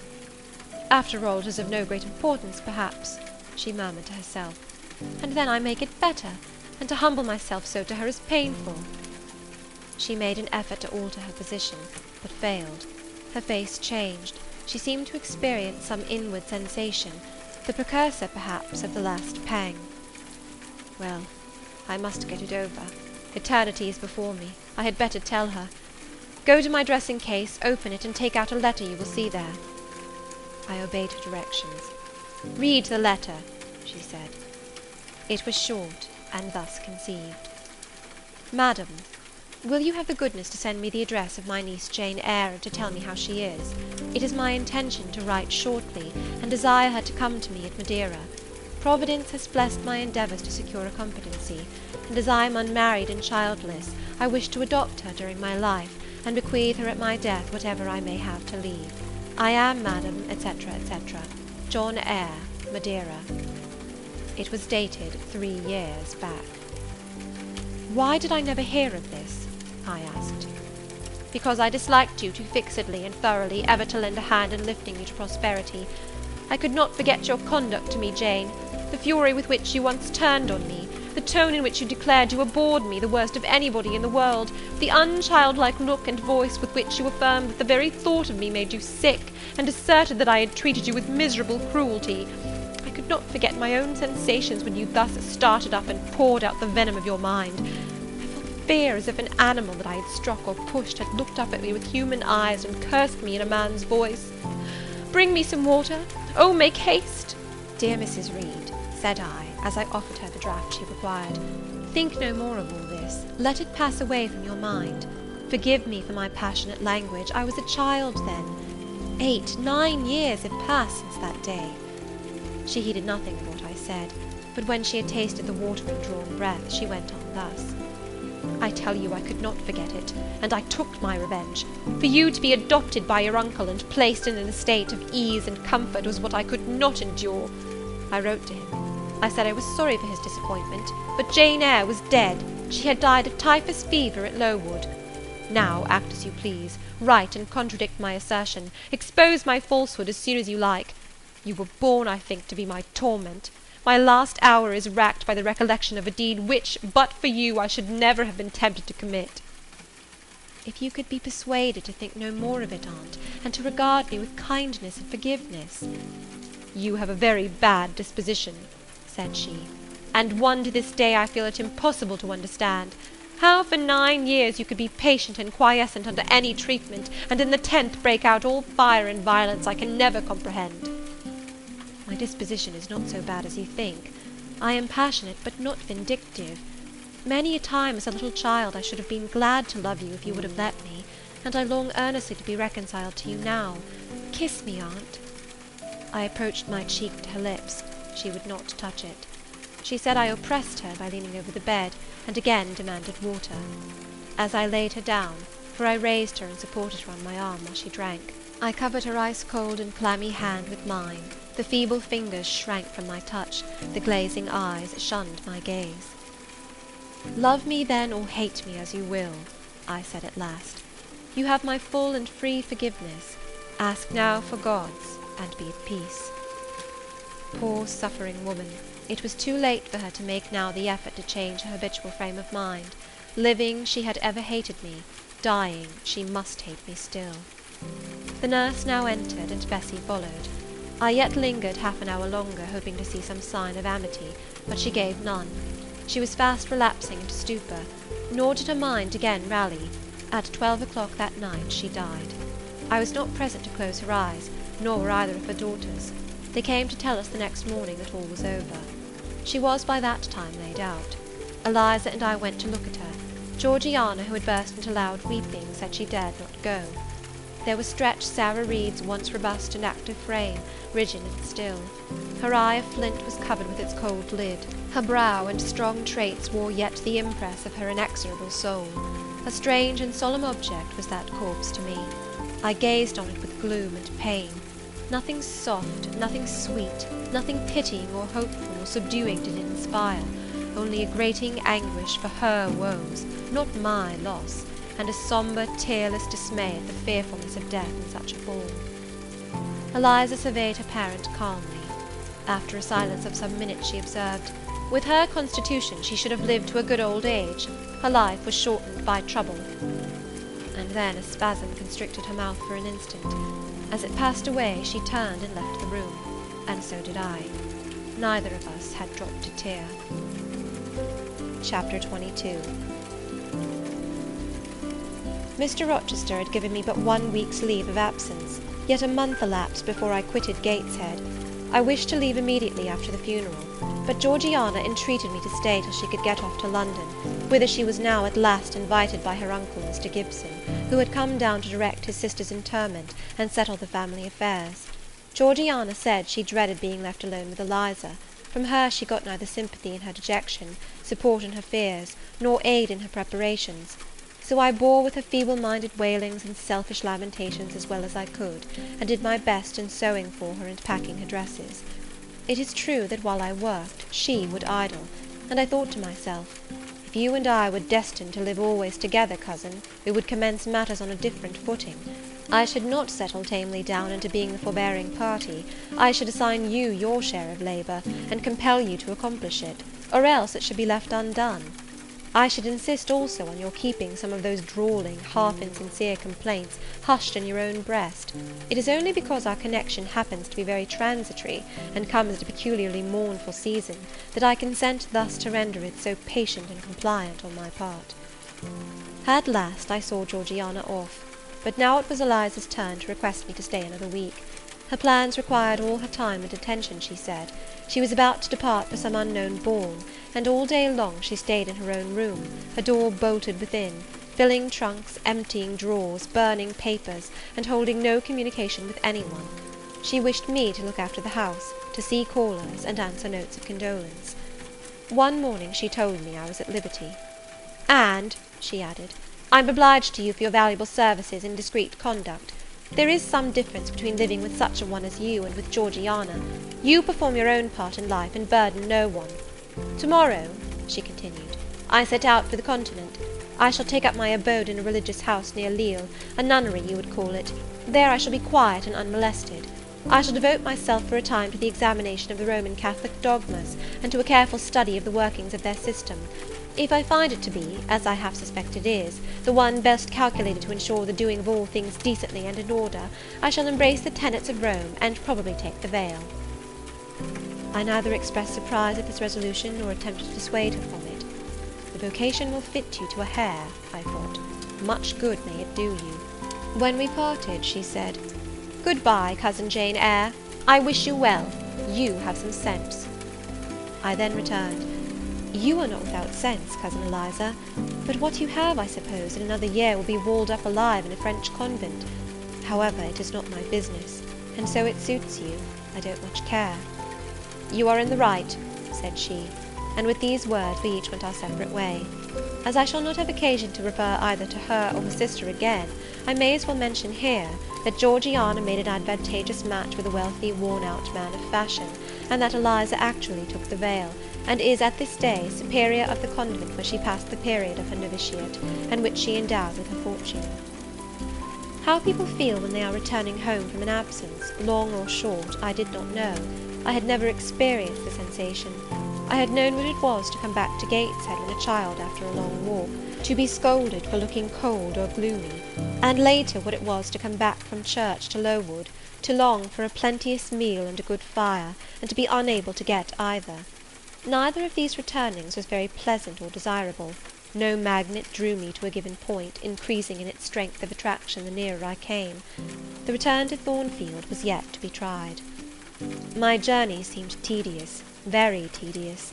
50 miles one day, a night spent at an inn, 50 miles the next day. During the first 12 hours I thought of Mrs. Reed in her last moments. I saw her disfigured and discoloured face, and heard her strangely altered voice. I mused on the funeral day, the coffin, the hearse, the black train of tenants and servants. Few was the number of relatives, the gaping vault, the silent church, the solemn service. Then I thought of Eliza and Georgiana. I beheld one the cynosure of a ball-room, the other the inmate of a convent cell, and I dwelt on and analysed their separate peculiarities of person and character. The evening arrival at the great town of scattered these thoughts. Night gave them quite another turn. Laid down on my traveller's bed, I left reminiscence for anticipation. I was going back to Thornfield, but how long was I to stay there? Not long, of that I was sure. I had heard from Mrs. Fairfax in the interim of my absence. The party at the Hall was dispersed. Mr. Rochester had left for London 3 weeks ago, but he was then expected to return in a fortnight. Mrs. Fairfax surmised that he was gone to make arrangements for his wedding, as he had talked of purchasing a new carriage. She said the idea of his marrying Miss Ingram still seemed strange to her, but from what everybody said, and from what she herself had seen, she could no longer doubt that the event would shortly take place. "You would be strangely incredulous if you did doubt it," was my mental comment. "I don't doubt it." The question followed, where was I to go? I dreamt of Miss Ingram all the night. In a vivid morning dream I saw her closing the gates of Thornfield against me, and pointing me out another road, and Mr. Rochester looked on with his arms folded, smiling sardonically, as it seemed, at both her and me. I had not notified to Mrs. Fairfax the exact day of my return, for I did not wish either car or carriage to meet me at Millcote. I proposed to walk the distance quietly by myself, and very quietly, after leaving my box in the ostler's care, did I slip away from the George Inn about 6 o'clock of a June evening, and take the old road to Thornfield, a road which lay chiefly through fields, and was now little frequented. It was not a bright or a splendid summer evening, though fair and soft. The haymakers were at work all along the road, and the sky, though far from cloudless, was such as promised well for the future. Its blue, where blue was visible, was mild and settled, and its cloud strata high and thin. The west, too, was warm, no watery gleam chilled it. It seemed as if there was a fire lit, an altar burning behind its screen of marbled vapour, and out of apertures shone a golden redness.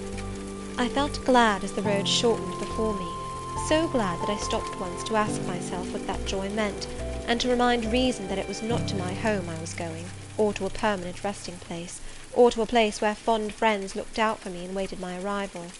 "Mrs. Fairfax will smile you a calm welcome, to be sure," said I, "and little Adele will clap her hands and jump to see you, but you know very well you are thinking of another than they, and that he is not thinking of you." But what is so headstrong as youth? What so blind as inexperience? These affirmed that it was pleasure enough to have the privilege of again looking on Mr. Rochester, whether he looked on me or not, and they added, "Hasten, hasten, be with him while you may, but a few more days or weeks at most, and you are parted from him for ever." And then I strangled a new-born agony, a deformed thing which I could not persuade myself to own and rear, and ran on. They are making hay too in Thornfield meadows, or rather the labourers are just quitting their work and returning home with their rakes on their shoulders, now at the hour I arrive. I have but a field or two to traverse, and then I shall cross the road and reach the gates. How full the hedges are of roses! But I have no time to gather any. I want to be at the house. I passed a tall briar, shooting leafy and flowery branches across the path. I see the narrow stile with stone steps, and I see Mr. Rochester sitting there, a book and a pencil in his hand. He is writing. Well, he is not a ghost, yet every nerve I have is unstrung. For a moment I am beyond my own mastery. What does it mean? I did not think I should tremble in this way when I saw him, or lose my voice or the power of motion in his presence. I will go back as soon as I can stir. I need not make an absolute fool of myself. I know another way to the house. It does not signify if I knew 20 ways, for he has seen me. "Hullo!" he cries, and he puts up his book and his pencil. "There you are! Come on, if you please."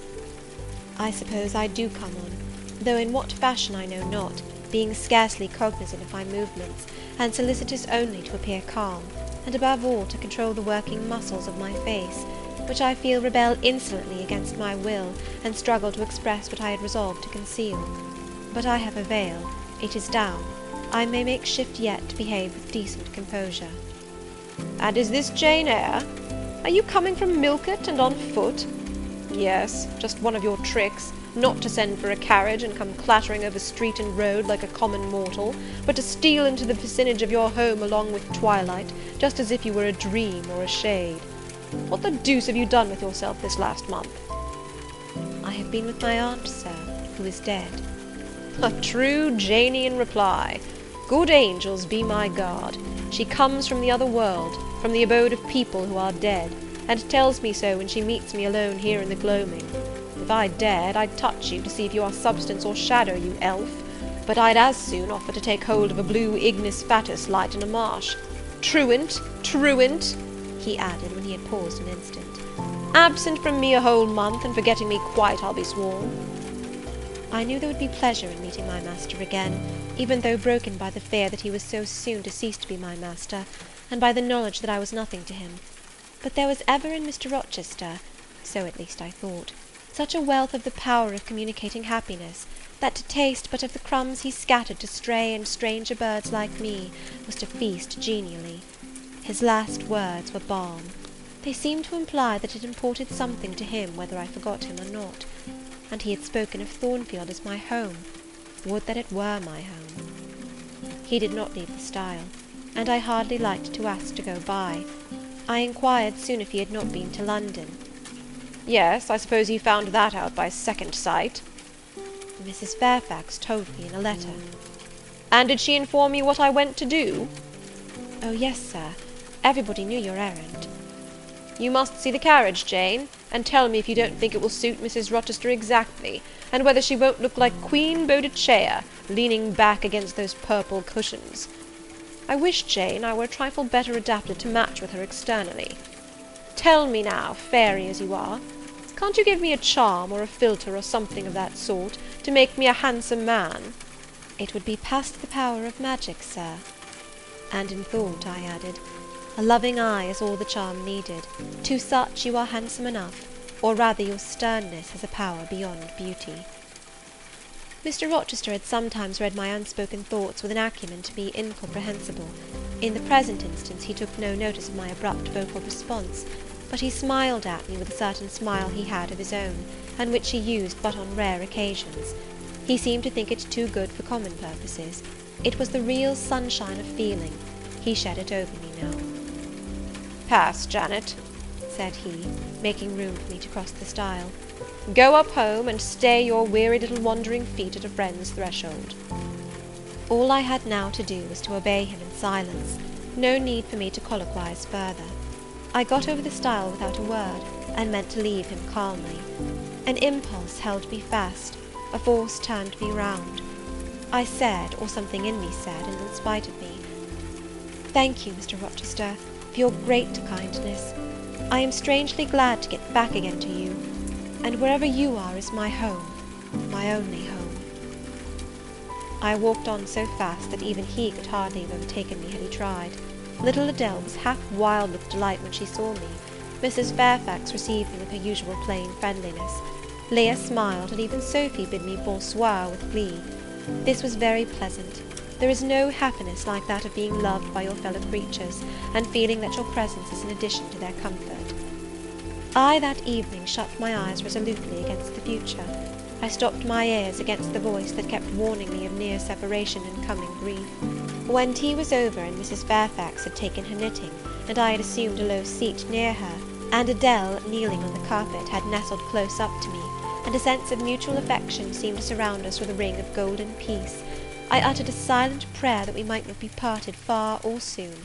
But when, as we thus sat, Mr. Rochester entered, unannounced, and looking at us, seemed to take pleasure in the spectacle of a group so amicable, when he said he supposed the old lady was all right now that she had got her adopted daughter back again, and added that he saw Adele was prête à croquer sa petite maman anglaise, I half ventured to hope that he would, even after his marriage, keep us together somewhere under the shelter of his protection, and not quite exiled from the sunshine of his presence. A fortnight of dubious calm succeeded my return to Thornfield Hall. Nothing was said of the master's marriage, and I saw no preparation going on for such an event. Almost every day I asked Mrs. Fairfax if she had yet heard anything decided. Her answer was always in the negative. Once she said she had actually put the question to Mr. Rochester as to when he was going to bring his bride home; but he had answered her only by a joke and one of his queer looks, and she could not tell what to make of him. One thing surprised me, and that was, there were no journeyings backward and forward, no visits to Ingram Park. To be sure, it was 20 miles off, on the borders of another county, but what was that distance to an ardent lover? To so practised and indefatigable a horseman as Mr. Rochester, it would be but a morning's ride. I began to cherish hopes I had no right to conceive, that the match was broken off, that rumour had been mistaken, that one or both parties had changed their minds. I used to look at my master's face to see if it was sad or fierce, but I could not remember the time when it had been so uniformly clear of clouds or evil feelings. If, in the moments I and my pupil spent with him, I lacked spirits and sank into inevitable dejection, he became even gay. Never had he called me more frequently to his presence, never been kinder to me when there, and alas, never had I loved him so well. End of chapter 22.